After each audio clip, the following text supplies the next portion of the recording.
25 1ರಿಂದ 3 ವಚನ ಓದ್ತೀರಾ ಯಾರಾದ್ರೂ? ಆಗ ಒಬ್ಬ ದೇವದೂತನು ಅಧೋಲೋಕದ ಬೀಗದ ಕೈಯನ್ನು ದೊಡ್ಡ ಸರಪಣಿಯನ್ನು ಕೈಯಲ್ಲಿ ಹಿಡಿದುಕೊಂಡು ಪರಲೋಕದಿಂದ ಇಳಿದು ಬರುವುದನ್ನು ಕಂಡೆನು.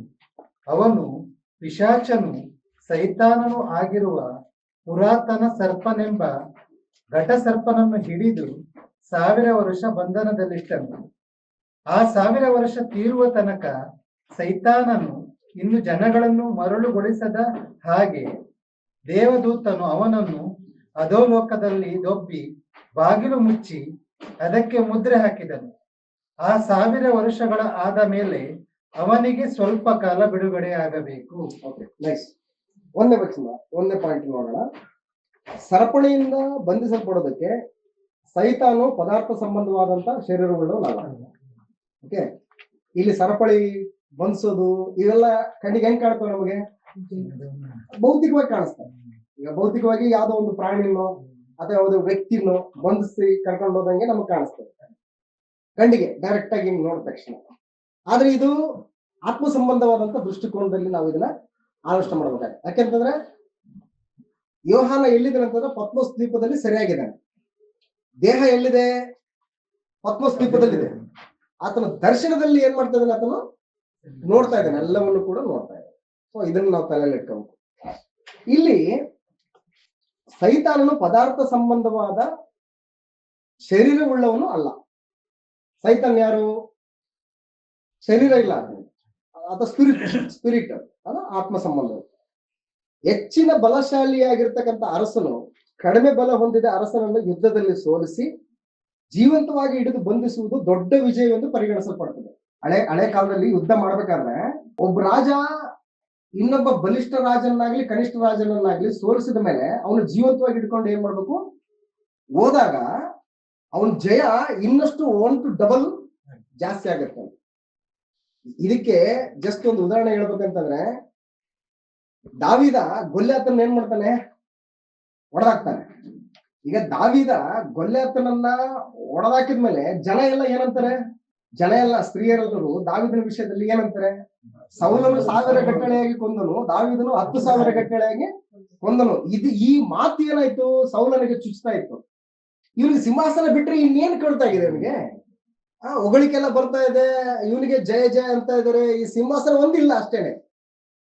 ಅಂದ್ರೆ ಹಳೆ ಕಾಲದಲ್ಲಿ ಒಬ್ಬ ಬಲಿಷ್ಠ ರಾಜ ಇನ್ನೊಬ್ಬ ರಾಜನನ್ನ ಸೋಲಿಸಿದ ಮೇಲೆ ಅವನು ಜೀವಂತವಾಗಿ ಹಿಡ್ಕೊಂಡು ಹೋಗ್ತಾರಲ್ಲ, ಅದು ದೊಡ್ಡ ವಿಜಯಕ್ಕಿಂತ ದೊಡ್ಡ ವಿಜಯ ಅಂತೇಳಿ ಪರಿಗಣಿಸಲ್ಪಡ್ತಾ ಇತ್ತು. ಹಾಗೇನೆ ಇವತ್ತು ಇಲ್ಲಿ ದೊಡ್ಡ ಸರಪಣಿಯಿಂದ ಒಬ್ಬನನ್ನು ಬಂಧಿಸ್ಕೊಂಡು ಹೋಗ್ತಾ ಇದ್ದಾನಂತಂದ್ರೆ ಇದನ್ನ ಏನ್ ಮಾಡಿದಾರೆ? ಇವಾಗ ಸೋಲಿಸಿದ್ದಾರೆ. ಸೋಲಿಸಿನೇ ಏನ್ ಮಾಡ್ತಿದ್ರು? ಇವನ್ ಹೇಳ್ಕೊಂಡು ಹೋಗ್ತಾ ಇದ್ದಾನೆ. ಸೊ ಹಾಗಾಗಿ ಸೋಲಿಸಿದಂತ ಆತನ ಯಾರು? ಸೋಲಿಸಿ ಇವನು ದೊಡ್ಡ ಏನ್ ಹೇಳ್ತಾರೆ? ಪುರಾತನ ಸರ್ಪ ಎಂಬ ಘಟ ಸರ್ಪ ಅಂತ ನೋಡಿ. ಮೊದಲು ಹೆಂಗಿತ್ತು? ಸರ್ಪ ಇತ್ತು. ಸರ್ಪ ಬೆಳೆದು ಏನಾಗಿದೆ ಇವಾಗ? ಘಟ ಸರ್ಪ ಆಗಿದೆ. ಇವಾಗ ಘಟ ಸರ್ಪ ಆಗಿದೆ. ಅಂದ್ರೆ ಹೆಚ್ಚು ಕಡಿಮೆ 5,000 ವರ್ಷಗಳ ಪರಿಪಾಲನೆ ಇದೊಂದೇ ಮಾಡ್ತಾ ಇದೆ. ಯಾವುದು? ಸರ್ಪನೇ ಪರಿಪಾಲನೆ ಮಾಡಿ ತನ್ನ ಒಂದು ಆಡಳಿತ ಬಾಹುನ್ ಏನ್ ಮಾಡ್ತಾ ಇದ್ದಾನೆ? ಇಡೀ ವಿಸ್ತಾರವಾಗಿ ಚಾಚ್ತಾ ಇದ್ದಾನೆ. ಇವತ್ತು ನೀವು ಇಂಡಿಯಾ ಮ್ಯಾಪ್ ತಗೊಳ್ಳಿ. ಇಂಡಿಯಾ ಮ್ಯಾಪ್ ತಗೊಂಡ್ರೆ ಎಲ್ಲ ಕಡೆ ಬರೀ ಕೇಸರಿ ಕೇಸರಿ ಕೇಸರಿ ಕೇಸರಿ ಕಾಣ್ತದೆ ಎಲ್ಲ ರಾಜ್ಯಗಳಲ್ಲಿ. ಒಂದ್ 2-3 ಸ್ಟೇಟ್ ಬಿಟ್ರೆ ಇದೆಲ್ಲವೂ ಕೂಡ ಕೇಸರಿ. ಅಂದ್ರೆ ಇಡೀ ದೇಶ ಯಾರ ಒಂದು ಆಕ್ರಮಣದಲ್ಲಿದೆ, ಯಾರ ಪರಿಪಾಲನೆಯಲ್ಲಿದೆ ಅಂದ್ರೆ ಬಿಜೆಪಿ ಅವರ ಪರಿಪಾಲನೆಯಲ್ಲಿದೆ. ಏನೋ ಕರ್ನಾಟಕ ಮತ್ತು ತೆಲಂಗಾಣ, ತಮಿಳುನಾಡು, ಆಮೇಲೆ ಈಶಾನ್ಯ ಕರ್ನಾಟಕಗಳಲ್ಲಿ ಈಶಾನ್ಯ ಭಾಗದಲ್ಲಿ ಒಂದಿಷ್ಟು ಇರ್ಬೋದು ಅಷ್ಟೇ, ಸೌತ್ ಇಂಡಿಯಾದಲ್ಲಿ. ಇನ್ನು ಮಿಕ್ಕಿದೆಲ್ಲವೂ ಕೂಡ ಅದನ್ನು. ಅಂದ್ರೆ ಆದಿಕಾಂಡದಲ್ಲಿ ಜಸ್ಟ್ ಸರ್ಪವಾಗಿದ್ದಂತ ಇದು ಇವಾಗ ಪ್ರಕಟಣೆ ಗ್ರಂಥಕ್ಕೆ ಬರೋಷ್ಟೊಳಗೆ ಏನ್ ಬಿದ್ದಿದ್ದು? ದೊಡ್ಡ ಘಟ ಸರ್ಪ ಆಗಿದೆ. ಅಂದ್ರೆ ಎಲ್ಲನೂ ಕೂಡ ಏನ್ ಮಾಡಿದಾನೆ? ತನ್ನ ಬಾಹುನಲ್ಲಿ ಹಾಕೊಂಡ್ಬಿಟ್ಟಿದ್ದಾನೆ ಅಂತ. ಅಷ್ಟು ದೊಡ್ಡದಾಗಿ ಬೆಳೆದ್ಬಿಟ್ಟಿದ್ದಾನೆ ಅಂತ. ಸೊ ಅದಕ್ಕೆ ಈಗ ಇಲ್ಲಿ ಏನ್ ಹೇಳ್ತಾನೆ ಅಂತಂದ್ರೆ, ಆ ದೊಡ್ಡ ಘಟ ಸರ್ಪನನ್ನ ಸರಪಣಿಯಿಂದ ಬಿಗಿದು ತಗೊಂಡೋಗಿ ಅಧೋಲೋಕಕ್ಕೆ ಹಾಕ್ತಾ ಇದ್ದಾನಂತಂದ್ರೆ ಹಾಕುವಂತಹ ಈತನೆಷ್ಟು ದೊಡ್ಡವನಿರ್ಬೋದು ಅಂತ. ಅವನು ಸೆರೆ ಹಿಡ್ಕೊಂಡು ಹೋಗ್ತಾ ಇದ್ದಾನಲ್ಲ, ಈತ ಆತನಿಂದ ಎಷ್ಟು ಬಲಶಾಲಿ ಅಂತ ಅದನ್ನ ನಾವು ಆಲೋಚನೆ ಮಾಡೋದು. ನ್ಯಾಯಸ್ಥಾಪಕರ ಪುಸ್ತಕದಲ್ಲಿ ಸಂಸೋನ ನಮ್ಗೆಲ್ಲ ಗೊತ್ತಿದೆ. ಸಂಸೋನ ಬಲಾಢ್ಯ ಸಂಸೋನ. ಆತನ ಸೋಲ್ಸೋರೇ ಯಾರಿಲ್ಲ. ಆತನ ಶಕ್ತಿ ಎಲ್ಲ ಎಲ್ಲಿ ಹಿಡಿಗಿದೆ ಅಂತಂದ್ರೆ ನಾಜೀರ ವೃತ್ತದಲ್ಲಿ ಇರ್ತಕ್ಕಂಥ ತನ್ನ ಕೂದಲಲ್ಲಿ ಶಕ್ತಿ ಇದೆ. ಅದನ್ನ ಒಬ್ಬ ಸ್ತ್ರೀಯ ಮುಖಾಂತರ ಆ ಗುಟ್ಟ ಗಟ್ಟ ಮಾಡ್ಕೊಂಡು ಆತನ ಅಂತಿಮವಾಗಿ ಯಾವ ಸ್ಥಿತಿಗೆ ಹೋಗ್ತಾನೆ ಅಂತಂದ್ರೆ ಅವ್ನು ಹಿಡ್ಕೊಂಡೋಗಿ ಸೆರೆಮನೆಯಲ್ಲಿ ಹೋಗಿ ಸರಪಳಿನ ಕಟ್ಟಿ ಸೆರೆಮನೆಯಲ್ಲಿ ಹಾಕಿ ಹಿಟ್ಟನ್ನ ರುಬ್ಬಿಸುವಂತ ಒಂದು ಪರಿಸ್ಥಿತಿ. ಈಗ ಯಾರು ಗೆದ್ದಿದ್ದಾರೆ ಇವಾಗ?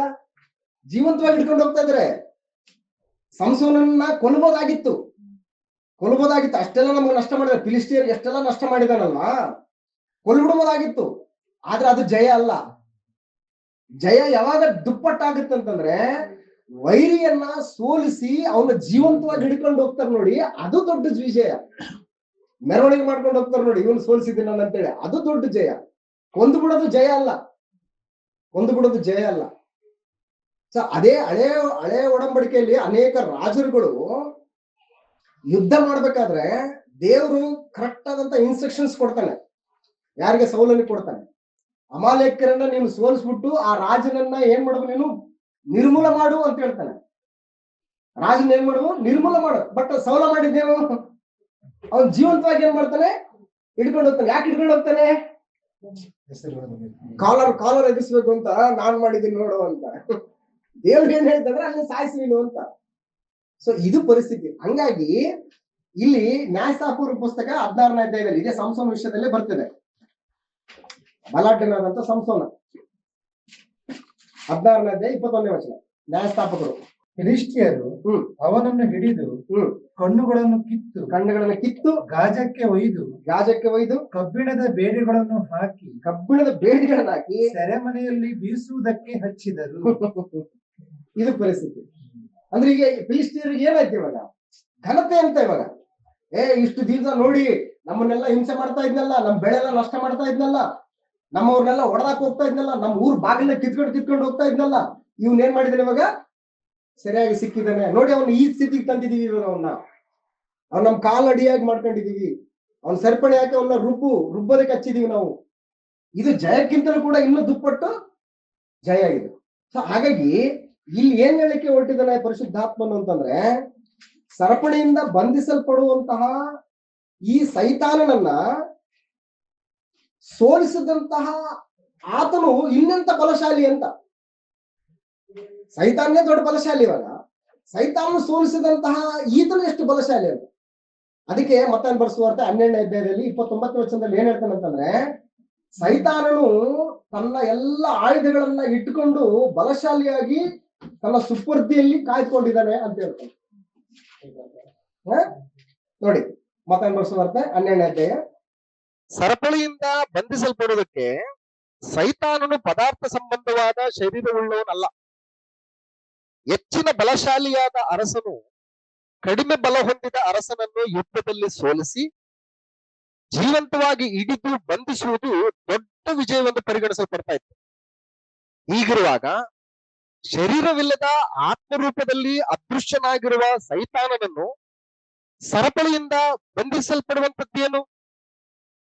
ಈಗ ಸೈತಾನ ಯಾರಂತಂದ್ರೆ ಆತ್ಮ ಸಂಬಂಧ, ಶರೀರ ಇಲ್ಲದ ಆತ್ಮ ಸಂಬಂಧವಾಗಿರ್ತಕ್ಕಂಥ ಸೈತಾನನ್ನ 20ನೇ ಅಧ್ಯಾಯ 1, 2, 3 ವಚನಗಳಲ್ಲಿ ಏನ್ ಹೇಳ್ತದೆ ಅಂತಂದ್ರೆ, ಆತನನ್ನ ಸರಪಳಿಯಿಂದ ಬಂಧಿಸಿ ಅಧೋಲೋಕಕ್ಕೆ ತಗೊಂಡು ಹೋಗಿ ಅಲ್ಲಿ ಬಂಧನದಲ್ಲಿ ಇಟ್ಟ ಅಂತಂದ್ರೆ ಇದು ಏನು ಅಂತಂದ್ರೆ ಆತ್ಮ ಸಂಬಂಧವಾದಂತ ದೃಷ್ಟಿಕೋನದಲ್ಲಿ ಇದನ್ನ ಆಲೋಚನೆ ಮಾಡಬೇಕು ಅಂತ. ಬಲಶಾಲಿ ಯಾರು ಅಂತಂದ್ರೆ ಸೈತಾನನಿಗಿಂತಲೂ ಬಲಶಾಲಿ ಯಾರು ಅಂತಂದ್ರೆ ಯೇಸು ಕ್ರಿಸ್ತರು ಅಂತ. ಮತ್ತೆ ಬರೆಸುವಾರ್ತೆ 12ನೇ ಅಧ್ಯಾಯ 29ನೇ ವಚನದಲ್ಲಿ ಈ ವಿಷಯವನ್ನ ನಾವು ಗಮನಿಸ್ತೇವೆ. ಇದಲ್ಲದೆ ಒಬ್ಬನು ಮೊದಲು ಬಲಿಷ್ಠನನ್ನು ಕಟ್ಟಿ ಹಾಕದೆ ಆ ಬಲಿಷ್ಠನ ಮನೆಯನ್ನು ಹೊಕ್ಕು ಅವನ ಸ್ವತ್ತನ್ನು ಸುಲುಕೊಳ್ಳುವುದು ಹೇಗೆ ಅಂತ ಹೇಳ್ತಾನೆ ನೋಡಿ.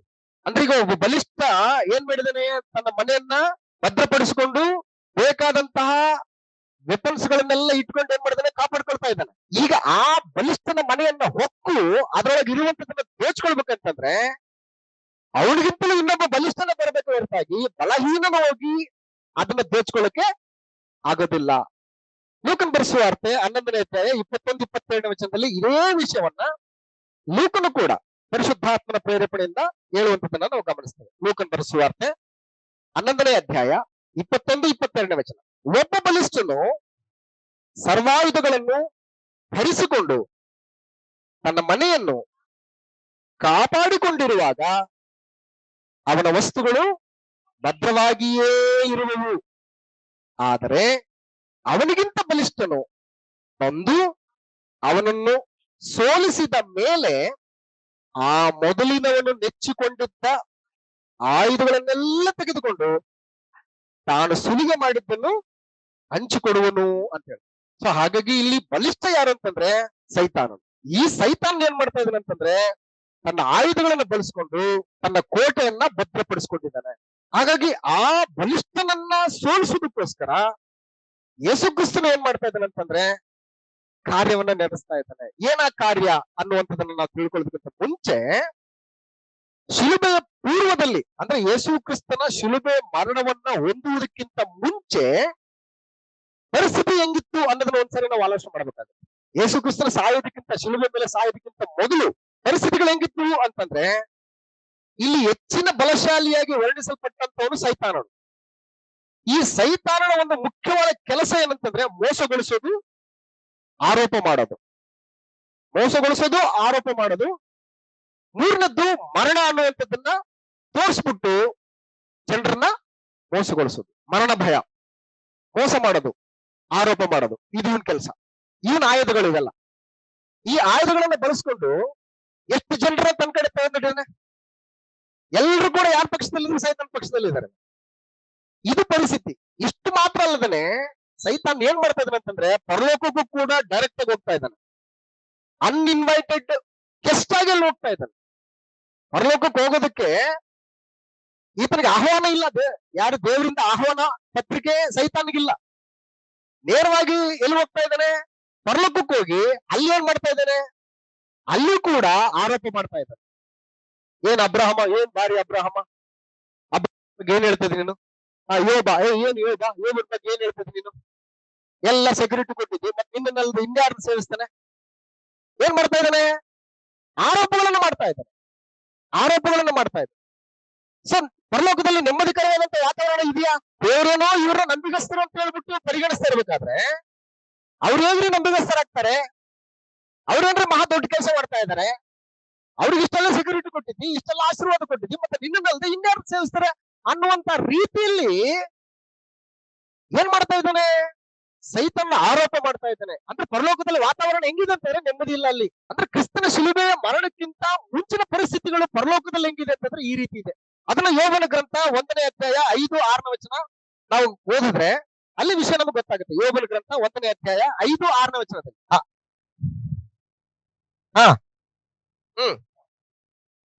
ಒಂದು ವೇಳೆ ದೂಷಿಸಿ ಪಾಪ ಮಾಡಿರಬಹುದು ಅಂತೇಳಿ ಅವರನ್ನ ಕರೆಸಿ ಅವರನ್ನು ಶುದ್ಧಿಪಡಿಸಿ ಬೆಳಗ್ಗೆ ಎಬ್ಬಿಸಿ ಅವರ ಸಂಖ್ಯೆಗೆ ತಕ್ಕ ಹಾಗೆ, ಅಂದ್ರೆ ಯೋಬ ಹೆಂಗ್ ಬದುಕ್ತಾ ಇದ್ದಾನೆ? ಬಹಳ ಪರಿಶುದ್ಧನಾಗಿ ಬದುಕ್ತಾ ಇದ್ದಾನೆ. ಒಂದು ವೇಳೆ ನನ್ನ ಮಕ್ಕಳು ಇರುವಂತಹ ಐಶ್ವರ್ಯನ ಬಳಸ್ಕೊಂಡು ಅವರು ಒಂದು ವೇಳೆ ಎಳು ಬಿದ್ದು ತಪ್ಪು ಮಾಡ್ತಾರೇನೋ, ತಪ್ಪು ಮಾಡಿದಾರೇನೋ, ಒಂದು ವೇಳೆ ದೇವರ ಕೋಪಕ್ಕೆ ನಾವು ಗುರಿಯಾಗಿದ್ದೇವೇನೋ ಅನ್ನುವಂತ ರೀತಿಯಲ್ಲಿ ಪ್ರತಿದಿನ ಬೆಳಿಗ್ಗೆ ಅವರ ಮಕ್ಕಳನ್ನ ಕರೆಸ್ಬಿಟ್ಟು ಅವರ ಒಂದು ದೋಷಗಳ ನಿವಾರಣೆಗೋಸ್ಕರ ಏನ್ ಮಾಡ್ತಾ ಇದ್ದಾನೆ? ಯಜ್ಞಗಳನ್ನ ಅರ್ಪಿಸ್ತಾ ಇದ್ದಾನೆ. ಪರಿಶುದ್ಧನಾಗಿ ದೇವರ ಸನ್ನಿಧಾನದಲ್ಲಿ ಬದುಕ್ತಾ ಇದ್ದಾನೆ. ಈ ರೀತಿ ಪರಿಶುದ್ಧನಾಗಿ ಬದುಕ್ತಕ್ಕಂತಹ ಯೋಬನ ಕುರಿತು ಸೈತಾನ್ ಏನ್ ಮಾಡ್ತಾ ಇದ್ದಾನೆ? ಪರಲೋಕಕ್ಕೆ ಹೋಗಿ ತಂದೆಯಾದ ದೇವರಿಗೆ ಕಂಪ್ಲೇಂಟ್ ಹೇಳ್ತಾ ಇದ್ದಾನೆ. ಯೋಬನ ವಿಷಯದಲ್ಲಿ ಕಂಪ್ಲೇಂಟ್ ಹೇಳಿ ಆ ಕಂಪ್ಲೇಂಟ್ ಅನ್ನ ಹೇಗೆ ಹೇಳ್ತಾ ಇದ್ದಾನೆ ಅಂತಂದ್ರೆ 2ನೇ ಅಧ್ಯಾಯದಲ್ಲಿ ನಾವು ಗಮನಿಸ್ತೇವೆ. 2ನೇ ಅಧ್ಯಾಯ 1ನೇ ವಚನ. ದೇವದೂತರು ಇನ್ನೊಂದು ದಿವಸ ಯೆಹೋವನ ಸನ್ನಿಧಿಯಲ್ಲಿ ಕಾಣಿಸಿಕೊಳ್ಳುವುದಕ್ಕೆ ಬಂದಾಗ ಸೈತಾನನು ಅವರ ಸಂಗಡ ಬಂದು ಸನ್ನಿಧಿಯಲ್ಲಿ ಕಾಣಿಸಿಕೊಂಡನು. ಯೆಹೋವನು ಎಲ್ಲಿಂದ ಬಂದಿ ಎಂದು ಸೈತಾನನನ್ನು ಕೇಳಲು ಸೈತಾನನು ಯೆಹೋವನಿಗೆ ಭೂಲೋಕದಲ್ಲಿ ಸಂಚರಿಸುತ್ತಾ ಅಲ್ಲಲ್ಲಿ ತಿರುಗುತ್ತಾ ಇದ್ದು ಬಂದೆನು ಅಂದನು. ಆಗ ಯೆಹೋವನು ಸೈತಾನನಿಗೆ, ನನ್ನ ದಾಸನಾದ ಯೋಬನ ಮೇಲೆ ಗಮನವಿಟ್ಟಿಯಾ? ಅವನಿಗೆ ಸಮಾನನು ಭೂಲೋಕದಲ್ಲಿ ಎಲ್ಲಿಯೂ ಸಿಕ್ಕುವುದಿಲ್ಲ. ಅವನು ದೇವರಲ್ಲಿ ಭಯಭಕ್ತಿ ಉಳ್ಳವನಾಗಿ ಕೆಟ್ಟದ್ದನ್ನು ನಿರಾಕರಿಸುತ್ತಾ ನಿರ್ದೋಷಿಯೂ ಯಥಾರ್ಥ ಚಿತ್ತನೂ ಆಗಿದ್ದಾನೆ. ಅವನನ್ನು ಕಾರಣವಿಲ್ಲದೆ ನಾಶ ಮಾಡುವುದಕ್ಕೆ ನೀನು ನನ್ನನ್ನು ಪ್ರೇರಿಸಿದರೂ ಅವನು ತನ್ನ ಯಥಾರ್ಥತ್ವವನ್ನು ಬಿಡದೇ ಇದ್ದಾನೆ ಅಂದನು ಅಂತ ಹೇಳ್ತಾನೆ. ಅಂದ್ರೆ ಯೋಬನ ಬಗ್ಗೆ ಕಂಪ್ಲೇಂಟ್ ಯಾರು ಮಾಡ್ತಾ ಇದ್ದಾರೆ? ಸೈತಾನ್ ಮಾಡ್ತಾ ಇದ್ದಾನೆ. ಆತ ಏನ್ ಸುಮ್ಮನೆ ಸೇವಿಸ್ತಾ ಇದ್ದಾನ ನಿನ್ನ? ನೀನ್ ಆತನಿಗೆ ಸುತ್ತ ಸೆಕ್ಯೂರಿಟಿ ಆಗಿತ್ತಿ, ಮತ್ ನಿನ್ನಲ್ದ ಇನ್ಯಾರು ಸೇವಿಸ್ತಾನೆ?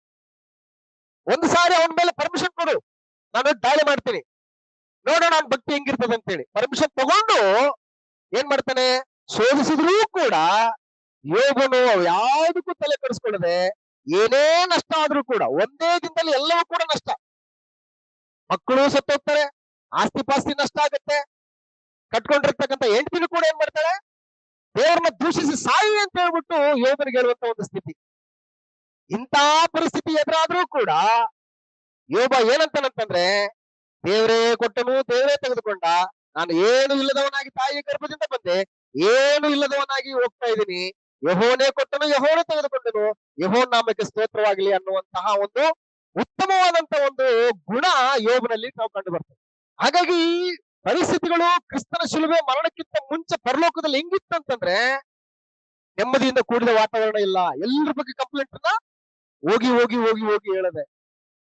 ಅದಕ್ಕೆ ಪ್ರಕಟಣೆ ಗ್ರಂಥ 21ನೇ ಅಧ್ಯಾಯದಲ್ಲಿ, ಪ್ರಕಟಣೆ ಗ್ರಂಥ 12ನೇ ಅಧ್ಯಾಯ, ದಯಮಾಡಿ ಕ್ಷಮಿಸಿ, ಪ್ರಕಟಣೆ ಗ್ರಂಥ 12ನೇ ಅಧ್ಯಾಯ 10ನೇ ವಚನದಲ್ಲಿ, ಪ್ರಕಟಣೆ ಗ್ರಂಥ 12ನೇ ಅಧ್ಯಾಯ 10ನೇ ವಚನ.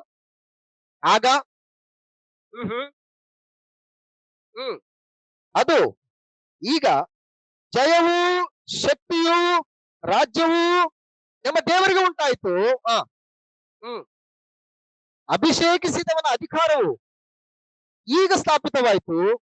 ಹಗಲಿರುಳು ನಮ್ಮ ಸಹೋದರರ ಮೇಲೆ ನಮ್ಮ ದೇವರ ಮುಂದೆ ದೂರು ಹೇಳಿದ ದೂರುಗಾರನು ಯಾವಾಗಾಯ್ತದು? ಕ್ರಿಸ್ತನ ಶಿಲುಬೆಯ ಮರಣದ ನಂತರ ನಡೆದಂತದ್ದು ಘಟನೆ ಇದು. ಅದಕ್ಕಿಂತ ಮುಂಚೆ ಹೆಂಗಿತ್ತು ಅಂತಂದ್ರೆ ಪರಲೋಕದಲ್ಲಿ ನೆಮ್ಮದಿಕರವಾದಂತ ವಾತಾವರಣ ಇಲ್ಲ. ಅಂದ್ರೆ ಏನಾಗಿದ್ದಾನೆ, ಸೈತಾನ ತನ್ನ ಬಾಹುಬಲವನ್ನು ಎಲ್ಲಿವರೆಗೂ ಚಾಚಿದ್ದಾನೆ, ಪರಲೋಕಕ್ಕೂ ಕೂಡ ಚಾಚಿ ಬಿಟ್ಟಿದ್ದಾನೆ ಅಂತೇಳಿ. ದೇವರು ಇನ್ವೈಟ್ ಮಾಡದೇ ಇದ್ರು ಕೂಡ ಏನ್ ಮಾಡ್ತಾನೆ, ರಾಜಾರೋಷವಾಗಿ ಏನ್ ಮಾಡ್ತಾ ಇದ್ದಾನೆ, ಪರಲೋಕಕ್ಕೆ ಹೋಗಿ ಅವ್ರಂಗೆ ಇವ್ರ ಹಿಂಗೆ, ಅವ್ರು ನೋಡು ಇವ್ರು ನೋಡು, ಏನ್ ಮಹಾ, ಅವ್ರ ಬಗ್ಗೆ ಹಿಂಗ್ ಹೇಳ್ತೀಯಲ್ಲ, ಅವ್ರ ಬಗ್ಗೆ ಹಿಂಗ್ ಕೊಚ್ಕೊಳ್ತೀಯಲ್ಲ, ಅವ್ರ ಬಗ್ಗೆ ಇಷ್ಟೆಲ್ಲ ದೊಡ್ಡ ದೊಡ್ಡದಾಗಿ ಹೇಳ್ತೀಯಲ್ಲ, ಅವ್ರ ವೀಕ್ನೆಸ್ ಇದು, ಅವ್ರು ಹಿಂಗ್ ನಡ್ಕೋತಾರ ಹಿಂಗ್ ನಡ್ಕೋತಾರೆ, ಏನ್ ಮಾಡ್ತಾ ಇದಾರೆ, ಆರೋಪಗಳ ಸುರುಗಳನ್ನ ಹೇಳ್ತಾ ಇದ್ದಾನೆ. ಪರಲೋಕದಲ್ಲಿ ನೆಮ್ಮದಿ ಇದೆಯಾ? ಈಗ ಒಬ್ಬ ವ್ಯಕ್ತಿಯ ಪರವಾಗಿ ನಿಂತಾಗ ಆ ವ್ಯಕ್ತಿಯ ವಿರುದ್ಧವಾಗಿ ಇನ್ನೊಬ್ಬರು ಮಾತಾಡಿದಾಗ ನೀನ್ ಹೆಂಗ್ ನಿಂತ್ಕೊಂತೀರಿ ಅಂತ ವ್ಯಕ್ತಿ ಬಗ್ಗೆ ಅಂತ ಅಂತಾರಲ್ಲ. ಈಗ ಬ್ರದರು ನಮ್ ಪರವಾಗಿ ನಿಂತ್ಕೊಂಡು ಮಾತಾಡ್ತಾ ಇದಾರೆ ಇವಾಗ, ಅವ್ರು ಒಳ್ಳೆಯವ್ರಿ, ಹಂಗ ಅನ್ನಕ್ ಸಾಧ್ಯ ಇಲ್ಲ, ಅವ್ರು ನಾನ್ ನೋಡಿದೀನಿ, ನಾನು ನೀವ್ ಹೆಂಗ್ ನೋಡಿದ್ರೆ ಗೊತ್ತಿಲ್ಲ, ನಾನು ಅವ್ರನ್ನ ಚೆನ್ನಾಗಿ ನೋಡಿದೀನಿ, ನಾನು ಅವ್ರಂತವ್ರು ಅಲ್ವೇ ಅಲ್ಲ ಅಂತೇಳಿ ಇವ್ರು ಅನ್ನುವಾಗ ಇನ್ನೊಬ್ರು ಬಂದು ಬರ್ರಿ ತೋರ್ಸಿನ ಸಾಕ್ಷಿ ಸಮೇತ ಅಂತಂದಾಗ, ಅಯ್ಯೋ ನಾನು ಇಂಥವ್ರ ಜೊತೆಗಿತ್ತ, ನಾನು ಇವ್ರ ಪರವಾಗಿ ವಹಿಸ್ಕೊಂಡು ಮಾತಾಡ್ತಾ ಇದ್ದೀನಿ ಅನ್ನುವಂತ ಒಂದು ನೆಮ್ಮದಿ ಇಲ್ಲದ ವಾತಾವರಣ ಎಲ್ಲಿಗೆ ಹೋಗ್ತಾ ಇದೆ, ಪರಲೋಕಕ್ಕೂ ಹೋಗ್ತಾ ಇದೆ ಅಂತ. ಹಾಗಾಗಿ ಬಲಿಷ್ಠನು ಏನ್ ಮಾಡ್ತಾ ಇದ್ದಾನೆ, ತನ್ನ ಆಯುಧಗಳನ್ನು ಬಳಸ್ಕೊಂಡು ಎಲ್ಲರೂ ಏನ್ ಮಾಡ್ತಾ ಇದ್ದಾನೆ, ತನ್ನ ತೆಕ್ಕೆಯಲ್ಲಿ ಇಟ್ಕೊಳ್ತಾ ಇದ್ದಾನೆ. ಇದು ಪರಿಸ್ಥಿತಿ ಯೇಸು ಕ್ರಿಸ್ತನ ಶಿಲುಬೆ ಮರಣಕ್ಕಿಂತ ಮುಂಚೆ ಪರಲೋಕದ ಪರಿಸ್ಥಿತಿ ಇದು. ಇನ್ನು ಮುಂದುವರೆದ ಭಾಗದಲ್ಲಿ ಮೃತರ ಲೋಕದ ಪರಿಸ್ಥಿತಿ ಹೆಂಗಿದೆ ಅಂತ ಹೇಳಿ. ಮೃತರ ಲೋಕ ಅಂತಂದ್ರೆ ಈ ದೇಹನ ಬಿಟ್ಟು ಹೋಗ್ತೀವಲ್ಲ, ಬಿಟ್ಟೋದ ಮೇಲೆ ನಾವೆಲ್ಲರೂ ಹೋಗುವಂತದ್ದು ಎಲ್ಲಿಗೆ ಅಂತಂದ್ರೆ ಪಾತಾಳಕ್ಕೆ. ಅಲ್ಲಿ ಪರಿಸ್ಥಿತಿ ಹೆಂಗಿದೆ ಅನ್ನೋದನ್ನ ಒಂದ್ಸರಿ ನಾವು ಗಮನಿಸೋಣ. 1ನೇ ಸಮುವೇಲ ಗ್ರಂಥ 1ನೇ ಅಧ್ಯಾಯ 21ನೇ ವಚನದಲ್ಲಿ ಇಲ್ಲಿ ಹನ್ನಳು ಹರಕೆ ಹೊತ್ತು ಪಡೆದುಕೊಂಡಂತ ಮಗ ಯಾರು ಅಂತಂದ್ರೆ ಸಮುವೇಲ. ಹನ್ನಳಿಗೆ ಮಕ್ಕಳಿರಲ್ಲ, ಬಂಜೆ ಆಗಿರ್ತಾಳೆ. ಆ ಬಂಜರಿತನದಿಂದ ಬೇಸತ್ತು ಅನೇಕ ಮನುಷ್ಯರ ಚುಚ್ಚು ಮಾತುಗಳಿಗೆ ಕುಗ್ಗಿ ಹೋಗಿ ದೇವರ ಸನ್ನಿಧಾನದಲ್ಲಿ ಹೋಗಿ ಆಕೆ ಕಣ್ಣೀರಿಟ್ಟು ಪ್ರಾರ್ಥನೆ ಮಾಡಿಕೊಂಡು ಹರಕೆ ಹೊತ್ತು ಪಡೆದುಕೊಂಡಂತ ಮಗ ಯಾರು ಅಂತಂದ್ರೆ ಸಮುವೇಲ. ಇಂತಹ ಸಮುವೇಲ ದೇವ ದರ್ಶನದ ಒಂದು ಗುಡಾರದಲ್ಲಿ, ದೇವರ ಆಲಯದಲ್ಲಿ ಆತನ ಸೇವೆಯನ್ನು ಮಾಡ್ಬೇಕಾದ್ರೆ ಮಹಾಯಾಜಕನಾದಂತಹ ಏಲಿ ಮತ್ತು ಏಲಿಯನ ಮಕ್ಕಳ ಒಂದು ಸಂಸರ್ಗದಿಂದ ದೇವರು ದೂರವಾಗಿ ಯಾರ ಸಂಸರ್ಗಕ್ಕೆ ಬರ್ತಾನೆ ಅಂತಂದ್ರೆ ಸಮುವೇಲನ ಸಂಸರ್ಗಕ್ಕೆ ಬರ್ತಾನೆ. ಯೆಹೋವ ದೇವರು ಸಮುವೇಲನಿಗೆ ದರ್ಶನವನ್ನು ಕೊಡೋದ್ರ ಮುಖಾಂತರ ತನ್ನ ಸಂದೇಶವನ್ನ ಸಮುವೇಲನ ಮುಖಾಂತರ ಪ್ರಜೆಗಳಿಗೆ ರವಾನಿಸುವಂತದ್ದು ಬಹಳ ವಿಶೇಷವಾದಂಥದ್ದು. ಇಂಥ ಒಂದು ಉನ್ನತ ಸ್ಥಾನಕ್ಕೆ ಬೆಳೀತಾ ಇದ್ದಾನೆ ಸಮುವೇಲ. ಅಷ್ಟು ಮಾತ್ರವಲ್ಲದೆ ಇಸ್ರಾಯೇಲ್ ಪ್ರಜೆಗಳು ಇಹಲೋಕದ ಎಲ್ಲಾ ರಾಜ್ಯಗಳಿಗೆ ಇರತಕ್ಕಂತಹ ಅರಸನನ್ನ ನಮಗೂ ಕೂಡ ನೇಮಿಸಿಕೊಡು ಅಂತೇಳಿ ಒಂದು ಮನವಿಯನ್ನ ಸಮುವೇಲನ ಬಳಿಗೆ ತಂದಂತಹ ಸಂದರ್ಭದಲ್ಲಿ ಸಮುವೇಲನು ಅದಕ್ಕೆ ನೊಂದುಕೊಳ್ತಾನೆ. ಇದುವರೆಗೂ ನಿಮ್ಮನ್ನ ಪರಿಪಾಲನೆ ಮಾಡ್ತಕ್ಕಂಥದ್ದು ದೇವರು ಅನ್ನೋದನ್ನ ನೀವು ಮರ್ತು ಬಿಟ್ರಾ? ಹದ್ದು ತನ್ನ ಮರಿಗಳನ್ನ ಹೊತ್ತುಕೊಂಡು ಯಾವ ರೀತಿ ಕಾಪಾಡಿಕೊಂಡು ನಡೆಸ್ಕೊಂಡು ಬರ್ತದೋ ಅದೇ ರೀತಿಯಾಗಿ ದೇವರು ನಿಮ್ಮನ್ನ ತನ್ನ ಮಕ್ಕಳನ್ನಾಗಿ ತನ್ನ ಹೆಗಲ ಮೇಲೆ ಹೊತ್ಕೊಂಡು ನಿಮ್ಮನ್ನ ಐಗುಪ್ತ ದೇಶದಿಂದ ಕರ್ಕೊಂಡು ಬಂದಲ್ಲ, ಆತನ ಪರಿಪಾಲನೆಯನ್ನು ಗುರುತಿಸ್ಲಿಲ್ವಾ? ಇವತ್ತು ನಮಗೆ ರಾಜ ಬೇಕು ಅಂತ ಕೇಳ್ತಾ ಇದ್ರಲ್ಲ, ನಿಮಗೆ ಬುದ್ಧಿ ಏನಾಗಿದೆ ನಮಗೆ ಅಂತ ಹೇಳಿ ಅಳುತ್ತಾನೆ ಸಮುವೇಲ. ಆ ಜನರು ಎಷ್ಟು ಜನ ಹತ್ರ ನನಗಂತೂ ಗೊತ್ತಿಲ್ಲ, ಆದ್ರೆ ಸಮುವೇಲ ಆಳ್ತಾನೆ. ಅಂದ್ರೆ ದೇವರಲ್ಲಿ ಎಷ್ಟು ಭಯಭಕ್ತಿ ಉಳ್ಳವನಾಗಿ ಬದುಕ್ತಾ ಇದ್ದಾನೆ ಸಮುವೇಲ. ಇಂಥ ಸ್ಥಿತಿಯಲ್ಲಿರ್ತಕ್ಕಂಥ ಸಮುವೇಲನಿಗೆ ದೇವರಂತಾನೆ, ಸಮುವೇಲ ನೀನ್ ಅಳ್ಬೇಡ, ನೀನ್ ಬೇಜಾರು ಮಾಡ್ಕೋಬೇಡ, ಅವ್ರು ಏನ್ ಕೇಳಿದಾರ ಅವ್ರಂಗೆ ನೀನು ಅರಸನನ್ನ ನೇಮಿಸ್ಕೊಡು ಅಂತ ಹೇಳಿ. ಆ ರೀತಿ ಇಸ್ರಾಯೇಲರಿಗೆ ಪ್ರಥಮ ಅರಸನಾದಂತ ಸೌಲನನ್ನ ಅಭಿಷೇಕಿಸಿದಂತ ಒಂದು ಕೀರ್ತಿ ಯಾರಿಗ ಹೋಗ್ತದೆ ಅಂತಂದ್ರೆ ಸಮುವೇಲನಿಗೆ ಹೋಗ್ತದೆ, ಸಮುವೇಲನಿಗೆ ಹೋಗ್ತದೆ. ಅಷ್ಟು ಮಾತ್ರ ಅಲ್ಲದೆ ಸೌಲ ದೇವರ ಆಜ್ಞೆಯನ್ನು ಉಲ್ಲಂಘಿಸಿ ತನ್ನ ಶರೀರಕ್ಕೂ ಮನಸ್ಸಿಗೂ ಸಂಬಂಧಪಟ್ಟ ಇಚ್ಛೆಗಳನ್ನು ನೆರವೇರಿಸುವುದರ ಮೂಲಕ ರಾಜಸಿಂಹಾಸನದಿಂದ ತೊಲಗಿಸಲ್ಪಟ್ಟ ಮೇಲೆ ಪುನಃ ದಾವೀದನನ್ನು ಕೂಡ ಅರಸನನ್ನಾಗಿ ಅಭಿಷೇಕಿಸಿದಂತ ಕೀರ್ತಿ ಯಾರಿಗ ಹೋಗ್ತದೆ ಅಂತಂದ್ರೆ ಸಮುವೇಲನಿಗೆ ಹೋಗ್ತದೆ. ಇಂತಹ ಉನ್ನತವಾದಂತ ಸ್ಥಿತಿಯಲ್ಲಿ ಸೇವೆ ಮಾಡಿದಂತಹ ಯಾರು ಅಂತಂದ್ರೆ ಸಮುವೇಲ. ಈತನ ವಿಷಯದಲ್ಲಿ ದೇವರು ಏನ್ ಹೇಳ್ತಾನಂತಂದ್ರೆ, ಮೋಶೆ, ಆರೋನ, ಸಮುವೇಲ ಇವರು ಪ್ರಾರ್ಥನೆ ಮಾಡಿದ್ರೆ ನಾನು ಅವ್ರ ಪ್ರಾರ್ಥನೆ ಕೇಳ್ತೀನಿ ಅಂತ ಹೇಳ್ತಾರೆ. ಅಂದ್ರೆ ಸಮುವೇಲನ್ನು ಎಂತ ಉನ್ನತ ಸ್ಥಿತಿ ತಗೊಂಡು ಹೋಗಿದ್ದಾನೆ ದೇವರು ಅಂತ ಅದನ್ನ ಗಮನಿಸೋಣ. ಕೀರ್ತನೆಗಳ ಗ್ರಂಥ 99ನೇ ಕೀರ್ತನೆ 6ನೇ ವಚನದಲ್ಲಿ, ಕೀರ್ತನೆಗಳ ಗ್ರಂಥ 99ನೇ ಕೀರ್ತನೆ 6ನೇ ವಚನದಲ್ಲಿ ಮೋಶೆ, ಆರೋನ, ಸಮುವೇಲನ ಪ್ರಾರ್ಥನೆಗೆ ದೇವರು ಉತ್ತರಿಸಿದ್ದನ್ನ ಆ ಒಂದು ವಚನ ಭಾಗದಲ್ಲಿ ನಾವು ಗಮನಿಸ್ತೇವೆ. ಆತನ ಯಾಜಕರಲ್ಲಿ ಮೋಶೆ, ಆರೋನರು ಆತನ ಹೆಸರಿನಲ್ಲಿ ಪ್ರಾರ್ಥಿಸುವವರೊಳಗೆ ಸಮುವೇಲನು ಪ್ರಾರ್ಥಿಸಿಕೊಂಡಾಗೆಲ್ಲ, ಆಹಾ ನೋಡಿ, ಅಂದ್ರೆ ಸಮುವೇಲ ಎಂತ ಗ್ರೇಟ್ ಸ್ಥಿತಿಲಿ ಇದ್ದಾನೆ ಅಂತ. ಆತನ ಹೆಸರನ್ನು ಹೇಳಿಕೊಂಡು ಪ್ರಾರ್ಥಿಸುವವರ ಸಾಲಿನಲ್ಲಿ ಮೋಶೆ, ಆರೋನರು ಮಾತ್ರವಲ್ಲ ಸಮುವೇಲನು ಕೂಡ ಪ್ರಾರ್ಥನೆ ಮಾಡಿದ್ರೆ ಅಂತ ಆತನ ಪ್ರಾರ್ಥನೆಯನ್ನ ದೇವರು ಕೇಳಿ ಉತ್ತರವನ್ನು ಕೊಡ್ತಾ ಇದ್ದಾನಂತಂದ್ರೆ ಸಮುವೇಲ ಎಂತ ಉನ್ನತವಾದ ಸ್ಥಿತಿಯಲ್ಲಿ ಇದ್ದಾನೆ ಅಂತ. ಇಂತಹ ಉನ್ನತವಾದಂತಹ ಸ್ಥಿತಿಯಲ್ಲಿ ಇರ್ತಕ್ಕಂತಹ ಸಮುವೇಲ ಸತ್ತೋಗ್ತಾನೆ. ಸತ್ತೋದಂತ ಸಂದರ್ಭದಲ್ಲಿ ಆತನ ಪಾತಾಳ ಲೋಕದಲ್ಲಿ ವಿಶ್ರಾಂತಿಯನ್ನು ತೆಗೆದುಕೊಳ್ತಾ ಇರಬೇಕಾಗಿತ್ತು. ಪಾತಾಳ ಲೋಕದಲ್ಲಿ ವಿಶ್ರಾಂತಿ, ದೇವ ಜನರಾತ, ದೇವ ಪ್ರಜೆ, ದೇವರಿಗೋಸ್ಕರ ಬದುಕಿದಂತ ಆತ. ಪಾತಾಳದಲ್ಲೂ ಕೂಡ ನೆಮ್ಮದಿ ಇಲ್ಲ. ಸಮುವೇಲನಿಗೆ ಪಾತಾಳದಲ್ಲೂ ಕೂಡ ನೆಮ್ಮದಿ ಇಲ್ಲ. ಪಾತಾಳ ಯಾರ ವಶದಲ್ಲಿದೆ ಅಂತಂದ್ರೆ ಸೈತಾನ್ ವಶದಲ್ಲಿದೆ. ಅಲ್ಲಿ ಪರಿಸ್ಥಿತಿ ಹೆಂಗಿದೆ ಅಂತಂದ್ರೆ ನೆಮ್ಮದಿಯಿಂದ ನಿದ್ರೆ ಮಾಡ್ತಕ್ಕಂತಹ, ವಿಶ್ರಾಂತಿಯನ್ನು ತೆಗೆದುಕೊಳ್ಳುತ್ತಿರ್ತಕ್ಕಂತಹ ಸಮುವೇಲನು ಕೂಡ ಬಡಿದು ಎಚ್ಚರಿಸಿ ಎಬ್ಬಿಸಿ ಬಾಗಿನ ಕೆಲಸ ಇದೆ ಅಂತ ಕರ್ಕೊಂಡ್ ಬರುವಂತಹ ಪರಿಸ್ಥಿತಿ ಪಾತಾಳದಲ್ಲಿದೆ. ಇವತ್ತು ಭೂಮಿ ಮೇಲೆ ಇರ್ತಕ್ಕಂಥ ನಾವುಗಳು ಯಾರಾದ್ರೂ ಮಲಗಿದ್ರಂತಂದ್ರೆ ಎಬ್ಬಿಸ್ಬೇಡ ಮಲಗಿಲಿ ಅವರು ಅಂತೀವಿ ನಾವು. ಅವ್ರ ಎತ್ತ ಮೇಲೆ ನೋಡೋಣ ಅಂತೆ, ಅವ್ರ ಎತ್ತಲ್ಲಿ ನ್ಯಾಚುರಲ್ ಆಗಿ ಅವ್ರ ಎತ್ತಲ್ಲಿ ಆಮೇಲೆ ನೋಡ್ದಾಯ್ತು ಅಂತೀವಿ ನಾವು. ಆದ್ರೆ ಪಾತಾಳದಲ್ಲಿ ಆ ಪರಿಸ್ಥಿತಿ ಇಲ್ಲ. ಪಾತಾಳದಲ್ಲಿ ಸಮುವೇಲ ಮಲಗಿದ್ದಾನೆ, ಎಬ್ಬಿಸ್ತಾ ಇದ್ದಾನೆ, ನನ್ನ ಕರಿತಾ ಇದ್ರೆ ಬಾ ಇಲ್ಲಿ ಮೇಲೆ ಅಂತ ಹೇಳಿ. ಪರಿಸ್ಥಿತಿ ಹಿಂಗಿದೆ. ಭೂಮಿ ಮೇಲೆ ಇರ್ತಕ್ಕಂಥ ಸೌಲ ತನ್ನ ಒಂದು ಅಜ್ಞಾನದಿಂದ ದೇವರ ಮೇಲಿನ ಅವಿಧೇಯತೆಯನ್ನು ತೋರ್ಪಡಿಸುವುದರಿಂದ ಫಿಲಿಸ್ಟಿಯರ ಸೈನ್ಯದೊಟ್ಟಿಗೆ ಯುದ್ಧ ಮಾಡುವಂತ ಸಂದರ್ಭದಲ್ಲಿ ಸಮುವೇಲನ ಒಂದು ದರ್ಶನ ತಪ್ಪಿ ಹೋಗ್ಬಿಡ್ತದೆ. ನಾನು ಯುದ್ಧದಲ್ಲಿ ನನ್ನ ಪರಿಸ್ಥಿತಿ ಏನಾಗ್ತದೋ ಅಂತೇಳಿ ತಿಳ್ಕೊಳ್ಳೋದಕ್ಕೋಸ್ಕರ ಆತನಿಗೆ ಬೇರೆ ದಾರಿ ಯಾವುದು ಸಿಗ್ತಾ ಇಲ್ಲ. ಆತನಿಗೆ ಸಿಕ್ಕಂತ ದಾರಿ ಏನಂತಂದ್ರೆ ಕರ್ಣ ಪಿಶಾಚಿಗಳ ಜೊತೆಗೆ ಹೋಗಿ ಸತ್ತವರನ್ನು ವಿಚಾರಿಸುವಂತ ಬೇತಾಳಿಕರ ಬಳಿಗೆ ಹೋಗ್ಬಿಟ್ಟು ಸಮುವೇಲನನ್ನು ಕರೆಸಿ ಸಮುವೇಲನಿಂದ ನಾನು ಉತ್ತರ ಪಡ್ಕೊಳ್ಬೇಕು ಅನ್ನುವಂತ ದಾರಿಗೆ ಹೋಗ್ತಾನೆ. ಇದು ದೇವ ಜನರು, ದೇವರ ಪ್ರಜೆಗಳು ಮಾಡಬೇಕಾದಂತ ಕೆಲಸ ಅಲ್ಲ ಇದು. ಇದು ದೇವ ಜನರು ಮಾಡುವಂತ ಕೆಲಸ ಅಲ್ಲ ಇದು. ಆದ್ರೂ ಕೂಡ ಆತನ ಪರಿಸ್ಥಿತಿಯ ಒಂದು ಪ್ರಭಾವ ಎಲ್ಲಿ ಕರ್ಕೊಂಡು ಹೋಗ್ತಾ ಇದೆ ಅಂತಂದ್ರೆ ಸೈತಾನನ ಆಡಳಿತ ಬಾಹು ಎಲ್ಲಿಗೆ ವಿಸ್ತರಿಸಿದ್ರೋ ಆ ಬಾಹುವಿನ ಒಳಗಡೆ ಎತ್ತಲು ಹೋಗ್ತಾ ಇದೆ. ಅದಿಲ್ಲರ ಗತಿ ಇಲ್ಲ ಅನ್ನುವಂತ ಸ್ಥಿತಿಗೆ ಹೋಗ್ತಾ ಇದ್ದಾನೆ ಸೌಲ. ಅಂತ ಪರಿಸ್ಥಿತಿಯಲ್ಲಿ 1 ಸಮುವೇಲ ಗ್ರಂಥ 28ನೇ ಅಧ್ಯಾಯ 5ರಿಂದ 10ನೇ ವಚನವನ್ನು ನಾವು ಗಮನಿಸಿದ್ರೆ, 1 ಸಮುವೇಲ ಗ್ರಂಥ 28ನೇ ಅಧ್ಯಾಯ 5ರಿಂದ 10ನೇ ವಚನ.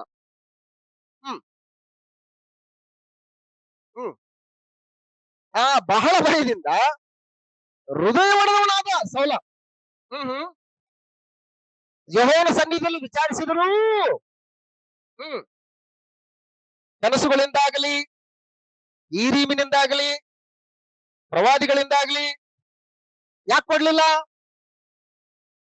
ದೇವರನ್ನು ತಳ್ಳಿಬಿಟ್ಟಿದ್ದಾನೆ. ದೇವರವನ್ನ ಏನ್ ಮಾಡ್ಬಿಟ್ಟಿದ್ದಾನೆ? ತಳ್ಳಿಬಿಟ್ಟಿದ್ದಾನೆ. ನನ್ನ ಸಂದೇಶ ನಿನಗೆ ಯಾವುದಕ್ಕೂ ಕಾರಣಕ್ಕೂ ದೊರಕೋದಿಲ್ಲ. ಯಾಕೆ ದೊರಕಲ್ಲ ಅಂತಂದ್ರೆ ದೇವರು ಕೊಟ್ಟಂತ ಅಧಿಕಾರವನ್ನ ನೀನು ದುರುಪಯೋಗ ಮಾಡ್ಕೊಂಡಿದ್ದೀನಿ. ನೀನು ಆತನನ್ನು ಸನ್ಮಾನಿಸಲಿಲ್ಲ. ಯಾಜಕರು ಸಲ್ಲಿಸಬೇಕಾದಂತಹ, ಯಾಜಕರು ಮಾಡಬೇಕಾದಂತ ಕರ್ತವ್ಯವನ್ನ ನೀನು ಮಾಡಿದ್ದೀನಿ. ನೀನೇ ಯಜ್ಞಾರ್ಪಿಸಕ್ ಹೋಗಿ ನೀನು ನಿಬಂಧನೆಯನ್ನು ಭಂಗ ಮಾಡಿದ್ದೀನಿ, ಆಜ್ಞೆಯನ್ನು ಉಲ್ಲಂಘನೆ ಮಾಡಿದ್ದೆ. ಆದ್ರಿಂದ ನಿನ್ನನ್ನ ಸಿಂಹಾಸನದಿಂದ ನಾನು ತಳ್ಳಿ ಬಿಡ್ತೀನಿ ಅಂತೇಳಿ ದೇವರು ಆತನಿಂದ ದೂರವಾಗಿದ್ದಾನೆ. ಆಗ ದೂರವಾದಂತ ಸಂದರ್ಭದಲ್ಲಿ ಪರಿಸ್ಥಿತಿಗಳು ಹಿಂಗೆ ನಡೀತಾ ಇದೆ. ಫಿಲಿಸ್ಟಿಯರ ಸೈನ್ಯ ಬರ್ತಾ ಇದೆ. ಅಲ್ಲಿ ನಾನು ಗೆಲ್ತೀನೋ ಸೋಲ್ತೀನೋ ಅನ್ನುವಂತ ಒಂದು ಯಾವುದೇ ಸಂದೇಶ ಇಲ್ಲ. ದೇವರಿಂದ ಯಾವುದೇ ರೀತಿಯ ಸಂದೇಶ ಬರ್ತಾ ಇಲ್ಲ. ಪರಿಸ್ಥಿತಿಗಳು ಹಿಂಗಿರ್ಬೇಕಾದ್ರೆ ಆತನ ಎಲ್ಲಿ ಹೋಗ್ತಾ ಇದೆ ನೋಡೋಣ. ಹ್ಮ್ ಹ್ಮ್ ಹ್ಮ್ ಹ್ಮ್ ಒಬ್ಬ ಸ್ತ್ರೀಯನ್ನು ಹುಡುಕ್ರಿ ಹೋಗಿ. ಓಕೆ. ಹ್ಮ್ ಹ್ಮ್ ಎಂದೂರಿನಲ್ಲಿದ್ದಾಳೆ ಅಂತವಳೊಬ್ಬಳು ಅಂತ ಎಂದೂರಿನಲ್ಲಿದ್ದಾಳೆ ಅಂತ ಹೇಳ್ತಾರೆ ಅವರು. ಹ್ಮ್ ಹ್ಮ್ ಅಂದ್ರೆ ವಸ್ತ್ರಗಳನ್ನ ವೇಷ ಬದಲಾವಣೆ ಮಾಡ್ಕೊಳ್ತಾನೆ. ತಾನು ಇಂಥವನಂತೇಳಿ ಗುರ್ತು ಸಿಗದಂಗೆ ವೇಷ ಬದಲಾವಣೆ ಮಾಡ್ಕೊಂಡು ಎಲ್ಲಿ ಹೋಗ್ತಾನೆ? ಸ್ತ್ರೀ ಬಳಿಗೆ ಹೋಗ್ತಾನೆ. ಎಸ್.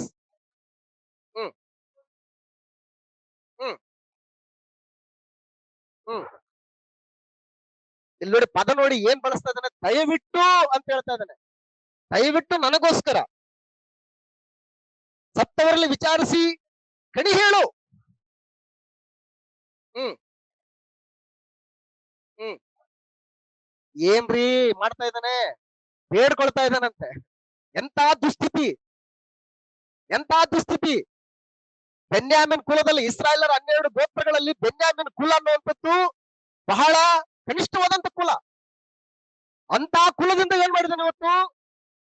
ದೇವರು ಸೌಲನನ್ನು ಆರಿಸಿಕೊಂಡು ಇಡೀ ಇಸ್ರಾಯೇಲ್ ಕುಲಗಳೆಲ್ಲರಿಗೂ ಕೂಡ ಶಿರಸ್ಸನ್ನಾಗಿ ನೇಮಿಸಿದಂತಹ ಪರಿಸ್ಥಿತಿಯಿಂದ ಇವತ್ತು ಎಂತ ಪರಿಸ್ಥಿತಿ ಬಂದಿದ್ದಾನೆ ಸೌಲ. ಇಂಥ ಪರಿಸ್ಥಿತಿಯಲ್ಲಿ ಆತನು ಬೇಡ್ಕೊಳ್ತಾ ಇದ್ದಾನಂತೆ. ಬೇಡ್ಕೊಂಡು ಏನ್ ಮಾಡ್ತಾ ಇದ್ದಾನೆ? 10ನೇ ವಚನದಲ್ಲಿ, ಅದಕ್ಕೆ ಸೌಲನು, ಯೆಹೋವನಾಣೆ, ಈ ವಿಷಯದಲ್ಲಿ ನಿನ್ನ ದಂಡನೆಗೆ ಗುರಿಯಾಗುವುದಿಲ್ಲ ಎಂದು ಆಕೆಗೆ ಯೆಹೋವನ ಹೆಸರಲ್ಲಿ ಪ್ರಮಾಣ ಮಾಡಿದನು. ಆಗ ಸ್ತ್ರೀಯು, ನಿನಗೆ ಯಾರನ್ನು ಬರಮಾಡಬೇಕು ಅನ್ನಲು ಸಮುವೇಲನನ್ನು ಎಂದು ಉತ್ತರ ಕೊಟ್ಟನು. ಆ ಸ್ತ್ರೀಯು ಸಮುವೇಲನನ್ನು ಕಂಡ ಕೂಡಲೇ ಗಟ್ಟಿಯಾಗಿ ಕೂಗಿ ಸೌಲನಿಗೆ, ನೀನು ನನ್ನನ್ನು ವಂಚಿಸಿದ್ದೇಕೆ? ನೀನು ಸೌಲನಲ್ಲವೋ ಅಂದಳು. ಅರಸನು, ಹೆದರಬೇಡ, ನಿನಗೇನು ಕಾಣಿಸುತ್ತದೆ ಎಂದು ಆಕೆಯನ್ನು ಕೇಳಲು, ಭೂಮಿಯೊಳಗಿಂದ ಒಬ್ಬ ದೇವನು ಬರುತ್ತಿರುವುದನ್ನು ನೋಡುತ್ತೇನೆ ಎಂದು ಉತ್ತರ ಕೊಟ್ಟಳು.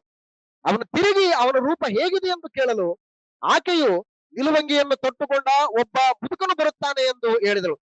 ಅವನು ಸಮುವೇಲನೇ ಎಂದು ಸೌಲನು ತಿಳಿದು ನೆಲದ ಮಟ್ಟಿಗೂ ಬಗ್ಗಿ ನಮಸ್ಕರಿಸಿದನು. ಆಗ ಸಮುವೇಲನು ಸೌಲನನ್ನು, ನೀನು ನನ್ನ ವಿಶ್ರಾಂತಿಯನ್ನು ಕೆಡಿಸಿದ್ದೇಕೆ? ನನ್ನನ್ನು ಇಲ್ಲಿಗೆ ಯಾಕೆ ಬರಮಾಡಿದಿ ಎಂದು ಕೇಳಿದನು ಅಂತ ಹೇಳ್ತಾನೆ. ಅಂದ್ರೆ ಪಾತಾಳದಲ್ಲಿ ದೇವಜನರಿಗೆ ವಿಶ್ರಾಂತಿ ಇದೆಯಾ? ವಿಶ್ರಾಂತಿ ಇಲ್ಲ. ನಾನು ವಿಶ್ರಾಂತಿಯನ್ನು ನೀನು ಯಾಕೆ ಕೆಡಿಸ್ತೀನಿ ನೀನು? ಅಂದ್ರೆ ಪಾತಾಳ ಯಾರ ವಶದಲ್ಲಿದೆ ಇವಾಗ? ಸೈತಾನ ವಶದಲ್ಲಿದೆ. ಪರಲೋಕಕ್ಕೆ ಅನ್ಇನ್ವೈಟೆಡ್ ಗೆಸ್ಟ್ ಆಗಿ ಹೋಗಿ ದೇವಜನರ ಮೇಲೆ ದೇವರ ಮುಂದೆ ಫಿರ್ಯಾದನ್ನು ಹೇಳ್ತಾ ಇದ್ದಾನೆ. ಪಾತಾಳ ಲೋಕದಲ್ಲಿ ದೇವರಿಗೋಸ್ಕರ ಬದುಕಿ ದೇವರ ನಿಬಂಧನೆಗೆ ಒಳಪಟ್ಟಂತ ಜನರು ಮರಣ ಹೊಂದಿ ಪಾತಾಳದಲ್ಲಿ ವಿಶ್ರಾಂತಿ ತೆಗೆದುಕೊಂಡ್ರು ಕೂಡ ಅವರಿಗೆ ನೆಮ್ಮದಿಯಂತ ವಿಶ್ರಾಂತಿಯಲ್ಲಿಲ್ಲ. ಹಾಗಾಗಿ ಸೈತಾನ್ ಏನ್ ಮಾಡ್ತಾ ಇದ್ದಾನೆ? ಎಲ್ಲಾ ಕಡೆ ತನ್ನ ಬಾಹುಬಲವನ್ನ ಚಾಚ್ತಾ ಇದ್ದಾನೆ. ತನ್ನ ಶಕ್ತಿ ಸಾಮರ್ಥ್ಯವನ್ನ ತೋರ್ಪಡಿಸಿಕೊಂಡು ಎಲ್ಲರೂ ಕೂಡ ತನ್ನ ಕಿವಿಪುಚ್ಚಿಯಲ್ಲಿ ಇಟ್ಕೊಂಡಿದ್ದಾನೆ. ಇದು ಸೈತಾನ ಒಂದು ಆಡಳಿತ. ಅದಕ್ಕಾಗಿ ಅವನ್ನ ಸೆರೆ ಹಿಡ್ಕೊಂಡು ಹೋಗಿದ್ದಾನೆ ಅಂತಂದ್ರೆ ಅರ್ಥ ಏನಂತಂದ್ರೆ ಮುಂದೆ ಇನ್ನು ನಮ್ಗೆ ಗೊತ್ತಾಗುತ್ತೆ ಚೆನ್ನಾಗಿ. ಅಂತ ಬಲಿಷ್ಠ ಅವನು, ಬಲಿಷ್ಠ. ಪರಲೋಕದ ಗತಿ ಆಯ್ತು, ಪರಲೋಕದ ಸ್ಥಿತಿ ಆಯ್ತು, ಪಾತಾಳ ಲೋಕ ಸ್ಥಿತಿ ಆಯ್ತು. ಇನ್ನು ಭೂಮಿಲಿ ಕೇಳ್ಬೇಕಾ? ಭೂಮಿದ ಹೆಂಗಿದೆ ಅಂತೇಳಿ ನಾವು ಗಮನಿಸಿದ್ರೆ ಭೂಲೋಕದ ಪರಿಸ್ಥಿತಿ ಏನಾಗಾದ್ರೆ, ಭೂಲೋಕದ ಪರಿಸ್ಥಿತಿ ಏನಂತಂದ್ರೆ ರೋಮ ಪತ್ರಿಕೆ 5ನೇ ಅಧ್ಯಾಯ 12ನೇ ವಚನದಲ್ಲಿ ಭೂಲೋಕದಲ್ಲಿರ್ತಕ್ಕಂಥ ಪರಿಸ್ಥಿತಿ ಹೆಂಗಿದೆ? ರೋಮ ಪತ್ರಿಕೆ 5ನೇ ಅಧ್ಯಾಯ 12ನೇ ವಚನ. ಈ ವಿಷಯ ಹೇಗೆಂದ್ರೆ, ಒಬ್ಬ ಮನುಷ್ಯನಿಂದಲೇ ಪಾಪವು, ಪಾಪದಿಂದ ಮರಣವು ಲೋಕದೊಳಗೆ ಸೇರಿದವು.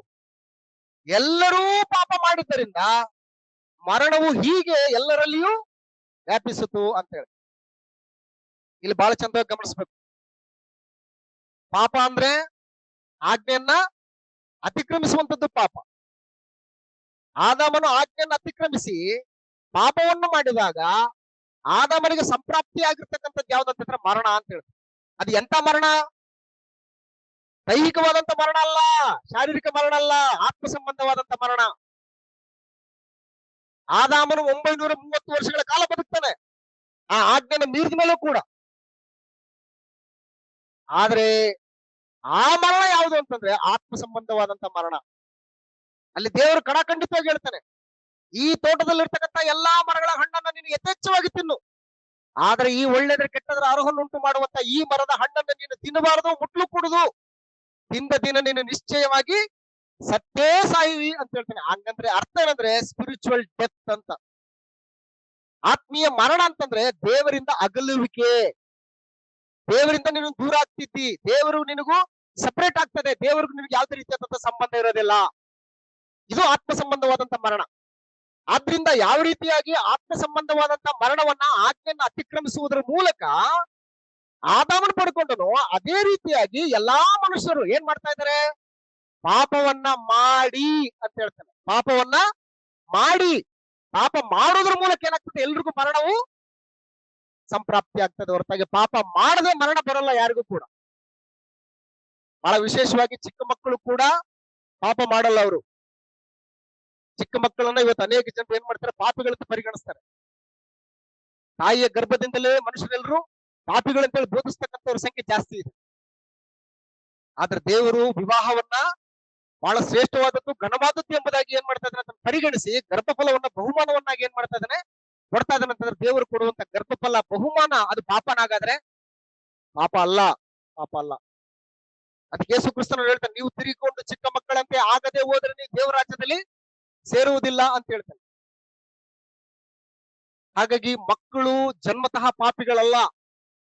ಪಾಪಿಗಳು ಯಾರು ಅಂತಂದ್ರೆ ಎಲ್ಲರೂ ಪಾಪ ಮಾಡಿ ಅಂತ ಹೇಳ್ತಾರೆ.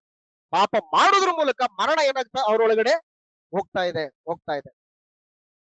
ಹಾಗಾಗಿ ಆದಾಮನಿಂದ ಹಿಡಿದು ಕರ್ತನಾದ ಯೇಸು ಕ್ರಿಸ್ತನವರೆಗೆ ಹೆಚ್ಚು ಕಡಿಮೆ ಸಾವಿರಾರು ವರ್ಷಗಳ ಕಾಲ ತನ್ನ ಪರಿಪಾಲನೆಯನ್ನ ಎಲ್ಲಾ ಮನುಷ್ಯರಿಗೆ ಏನ್ ಮಾಡ್ತಾ ಇದ್ದಾನೆ, ವಿಸ್ತರಿಸ್ತಾ ಇದ್ದಾನೆ. ಸೈತಾನ್ ಭೂಮಿ ಮೇಲೆ ಬಿಟ್ಟಿಲ್ಲ. ಅದಕ್ಕೆ ಆತ್ಮ ಸಂಬಂಧವಾದಂತ ಮರಣ ಎಲ್ಲರಲ್ಲೂ ಕೂಡ ವ್ಯಾಪಿಸ್ತಾ ಇದೆ. ಅದಕ್ಕೆ ರೋಮ ಪತ್ರಿಕೆ 5:12 ಸಹೋದರಿಗಾಗ್ಲೇ ಓದಿದ್ದಾರೆ. ಈಗಿರುವುದರಿಂದ ಒಬ್ಬ ಮನುಷ್ಯನಿಂದಲೇ ಪಾಪವು, ಪಾಪದಿಂದ ಮರಣವು ಲೋಕದೊಳಗೆ ಹೇಗೆ ಪ್ರವೇಶಿಸಿದವೋ ಹಾಗೆ ಎಲ್ಲರೂ ಕೂಡ ಏನ್ ಮಾಡಿದರೆ ಪಾಪವನ್ನ ಮಾಡಿ ದೇವರಿಂದ ಏನಾಗಿದ್ದಾರೆ, ದೂರವಾಗಿದ್ದಾರೆ. ಆದ್ರಿಂದ ನೀತಿವಂತನು ಇಲ್ಲ, ಒಬ್ಬನಾದ್ರೂ ಇಲ್ಲ. ಎಲ್ಲರೂ ಕೂಡ ಏನ್ ಮಾಡಿದರೆ ದಾರಿ ತಪ್ಪಿ ನಡೀತಾ ಇದ್ದಾರೆ, ಪಾಪ ಮಾಡ್ತಾ ಇದ್ದಾರೆ. ಹಾಗಾಗಿ ಸೈತಾನನು ಏನ್ ಮಾಡಿದ್ರೆ, ಭೂಲೋಕದಲ್ಲಿ ಬಿಟ್ಟಿದ್ದಾನೆ ಯಾರಾದ್ರೂ? ಯಾರು ಬಿಟ್ಟಿಲ್ಲ. ಎಲ್ಲರೂ ಕೂಡ ತನ್ನ ಬಾಹುನೊಳಗಡೆ ಸೇರಿಸ್ಕೊತಾ ಇದ್ದಾನೆ. ಪಾತಾಳ ಲೋಕದಲ್ಲೂ ತನ್ನ ಬಾಹುಬಲ ಚಾಚಿಸ್ತಾ ಇದ್ದಾನೆ. ಪರಲೋಕಕ್ಕೂ ಕೂಡ ಅನ್ಇನ್ವೈಟೆಡ್ ಗೆಸ್ಟ್ ಆಗ್ಬಿಟ್ಟು ಅಲ್ಲೂ ಆರೋಪಗಳ ಸುರಿಮಳೆ ಮಾಡ್ತಾ ಇದ್ದಾನೆ ದೇವ ಜನರ ಮೇಲೆ. ಇನ್ನು ಭೂಮಿ ಮೇಲಂತೂ ಕೇಳಬಾರ್ದು ಪರಿಸ್ಥಿತಿ. ಹಾಗಾಗಿ ಕ್ರಿಸ್ತನ ಶಿಲುಬೆ ಮರಣಕ್ಕಿಂತ ಮುಂಚಿನ ಪರಿಸ್ಥಿತಿಗಳು ಈ ಮೂರೂ ಲೋಕದಲ್ಲಿ ಯಾವ ರೀತಿಯಾಗಿ ಇದೆ ಅನ್ನೋದನ್ನ ನಾವು ಮೊದಲು ಅರ್ಥ ಮಾಡ್ಕೋಬೇಕು. ಆದ್ರಿಂದ ಮುಂದುವರೆದ ಭಾಗದಲ್ಲಿ ಇಬ್ರಿಯರಿಗೆ ಬರೆದ ಪತ್ರಿಕೆ 2:15 ಕರ್ತನಾದ ಯೇಸು ಕ್ರಿಸ್ತನು ಶರೀರಧಾರಿಯಾಗಿ ಈ ಲೋಕಕ್ಕೆ ಬರುವಂತ ಒಂದು ಉದ್ದೇಶ ಏನಂತ ಹೇಳ್ಬಿಟ್ಟು ಗ್ರಂಥ ನಮಗೆ ತಿಳಿಸ್ತಾ ಇದೆ. ಇಬ್ರಿಯರಿಗೆ ಬರೆದ ಪತ್ರಿಕೆ 2:14 ಇದಲ್ಲದೆ ಮಕ್ಕಳು ರಕ್ತ ಮಾಂಸಧಾರಿಗಳಾಗಿರುವುದರಿಂದ ಆತನೂ ಅವರಂತೆಯೇ ಆದನು.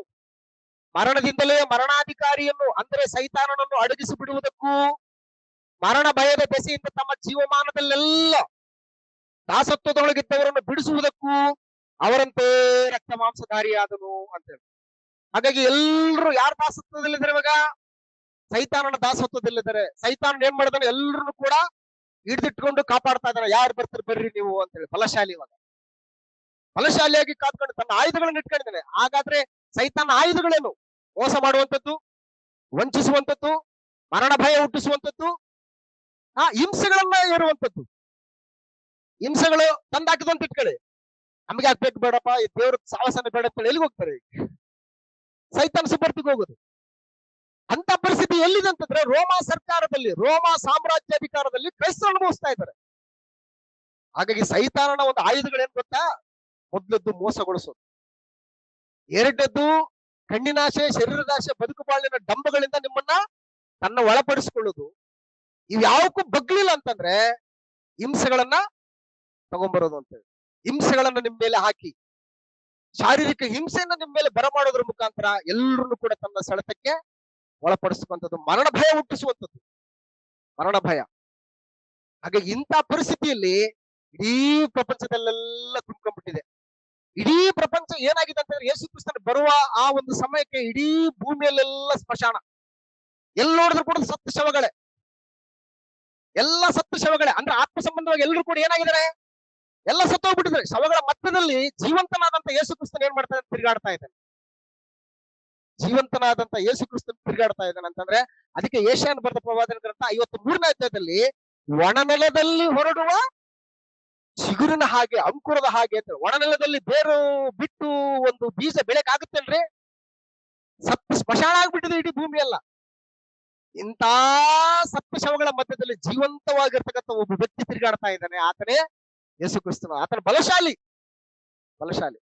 ಈತನು ಹೇಗೆ ಬಲವನ್ನು ಪಡ್ಕೊಂಡನಂತಂದ್ರೆ, ಶಾಂತಿ ಅನ್ನುವಂತ ಆಯುಧನ ಬಳಸ್ಕೊಂಡು, ತಾಳ್ಮೆ ಅನ್ನುವಂತ ಆಯುಧನ ಬಳಸ್ಕೊಂಡು, ಸೈತಾನನ್ನು ಒಡ್ಡುವಂತ ಎಲ್ಲ ಆಯುಧಗಳನ್ನ ಆತನು ಲಯ ಮಾಡಿ ಜಯಶಾಲಿಯಾಗಿ ನಿಂತಿದ್ದಾನೆ ಯೇಸು ಕ್ರಿಸ್ತ. ಅದಕ್ಕೆ ಇಬ್ರಿಯರಿಗೆ ಬರೆದ ಪತ್ರಿಕೆಯಲ್ಲಿ ಹೇಳ್ತಾನೆ, ಏನ್ ಹೇಳ್ತಾನೆ ಅಂತಂದ್ರೆ, ವಾಗ್ದಾನ ಮಾಡಲ್ಪಟ್ಟಂತವುಗಳನ್ನ ನೀವು ಹೊಂದಬೇಕಾದ್ರೆ ನೀವು ಕೊನೆಯವರೆಗೂ ತಾಳ್ಕೊಳ್ಬೇಕಾಗ್ತದೆ. ನಿಮ್ಗೆ ತಾಳ್ಮೆ ಬಹಳ ಮುಖ್ಯ ಅಂತ ಹೇಳ್ತಾರೆ. ಆದ್ರಿಂದ ಕರ್ತನಾದ ಯೇಸು ಕ್ರಿಸ್ತನು ಶಿಲುಬೆ ಮರಣಕ್ಕಿಂತ ಮುಂಚೆ ಭೂಮಿ ಮೇಲೆ ಇದ್ದಂತ ಪರಿಸ್ಥಿತಿ ಇದು, ಪಾತಾಳ ಲೋಕದಲ್ಲಿದ್ದಂತ ಪರಿಸ್ಥಿತಿ ಇದು, ಪರಲೋಕದಲ್ಲಿದ್ದಂತ ಪರಿಸ್ಥಿತಿ ಇದು. ಇಂಥ ಪರಿಸ್ಥಿತಿಯಲ್ಲಿ ಏನ್ ಮಾಡಿದನಂದ್ರೆ, ಕರ್ತನಾದ ಯೇಸು ಕ್ರಿಸ್ತನು ಪರಮ ತಂದೆಯಿಂದ ಉಪದೇಶವನ್ನ, ಜ್ಞಾನವನ್ನ ಪಡೆದುಕೊಂಡು ತಂದೆಯ ಬಳಿಯಲ್ಲಿ ಆತನ ಟ್ರೈನಿಂಗ್ ತಗೊಳ್ತಾ ಇದ್ದಾನೆ ಡೈಲಿ ಕೂಡ. ಇವನು ಸೋಲ್ಸ್ಬೇಕಂದ್ರೆ ಸುಮ್ನೆ ಆಗತ್ತಾ? ಆಗಲ್ಲ. ಟ್ರೈನಿಂಗ್ ಬೇಕು, ಅದಕ್ಕೆ ಕೋಚ್ ಬೇಕು ಅಂತ ಹೇಳ್ತಾನೆ. ಕ್ರಿಕೆಟ್ ಮಾಧ್ಯಮದಲ್ಲಿ, ಕ್ರಿಕೆಟ್ ಲೋಕದಲ್ಲಿ ಒಬ್ಬ 15 ವರ್ಷದ ಹುಡುಗ ಏನ್ ಮಾಡ್ತಾ ಇದ್ದಾನೆ, ಬಿರುಗಾಳಿ ಎಬ್ಬಿಸ್ತಾ ಇದ್ದಾನೆ. ಇವಾಗ 15 ವರ್ಷದ ಹುಡುಗ ಎಂತೆಂತ ಬಲಾಢ್ಯ ಬೌಲರ್ಗಳನ್ನು ಕೂಡ ಏನ್ ಮಾಡ್ತಾ ಇಲ್ಲ ಅಂತ, ಬಿಡ್ತಾ ಇಲ್ಲ ಅಂತ. ಅವ್ರಿಗೆ 6-4 ಹೊಡಿತಾ ಇದ್ದಾನಂತ. ಇಡೀ ಎಲ್ಲರ ಬಾಯಲ್ಲೂ ಕೂಡ ಆತನು ಪ್ರಚಲಿತವಾಗಿದ್ದಾನೆ ಆ ಹುಡುಗ, 15 ವರ್ಷದ ಹುಡುಗ. ಆ 15 ವರ್ಷದ ಹುಡುಗ ಅಷ್ಟೊಂದು ಫೇಮಸ್ ಆಗ್ಬೇಕಂದ್ರೆ ಸುಮ್ನೆ ಫೇಮಸ್ ಆತ? ಯಾರೋ ಕೇಳ್ತಾ ಇದಾರೆ, ಯಾವಾಗಿಂದ ನೀವು ಈ ರೀತಿ ಪ್ರಾಕ್ಟೀಸ್ ಮಾಡಕ್ ನೋಡಿದ್ರಿ ಅಂತಂದ್ರೆ, ನಾನು 3-4 ವರ್ಷದಾಗಿದ್ದಾಗಿಂತಾನೆ ನಾನು ಟ್ರೈನಿಂಗ್ ಸ್ಟಾರ್ಟ್ ಮಾಡಿದೆ, ನಾನು ಕ್ರಿಕೆಟ್ ಆಡೋದು ಅಂತ ಹೇಳ್ತೇನೆ. ನಾವು 4 ವರ್ಷದವನು ಇದ್ದಾಗ್ಲೇನೆ ನಾನು ಕ್ರಿಕೆಟ್ ಆಡೋದು ಸ್ಟಾರ್ಟ್ ಮಾಡಿದೆ, ನಾನು ಅಲ್ಲಿಂದ ಕೋಚಿಂಗ್ ನಡೀತು ನಂದು ಅಂತ ಹೇಳ್ತೇನೆ. ಅಂದ್ರೆ ಅವನು ಆ ರೀತಿ ಅವನು ಒಳ್ಳೆ ಬ್ಯಾಟರ್ ಮನ್ ಆಗ್ಬೇಕಂತಂದ್ರೆ ಅವ್ರಿಗೆ ಯಾರು ಬೇಕು? ಅವರಿಗೆ ಕೋಚ್ ಬೇಕು, ಕೋಚ್. ಇಂಥ ಬಲಾಢ್ಯನಾದಂತಹ 3 ಲೋಕಗಳಿಗೂ ಕೂಡ ತನ್ನ ಒಂದು ಪರಿಪಾಲನೆಯನ್ನು ವಿಸ್ತರಿಸಿದಂತಹ ಸೈತಾನನನ್ನು ಸೋಲಿಸುವುದಕ್ಕೆ ಯೇಸು ಕ್ರಿಸ್ತನೇನೋ ಸ್ಪರ್ಧಿಯಾಗಿ ರೆಡಿ ಆಗಿದ್ದಾನೆ ಇವಾಗ. ಮತ್ತೆ ಈತನನ್ನ, ಆತನ ಮೇಲೆ ಯುದ್ಧ ಮಾಡಿ ಜಯ ಹೊಂದಬೇಕಂತಂದ್ರೆ ಕೋಚ್ ಬೇಕಲ್ಲ ಇವ್ರಿಗೆ ಕೋಚ್ ಯಾರು? ಯೇಸು ಕ್ರಿಸ್ತನಿಗೆ ಕೋಚ್ ಯಾರು ಅಂತಂದ್ರೆ ಪರಮ ತಂದೆ. ಯೆಶಾಯನ ಬರೆದ ಪ್ರವಾದನ ಗ್ರಂಥ 50ನೇ ಅಧ್ಯಾಯದಲ್ಲಿ ಈ ಕೋಚು ಟ್ರೈನಿಂಗ್ ಕೊಡ್ತಾ ಇದ್ದಾನೆ ಕರ್ತನಾದ ಯೇಸು ಕ್ರಿಸ್ತನಿಗೆ. ಯೆಶಾಯನ ಬರೆದ ಪ್ರವಾದನ ಗ್ರಂಥ 50ನೇ ಅಧ್ಯಾಯ 4ನೇ ವಚನ. ಬಳಲಿ ಹೋದವರನ್ನು ಮಾತುಗಳಿಂದ ಸುಧಾರಿಸುವುದಕ್ಕೆ ನಾನು ಬಲ್ಲವನಾಗುವಂತೆ ಕರ್ತನಾದ ಯೆಹೋವನು ಶಿಕ್ಷಿತರ ನಾಲಿಗೆಯನ್ನು ನನಗೆ, ಅಂದ್ರೆ ಯಾರು ದಯಪಾಲಿಸಿದ್ದು? ಪರಮ ತಂದೆ. ಮಗನೇ, ನೀನು ಬಳಲಿ ಹೋದವರನ್ನ ನಿನ್ನ ಮಾತುಗಳಿಂದ ನೀನು ಸುಧಾರಿಸ್ಬೇಕು. ನೀನು ಅವ್ರ ಜೊತೆ ಹೆಂಗ್ ಮಾತಾಡ್ಬೇಕು, ಯಾವ ಟೋನ್ ಅಲ್ಲಿ ಮಾತಾಡ್ಬೇಕು, ಹೇಗೆ ಮಾತಾಡ್ಬೇಕು ಅನ್ನೋದನ್ನ ಟ್ರೈನಿಂಗ್ ಎಲ್ಲಿ ತಗೋತಾ ಇದ್ದಾನೆ? ತಂದೆಯಾದ ದೇವರ ಬಳಿಯಲ್ಲಿ ತಗೋತಾ ಇದ್ದಾನೆ. ಟ್ರೈನಿಂಗ್ ಅವಶ್ಯಕತೆ ಇದೆ ಅಂತೀರಾ? ಬೇಕು. ಯಾಕಂದ್ರೆ ಅವನು ಸಾಮಾನ್ಯ ಅಲ್ಲ, ಅವನು ಸೋಲಿಸುವಂತದ್ದು ಸಾಮಾನ್ಯ ಅಲ್ಲ. ಯಾಕಂದ್ರೆ 3 ಲೋಕಕ್ಕೂ ಕೂಡ ತನ್ನ ಒಂದು ಪರಿಪಾಲನೆಯನ್ನು ವಿಸ್ತರಿಸುವುದಕ್ಕೆ ಆತನು ಬಹಳ ಉಗ್ರನಾಗಿ ತಿರುಗಾಡ್ತಾ ಇದ್ದಾನೆ. ಇಂಥವನನ್ನು ಸೋಲಿಸ್ಬೇಕಂತಂದ್ರೆ ನಮ್ಮ ಪ್ರಭುವಾದ ಯೇಸು ಕ್ರಿಸ್ತನಿಗೆ ಟ್ರೈನಿಂಗ್ ಬೇಕು. ಆ ಟ್ರೈನಿಂಗ್ ಅನ್ನ ಪರಮ ತಂದೆಯಿಂದ ಪಡ್ಕೊಳ್ತಾ ಇದ್ದಾನೆ ಪ್ರತಿ ದಿನ, ಪ್ರತಿ ಬೆಳಗ್ಗೆ ಅಂತ ಹೇಳ್ತಾನೆ. ನೆಕ್ಸ್ಟ್ ಮುಂದೆ 4ನೇ ವಚನದ ಮುಂದಿರುವ ಭಾಗದಲ್ಲಿ, ಕರ್ತನಾದ ಯೆಹೋವನು ಶಿಕ್ಷಿತರ ನಾಲಿಗೆಯನ್ನು ನನಗೆ ದಯಪಾಲಿಸಿದ್ದಾನೆ. ಬೆಳಬೆಳಗೂ ನನ್ನನ್ನು ಎಚ್ಚರಿಸಿ ಶಿಕ್ಷಿತರಂತೆ ನಾನು ಕೇಳುವ ಹಾಗೆ ನನ್ನ ಕಿವಿಯನ್ನು ಜಾಗರೂಕಗೊಳಿಸಿದ್ದಾನೆ. ಕರ್ತನಾದ ಯೆಹೋವನು ನನ್ನ ಕಿವಿಯನ್ನು ತೆರೆದಿದ್ದಾನೆ, ನಾನು ಎದುರು ಬೀಳಲಿಲ್ಲ. ಕೋಚಿಂಗ್ ಕೊಡುವಾಗ ಕೋಚರ್ ಮಾತಿಗೆ ಈ ಸ್ಟೂಡೆಂಟ್ ಎದುರು ಬೀಳಲಿಲ್ಲ ಅಂತ ಹೇಳ್ತಾನೆ. ಹಿಂಗ್ ಬರ್ತದೆ ಪರಿಸ್ಥಿತಿ. ನಿನ್ನ ಹೊಡಿತಾರೆ, ನಿನ್ನ ಗುದ್ದುತ್ತಾರೆ, ನಿನ್ನ ಕಣ್ಣು ಮುಚ್ಚಿ ನಿನ್ನ ಹೊಡೆದ್ಬಿಟ್ಟು, ನಿನ್ನ ಹೊಡೆದವ್ರು ಯಾರು ಹೇಳು ಅಂತಂತವ್ರೆ, ನಿನ್ನ ಬಟ್ಟೆನ ಹರಿದ್ಬಿಟ್ಟು ಪಾಲ್ ಮಾಡ್ಕೊತವ್ರೆ, ನಿನ್ ನೀರಡಿಕೆ ಅಂತಂದ್ರೆ ಕಹಿನ ಪದಾರ್ಥ ನಿನ್ನ ಕೊಡ್ತಾರೆ. ಇಂಥ ಪರಿಸ್ಥಿತಿ ಬರ್ತವ ಮಗನೇ ಅಂತಂದಾಗ, ಅದನ್ನೆಲ್ಲ ನಾನೇ ಅನುಭವಿಸ್ಲಿ ಅಂತ ಏನ್ ಮಾಡ್ಲಿಲ್ಲ, ಎದುರು ಬೀಳಲಿಲ್ಲ. ಯಾಕೆಂತಂದ್ರೆ ನೀನು ಎಂತ ಕೆಲಸ ಮಾಡ್ಬೇಕಾಗಿದೆ ಅಂತಂದ್ರೆ ಇಂಥ ದೊಡ್ಡ ಬಲಶಾಲಿಯನ್ನ ನೀನ್ ಏನ್ ಮಾಡ್ಬೇಕು, ನೀನು ಸೋಲಿಸ್ಬೇಕು ನೀನು. ಹಾಗಾಗಿ ಇಂಥ ಎಲ್ಲ ಪರಿಸ್ಥಿತಿಗಳು ಬಂದಾಗ ನೀನು ಹಿಡಿಬೇಕಾದಂತ ಆಯುಧ ಯಾವ್ದಂತಂದ್ರೆ ತಾಳ್ಮೆ, ಸಹನೆ. ಈ ಆಯುಧನ ಇಟ್ಕೋಬೇಕು ನೀನು. ಯಾವುದೇ ಕಾರಣಕ್ಕೂ ಕೂಡ ನಿನ್ನ ತಾಳ್ಮೆನ ಕಳ್ಕೋಬಾರ್ದು. ಕಳ್ಕೊಂಡ್ರೆ ಯಾರು ಗೆಲ್ತಾರೆ? ಸೈತಾನ್ ಗೆದ್ದು ಬಿಡ್ತಾನೆ. ಸೈತಾನ್ ಕೆಲಸ ಏನಂತಂದ್ರೆ ಪ್ರವೋಕ್ ಮಾಡದೆ. ಅದಕ್ಕೆ ಅವನಿಗೆ ಪ್ರವೋಕ್ ಮಾಡ್ತಾನೆ ಗೊತ್ತಾ? ನೀನು ದೇವರ ಮಗನಾಗಿದ್ರೆ.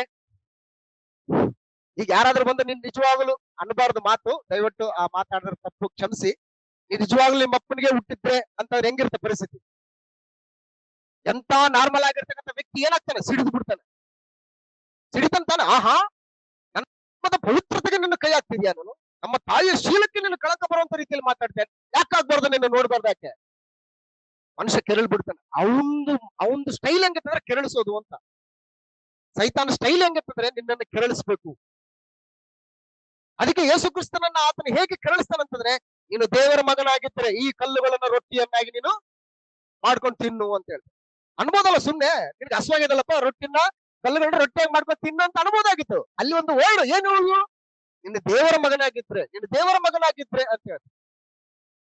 ಅದಕ್ಕೆ ಯೇಸು ಕ್ರಿಸ್ತನು ತನ್ನ ಜೀವಿತ ಕಾಲದಲ್ಲಿ ಯಾವತ್ತೂ ಕೂಡ ನಾನು ದೇವರ ಮಗ ಅಂತ ಹೇಳ್ಬಿಟ್ಟು ಸಾಧಿಸ್ಕೊಳ್ಳೋದಕ್ಕೆ ಆತ ಹೋಗಲ್ಲ. ನನ್ನ ತಂದೆನೇ ನನ್ನನ್ನ ಆತನ ಮಗನು ಅಂತೇಳಿ ಆತನೇ ಹೇಳ್ಬೇಕಂತೇಳಿ ಆ ಜವಾಬ್ದಾರಿಯನ್ನ ತಂದೆಗೆ ಬಿಟ್ಕೊಡ್ತಾನೆ. ನಾನು ದೇವರ ಮಗನ್ ಅಂತೇಳಿ ಸಾಧಿಸ್ಕೊಳ್ಳೋದಕ್ಕೆ ಯೇಸು ಕ್ರಿಸ್ತನ್ ಯಾವತ್ತೂ ವಾಗ್ವಾದಕ್ಕೆ ಇಳಿಲಿಲ್ಲ. ನಾನು ದೇವರ ಮಗ ಕಂಡ್ರಿ ಅಂತೇಳಿ ರುಜುವಾತ್ ಮಾಡ್ಕೊಳಕ್ಕೆ ಆತ ಯಾವತ್ತೂ ಹೋರಾಟ ಮಾಡ್ಲಿಲ್ಲ. ಕರ್ತನಾದ ಯೇಸು ಕ್ರಿಸ್ತನು ನಡೆಸಿದಂತ ಕಾರ್ಯಗಳ ವಿಷಯದಲ್ಲಿ ದೇವರ ಪ್ರಸನ್ನನಾಗಿ ಸಂತೋಷನಾಗಿ ಸತ್ತಂತ ತನ್ನ ಮಗನನ್ನ ಎಬ್ಬಿಸುವುದ್ರ ಮುಖಾಂತರ, ಇಗೋ ನನ್ನ ಮಗನು, ನಾನು ಇವತ್ತನನ್ನ ಪಡೆದಿದ್ದೀನಿ ಅಂತ ಹೇಳ್ದ. ಇಗೋ ನನ್ನ ಮಗ ಅಂತ ಹೇಳ್ದ. ಹಾಗಾಗಿ ಪರಿಸ್ಥಿತಿಗಳು ಹಿಂಗಿದಾವೆ, ಪ್ರವೋಕ್ ಮಾಡ್ತಾನೆ. ಹಾಗಾಗಿ ಮಗನೇ ನೀನು ತೃಪ್ತಿಗಡಬೇಡ, ನೀನು ಆಲಸ್ಯಕ್ಕೊಳಗಾಗ್ಬೇಡ, ತಾಳ್ಮೆನ ಕಳ್ಕೋಬೇಡ. ನೀನು ಜಯಶಾಲಿ ಆಗ್ಬೇಕಂತಂದ್ರೆ ಇವುಗಳನ್ನ ನಿನ್ನ ಆಯುಧವನ್ನಾಗಿಟ್ಕೋ ಅಂತ ಹೇಳ್ತಾರೆ.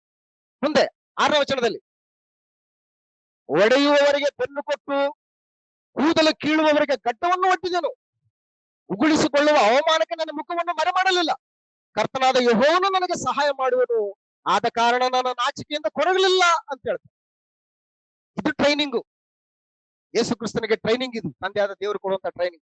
ಈ ಟ್ರೈನಿಂಗ್ ಅನ್ನ ಪಡ್ಕೊಂಡು ಆತನ ಏನ್ ಮಾಡಿದನಂತಂದ್ರೆ, ಸೈತಾನನನ್ನ ಕಲ್ವರಿ ಶಿಲುಬೆಯಲ್ಲಿ ಆತನ ಜಯಿಸಿದಾನೆ ಅಂತ. ಇಬ್ರಿಯರಿಗೆ ಬರೆದ ಪತ್ರಿಕೆ 9ನೇ ಅಧ್ಯಾಯ 15ನೇ ವಚನದಲ್ಲಿ, ಇಬ್ರಿಯರಿಗೆ ಬರೆದ ಪತ್ರಿಕೆ 9ನೇ ಅಧ್ಯಾಯ 15ನೇ ವಚನ, ಮತ್ತು ಈ ಕಾರಣದಿಂದ ಆತನು ಒಂದು ಹೊಸ ಒಡಂಬಡಿಕೆಗೆ ಮಧ್ಯಸ್ಥನಾಗಿದ್ದಾನೆ. ಮೊದಲನೆಯ ಒಡಂಬಡಿಕೆಯ ಕಾಲದಲ್ಲಿ ನಡೆದ ಅಕ್ರಮಗಳ ಪರಿಹಾರಕ್ಕಾಗಿ ಆತನ ಮರಣವನ್ನು ಅನುಭವಿಸುವುದರಿಂದ ದೇವರಿಂದ ಕರೆಯಿಸಿಕೊಂಡವರು ವಾಗ್ದಾನವಾಗಿದ್ದ ನಿತ್ಯ ಬಾಧ್ಯತೆಯನ್ನು ಹೊಂದುವುದಕ್ಕೆ ಆತನ ಮೂಲಕ ಮಾರ್ಗವಾಯಿತು ಅಂತ ಹೇಳ್ತಾರೆ. ಹಾಗಾಗಿ ಯೇಸು ಕ್ರಿಸ್ತನ ಕಲ್ವರಿ ಶಿಲುಬೆಯಲ್ಲಿ ಈ ತಾಳ್ಮೆ ಎಂಬ ಆಯುಧವನ್ನ ಬಳಸಿಕೊಂಡು, ಸಹನೆ ಎಂಬ ಆಯುಧವನ್ನ ಧರಿಸಿಕೊಂಡು ಸೈತಾನನನ್ನ ಲಯ ಮಾಡುವುದರ ಮೂಲಕ ಆತನ ಯಾರಿಗೆ ಲಾಭ ತಂದು ಕೊಡ್ತಾ ಇದ್ದಾನಂತಂದ್ರೆ, ಮೊದಲನೇ ಒಡಂಬಡಿಕೆಯಲ್ಲಿ ಅಕ್ರಮಗಳು ಯಾರೆಲ್ಲ ಮಾಡಿದ್ರು ಅವರ ಪರಿಹಾರಕ್ಕೂ ಕೂಡ ಯೇಸು ಕ್ರಿಸ್ತನ್ ಏನ್ ಮಾಡಿದಾನೆ? ರಕ್ತನ ಸುರಿಸಿದ್ದಾನೆ. ಇನ್ನು ಅವರನ್ನ ಅಪರಾಧಿಗಳಂತೇಳಿ ತೀರ್ಪು ಮಾಡೋದಕ್ಕೆ ಯಾರಿಗೂ ಕೂಡ ಅವಕಾಶ ಇಲ್ಲ. ಯಾಕಂದ್ರೆ ಅವರ ಅಪರಾಧಗಳ ಪರಿಹಾರಕ್ಕೋಸ್ಕರವೂ ಕೂಡ ಯೇಸು ಕ್ರಿಸ್ತನ್ ಏನ್ ಮಾಡಿದಾನೆ? ಇಲ್ಲಿ ರಕ್ತವನ್ನ ಸುರಿಸಿದ್ದಾನೆ. ಈ ರಕ್ತ ಅವ್ರಿಗೂ ಕೂಡ ಅನ್ವಯ ಆಗುತ್ತೆ, ನೆಕ್ಸ್ಟ್ ಬರುವಂತ ಜನರೇಷನ್ಗೂ ಕೂಡ ಏನಾಗ್ತದೆ? ಇದು ಅನ್ವಯ ಆಗ್ತದೆ ಅಂತ ಹೇಳಿ. ಇವತ್ತು ತುಂಬಾ ಜನ ಕೇಳ್ತಾರೆ, 2000 ವರ್ಷಗಳ ಹಿಂದೆ ಯಾರೋ ಒಬ್ರು ಕಲ್ವರಿ ಶಿಲುಬೆಯಲ್ಲಿ ಯಾವ್ದೋ ಒಂದು ದೇಶದಲ್ಲಿ ಯಾರೋ ರಕ್ತ ಸುರಿಸಿದ್ರಂತೆ, ಆ ರಕ್ತ ಇವತ್ತಂಗಿರ ಕೆಲಸ ಮಾಡ್ತದೆ ಅಂತ ಕೇಳ್ತಾರೆ. ಅಜ್ಞಾನಿಗಳು, ಏಲೋಕ ವಿಷಯದಲ್ಲಿ ಜ್ಞಾನ ಇಲ್ದಿರ್ತಕ್ಕಂಥವ್ರು. 1947ರಲ್ಲಿ ನಮ್ಮ ಭಾರತ ದೇಶಕ್ಕೆ ಸ್ವಾತಂತ್ರ್ಯ ಬಂತು. ಸ್ವಾತಂತ್ರ್ಯ ಪೂರ್ವದಲ್ಲಿ ಎಷ್ಟು ಜನರ ರಕ್ತ ಸುರಿಸಿಲ್ಲ? ಅವ್ರ ರಕ್ತ ಸುರಿಸಿದ್ದು ಇವತ್ತು ನಮಗೆ ಸ್ವಾತಂತ್ರ್ಯ ತಂದು ಕೊಟ್ಟಿದೇ ಇಲ್ಲ. ಇವತ್ತು ಅವತ್ತು ಅವ್ರು ರಕ್ತ ಸುರಿಸಿದಂತ ಆ ರಕ್ತದ ಬೆಲೆ ಇವತ್ತು ನಾವು ಅನುಭವಿಸ್ತಾ ಇದೀವ. ಇವತ್ತು ನಾವು ಅನುಭವಿಸ್ತಾ ಇದ್ವಿ, ನೆಕ್ಸ್ಟ್ ನಮ್ಮ ಮಕ್ಕಳು ಕೂಡ ಏನ್ ಮಾಡ್ತಾರೆ? ಇದನ್ನ ಆ ರಕ್ತ ಇಲ್ಲಿವರೆಗೂ ಕೆಲಸ ಮಾಡ್ತಾ ಇದೆಯಾ? ಇಲ್ಲಿವರೆಗೂ ಕೆಲಸ ಮಾಡ್ತಾ ಇದೆ.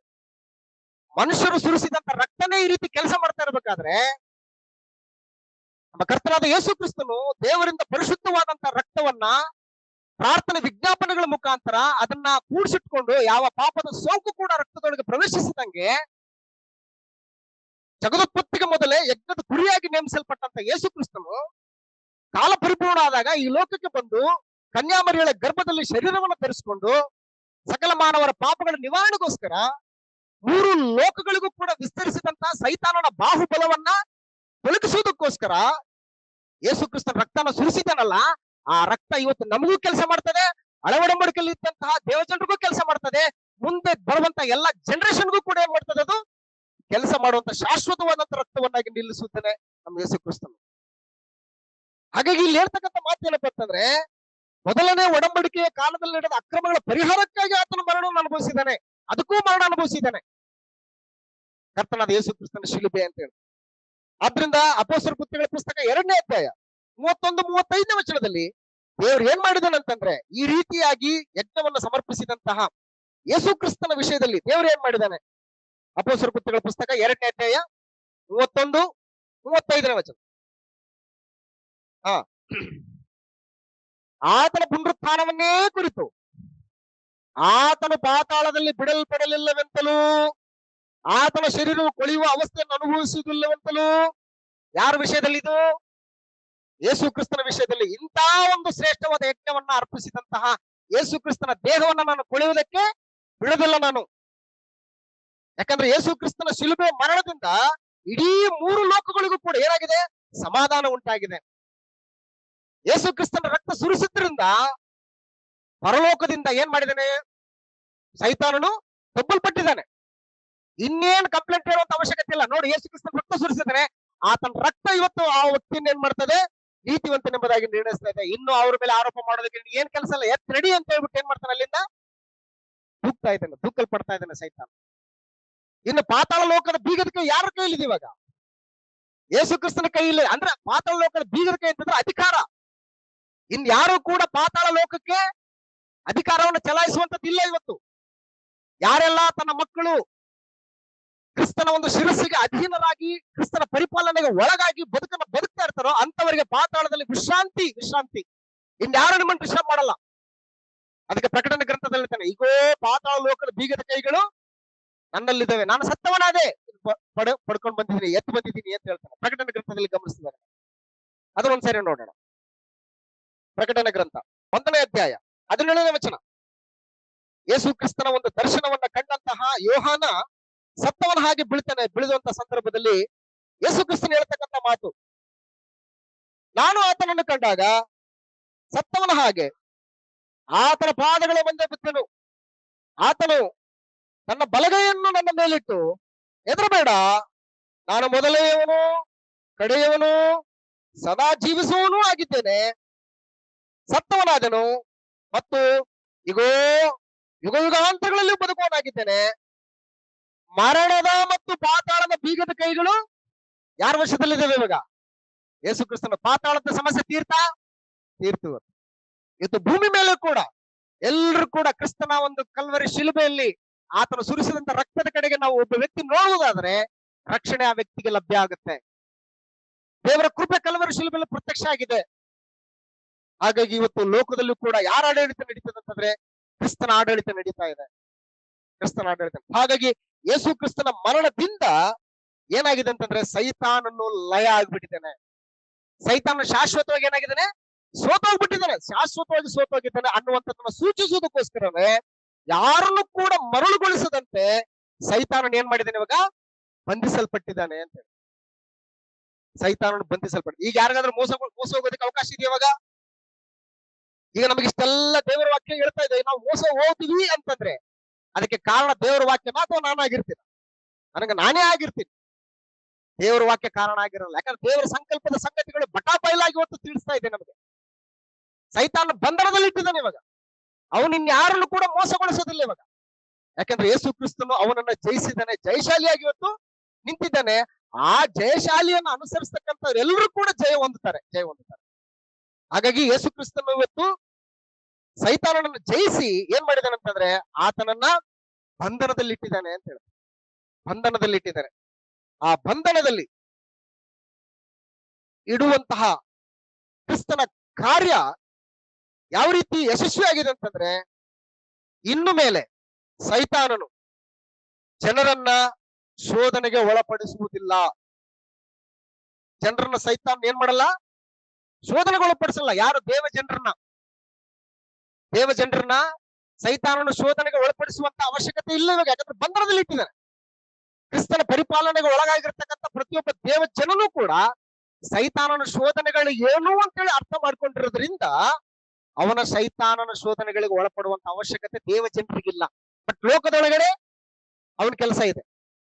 ಲೋಕದೊಳಗೆ ಅವನು ಏನ್ ಮಾಡ್ತಾನೆ ಅಂತಂದ್ರೆ ಜನರನ್ನ ಮೋಸಗೊಳಿಸ್ತಾನೆ. ಅವನು ಏನ್ ಮೋಸಗೊಳಿಸ್ತಾನೆ? ಮೋಸ ಹೇಗ್ ಬಳಸ್ತಾನೆ? ಯಾಕೆ ಕಷ್ಟಪಟ್ಟು ದುಡಿತಿದಿ? ಆರಾಮಾಗಿ ಒಂದ್ ಸುಳ್ಳು ಹೇಳು, 1,000 ರೂಪಾಯಿ ಬರ್ತದೆ. ದೇವ್ರು ಹೇಳಿದ್ದೇನು? ನಿನ್ನ ಕಷ್ಟಪಟ್ಟು ಕೆಲಸ ಮಾಡಿ, ನಿನ್ನ ಬೆವರು ಸುರಿಸಿ, ನಿನ್ನ ಆದಾಯದ ಸಂಪನ್ಮೂಲವನ್ನು ಕಂಡುಕೊಂಡು ನೀನ್ ತೃಪ್ತನಾಗಿರೋ, ಇದು ದೇವ್ರ ನಿಯಮ. ಸೈತಾನ ಏನ್ ಹೇಳ್ತಾನೆ? ಯಾಕೆ ಅಷ್ಟೊಂದು ದುಡಿತಿದ್ದಿ ಕಷ್ಟಪಟ್ಟು? ಸುಮ್ನೆ ಮಧ್ಯವರ್ತಿಯಾಗಿ ಕೆಲಸ ಮಾಡು. ಅವ್ರದ್ದು ಹಂಗೆ ಹೇಳು, ಇವ್ರ ಹಿಂಗೆ ಹೇಳು, ಅವರಿಂದ 1,000 ತಗ, ಇವರಿಂದ 1,000 ತಗ, ಆರಾಮಾಗಿ ಕೂತಲ್ಲೇ ದುಡಿದಿಡಿ ನೀನು.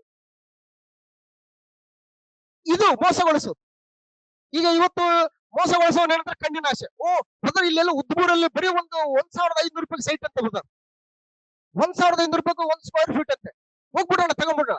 ಅದ್ ಯಾವುದು ಏನ್ ಕತ್ತನೆ ಏನು ಕೂಡ ಗೊತ್ತಾಗಲ್ಲ. ಅಯ್ಯೋ, ಗ್ರೇಟರ್ ಮೈಸೂರು ಆಗ್ಬಿಟ್ಟಿದೆ. ಎಲ್ಲೋದ್ರೂ ಕೂಡ 2,500 3,000 ರೂಪಾಯಿ ಸ್ಕ್ವೇರ್ ಫೀಟ್ ಇದೆ. ಬರೀ 1,500 1,200 ರೂಪಾಯಿ ಸ್ಕ್ವೇರ್ ಫೀಟ್ ಕೊಡ್ತದೆ. ಹೇಳಿ ಹೋಗ್ಬಿಡೋಣ. ಏನಿದು? ಶರೀರದ ಆಶೆ, ಶರೀರದ ಆಶೆ, ಕಣ್ಣಿನ ಆಶೆ. ಅವನಂತಾನೆ ಇಲ್ಲ ಕೊಡ್ತೀವಿ ಕರೆಕ್ಟ್ ಆಗಿ, ಮೊದ್ಲು ಟೋಕನ್ ಕಟ್ಬಿಡಿ, ಟೋಕನ್ ಅಮೌಂಟ್ ಕಟ್ಬಿಡಿ, 5 ಲಕ್ಷ ಕಟ್ಬಿಡಿ. ಆಯ್ತು, ಕಟ್ಸ್ಕೊಂಡ್ಬಿಡ್ತಾನೆ. ನಮ್ಮಂತ 10 ಜನರನ್ನ ಕಟ್ಸ್ಕೊಂಡ್ಬಿಡ್ತಾನೆ. ಒಂದ್ ಸೈಟ್ ಏನ್ ಮಾಡ್ತಾನೆ ಎಲ್ರಿಗೆ? ಈ ಲೋಕದಲ್ಲಿ ನಡೀತಕ್ಕಂಥ ವಿಷಯಗಳಿವೆಲ್ಲ. ಯಾರೋ ಮಾತಾಡ್ತಾರೆ, ನಾನೇನಾದ್ರೂ ಕಂಟೆಗೆ ಹೋಗಿಲ್ಲ. ಮಾತಾಡುವಂತವ್ರ ಮಾತುಗಳನ್ನ ಇವತ್ತು ಲೋಕದಲ್ಲಿ ಕೇಳ್ತಾ ಇದ್ವಿ. ಬೆಳಿಗ್ಗೆ ವಾಕಿಂಗ್ ಹೋಗ್ತಾ ಇರ್ತೀವಿ, ಕುಕ್ಕರಳ್ಳಿ ಕೆರೆಯಲ್ಲಿ ಎಲ್ಲೆಲ್ಲೆಲ್ಲಿ ಹೋಗ್ತಾ ಇರ್ಬೇಕು, ಜನ ಮಾತಾಡ್ಕೊಂಡು ಹೋಗ್ತಾ ಇರ್ತಾರೆ. ಇವೆಲ್ಲ ವಿಷಯಗಳು, ಇವೆಲ್ಲ ಮೋಸಗೊಳಿಸುವಂತದ್ದು. ಸೈತಾನನು ಏನ್ ಮಾಡ್ತಾನಂತಂದ್ರೆ, ಸೈತಾನ್ ಮಾಡ್ತಕ್ಕಂಥ ಮುಖ್ಯವಾದ ಕಾರ್ಯಗಳು ಜನರನ್ನ ಶೋಧನೆಗೊಳಪಡಿಸುವಂಥದ್ದು. ಯಾವ ಶೋಧನೆ? ಕಣ್ಣಿನ ಆಶೆ, ಶರೀರದ ಆಶೆ, ಬದುಕು ಬಾಳಿನ ಡಂಬ, ಇವುಗಳು ಶೋಧನೆಗೊಳಪಡಿಸುವಂಥದ್ದು. ಆಮೇಲೆ ಮೋಸಗೊಳಿಸುವಂಥದ್ದು, ಆಮೇಲೆ ಹಿಂಸೆಗೊಳಪಡಿಸುವಂಥದ್ದು, ಬಾಧೆಗೊಳಪಡಿಸುವಂಥದ್ದು, ಬೆದರಿಸುವುದು ಮತ್ತು ಕೊಲ್ಲುವುದು, ನಂಬಿಕೆಯಿಂದ ತೊಲಗಿ ಹೋಗುವಂತೆ ಮಾಡುವಂಥದ್ದೇ ಸೈತಾನನ ಒಂದು ಕಾರ್ಯಗಳು, ಸೈತಾನ ಕಾರ್ಯಗಳು. ಇವೆಲ್ಲವುಗಳನ್ನು ಏನ್ ಮಾಡಿದಾನೆ ಅಂತಂದ್ರೆ ಯೇಸು ಕ್ರಿಸ್ತನು ಲಯ ಮಾಡಿದಾನೆ ಅಂತ. ಸೈತಾನ ಶಾಶ್ವತವಾಗಿ ಸೋಲಿಸ್ಬಿಟ್ಟಿದ್ದಾನೆ. ಯಾರೆಲ್ಲಾ ಕ್ರಿಸ್ತನನ್ನ ದೃಷ್ಟಿಸ್ತಾರೋ, ಯಾರೆಲ್ಲಾ ಕ್ರಿಸ್ತನ ಶಿರಸ್ಸಿಗೆ ವಿಧೇಯರಾಗಿರ್ತಾರೋ, ಹೇಗೆ ಯೇಸು ಕ್ರಿಸ್ತನ ಇವೆಲ್ಲವುಗಳನ್ನ ಜಯಿಸಿದನೋ ಅದೇ ರೀತಿ ಕ್ರಿಸ್ತನನ್ನ ಅನುಸರಿಸುವಂತ ಪ್ರತಿಯೊಬ್ಬರು ಕೂಡ ಇವೆಲ್ಲವುಗಳನ್ನು ಕೂಡ ಜಯಿಸ್ತಾರೆ ಅಂತ ಹೇಳಿ. ಹಾಗಾಗಿ ಅಧೋಲೋಕದಲ್ಲಿ ಏನ್ ಮಾಡಿದ್ದಾನೆ? ಆತನು ಬಂಧಿಸಿಡಲ್ಪಟ್ಟಿದ್ದಾನೆ ಅಂತ ಹೇಳಿ.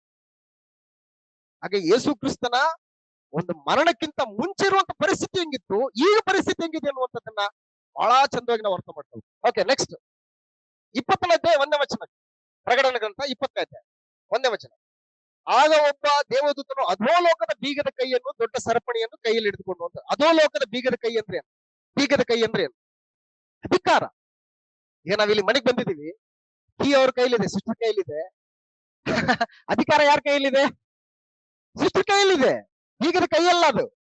ಏನದು? ಅಧಿಕಾರ ಅವ್ರ ಕೈಯಲ್ಲಿದೆ. ಅದಕ್ಕೆ ಪಾತಾಳ ಲೋಕದ ದ್ವಾರವು ಅದನ್ನ ಅಲುಗಾಡಿಸಲಾರದು ಅಂತೇಳಿ ಮತ್ತೊಂದು ಬರೆಸುವಂತೆ 16ನೇ ಅಧ್ಯಾಯದಲ್ಲಿ ಯೇಸು ಕ್ರಿಸ್ತನು ಪೇತ್ರನಿಗೆ ಹೇಳ್ತಾನೆ, ಈಗ ಪರಲೋಕ ರಾಜ್ಯದ ಬೀಗದ ಕೈಗಳನ್ನ ಏನ್ ಮಾಡ್ತೀನಿ ನಾನು? ನಿನಗ್ ಕೊಡ್ತೀನಿ ಅಂತಂದ್ರೆ ಅಧಿಕಾರ ಯಾರು ಕೊಡ್ತಾ ಇದ್ದೀನಿ? ನಾನು ನಿನಗ್ ಕೊಡ್ತಾ ಇದ್ದೀನಿ ಅಂತ ಹೇಳಿ. ಸೊ ಹಾಗಾಗಿ 9ನೇ ಅಧ್ಯಾಯ, ಪ್ರಕಟಣೆ ಗ್ರಂಥ 9ನೇ ಅಧ್ಯಾಯ 1ನೇ ವಚನದಲ್ಲಿ ಅಧೋಲೋಕ ಅಂತಂದ್ರೆ ತಳವಿಲ್ಲದ ಒಂದು ಬಿಲ ಅಥವಾ ಒಂದು ಗುಂಡಿ ಅಂತ. ಅಧೋಲೋಕ ಅಂತಂದ್ರೆ ಅದಕ್ಕೆ ತಳ ಅನ್ನುವಂಥದ್ದಿಲ್ಲ, ತಳ ಅನ್ನುವಂಥದ್ದಿಲ್ಲ. ಅದು ಅಗಾಧವಾದಂಥದ್ದು, ಅದಕ್ಕೆ ಎಂಡ್ ಅನ್ನುವಂಥದ್ದೇ ಇಲ್ಲ. ಅದು ಒಂದು ಗುಂಡಿ ಅಂತೇಳಿ ಪ್ರಕಟಣೆ ಗ್ರಂಥ 9ನೇ ಅಧ್ಯಾಯ 1ನೇ ವಚನದಲ್ಲಿ ನಾವು ಗಮನಿಸ್ತೇವೆ. ಎಸ್ ಬ್ರದರ್, ಸಿಕ್ತಾ? ಹಾ,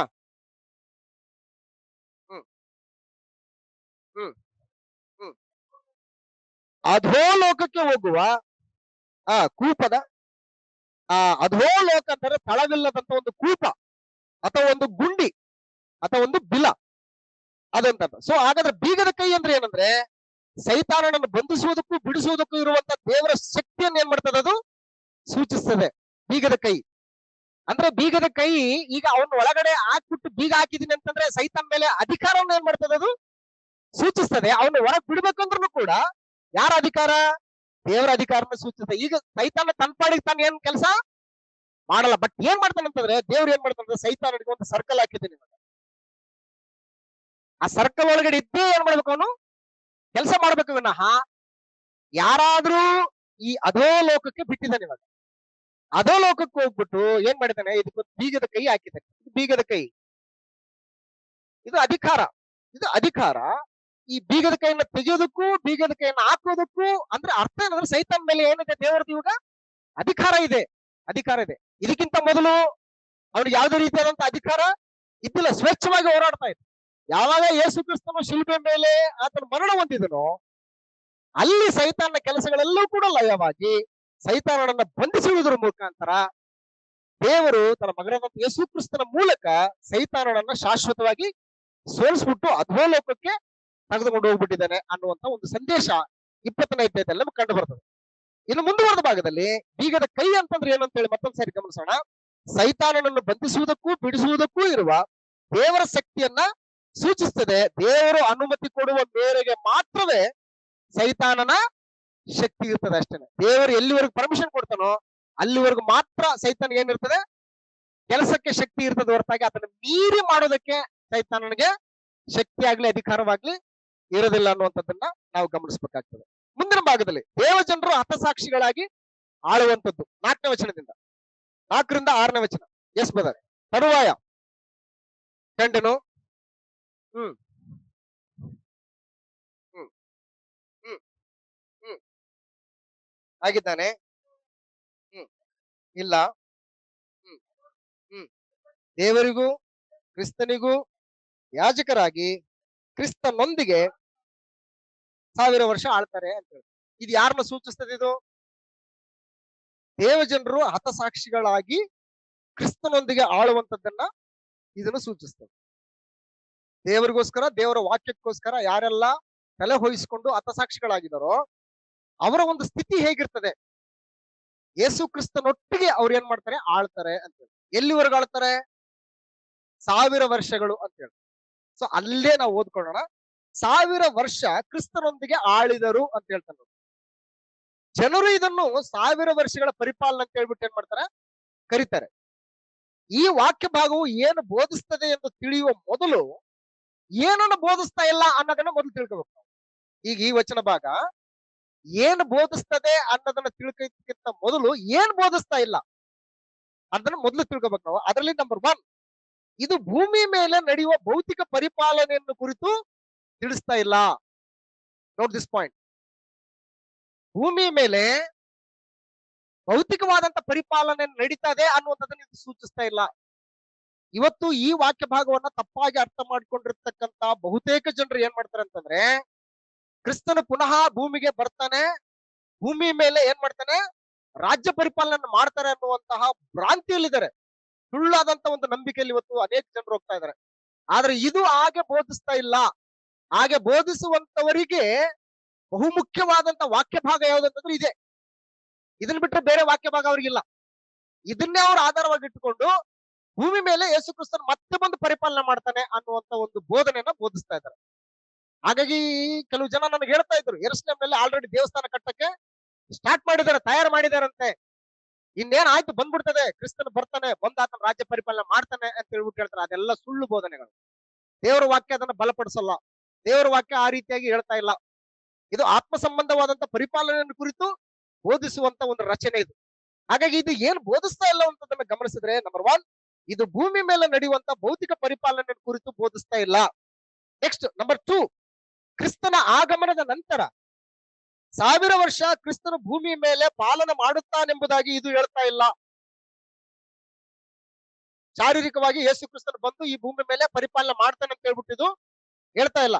ನಂಬರ್ 3, ಕ್ರಿಸ್ತನ ಆಗಮನದ ನಂತರ 1000 ವರ್ಷ ಯೆರೂಸಲೇಮನ್ನು ಕೇಂದ್ರವನ್ನಾಗಿರಿಸಿಕೊಂಡು ಭೂಜನರನ್ನು ಆಳುತ್ತಾನೆಂಬುದಕ್ಕೆ ಆ ರೀತಿ ಭಾವಿಸುವಂತವರಿಗೆ ಬೈಬಲ್ ನಲ್ಲಿ ಆಧಾರವಾಗಿರ್ತಕ್ಕಂಥ ವಾಕ್ಯ ಭಾಗ ಇದೊಂದೇ. ಆ ರೀತಿ ಬೋಧನೆ ಮಾಡೋರಿಗೆ ರೆಫರೆನ್ಸ್ ಯಾವ್ದಂತಂದ್ರೆ ಇದೊಂದೇ ರೆಫರೆನ್ಸ್, ಇನ್ಯಾವ್ದು ಸಿಗಲ್ಲ ಅವ್ರಿಗೆ. ಇನ್ನು ಮುಂದುವರೆದ ಭಾಗದಲ್ಲಿ 4ನೇ ಪಾಯಿಂಟ್, 1000 ವರ್ಷಗಳು ಎಂಬ ಪದ ಪ್ರಯೋಗವು ಅಕ್ಷರಾರ್ಥವಾಗಿ ಅಲ್ಲ. ಇದನ್ನ ಸಂಖ್ಯಾರೂಪವಾಗಿ ನಾವು ತಗೊಳಂಗಿಲ್ಲ. ಈಗ ಉದಾಹರಣೆಗೆ ಹೇಳ್ಬೇಕು ಅಂತಂದ್ರೆ, ಈಗ ನಾವೆಲ್ಲರೂ ಮಾತಾಡ್ತಾ ಇದ್ದೀವಿ ಇಲ್ಲಿ. ನಾವು ಒಬ್ಬ ಸಹೋದರನ ಬಗ್ಗೆ ಮಾತಾಡ್ತಾ ಇದ್ದೀವಿ. ಸಹೋದರ ಪಟ್ಟಂತ ಬಂದ್ರಂತ ಇಟ್ಕೊಳ್ಳಿ, 1000 ವರ್ಷ ಆಯುಸು ಮರ ನಿನ್ಗೆ, ಈಗ ತಾನೇ ಬಂದು ನೆನ್ಸ್ಕೊಂಡಿದ್ದೀವಿ ಅಂದ್ರೆ ಅರ್ಥ ಏನು? ತುಂಬಾ ಬದುಕ್ರಿ ನೀವು ಅಂತ, ದೊಡ್ಡ ಆಯುಷ್ಯ ಅಂತ, 1000 ವರ್ಷ ಅಂತ ಲಿಟ್ರಲ್ ಆಗಿ ತಗೊಳಂಗಿಲ್ಲ, ಲಿಟ್ರಲ್ ಆಗಿ ತಗೊಳಂಗಿಲ್ಲ. 1000 ಅಂತ ಬಳಸ್ತೀವಿ. ಆ 1000 ಅನ್ನುವಂಥದ್ದು ಏನಕ್ಕೆ ಸೂಚಿಸ್ತದೆ ಅಂತಂದ್ರೆ ನಿರಂತರವಾದಂತದ್ದಕ್ಕೆ ಅದು ಸೂಚಿಸ್ತದೆ. ತುಂಬಾ ಲಾಂಗ್ ಲೈಫ್, ನೀನ್ ಚೆನ್ನಾಗಿರಪ್ಪ, ಬಹಳ ವರ್ಷ ಬದುಕು ಅನ್ನುವಂಥದ್ದನ್ನು ಸೂಚಿಸ್ತದ ಹೊರತಾಗಿ ಕರೆಕ್ಟ್ ಆಗಿ 1000 ಅಂದ್ರೆ 1000ನೇ ಅಲ್ಲ. ಇವತ್ತು ಪ್ರಕಟಣೆ ಗ್ರಂಥನ ಸರಿಯಾದ ದಿಕ್ಕಿನಲ್ಲಿ ಅಭ್ಯಾಸ ಮಾಡದೇನೆ ಬಹಳಷ್ಟು ಒಂದು ಅಬದ್ಧ ಬೋಧನೆಗಳಿಗೂ ಅಪನಂಬಿಕೆಗಳಿಗೂ ಇದನ್ನ ವ್ಯಾಖ್ಯಾನ ಮಾಡ್ತಕ್ಕಂಥವ್ರ ಸಂಖ್ಯೆ ಜಾಸ್ತಿ ಆಗ್ಬಿಟ್ಟಿದೆ.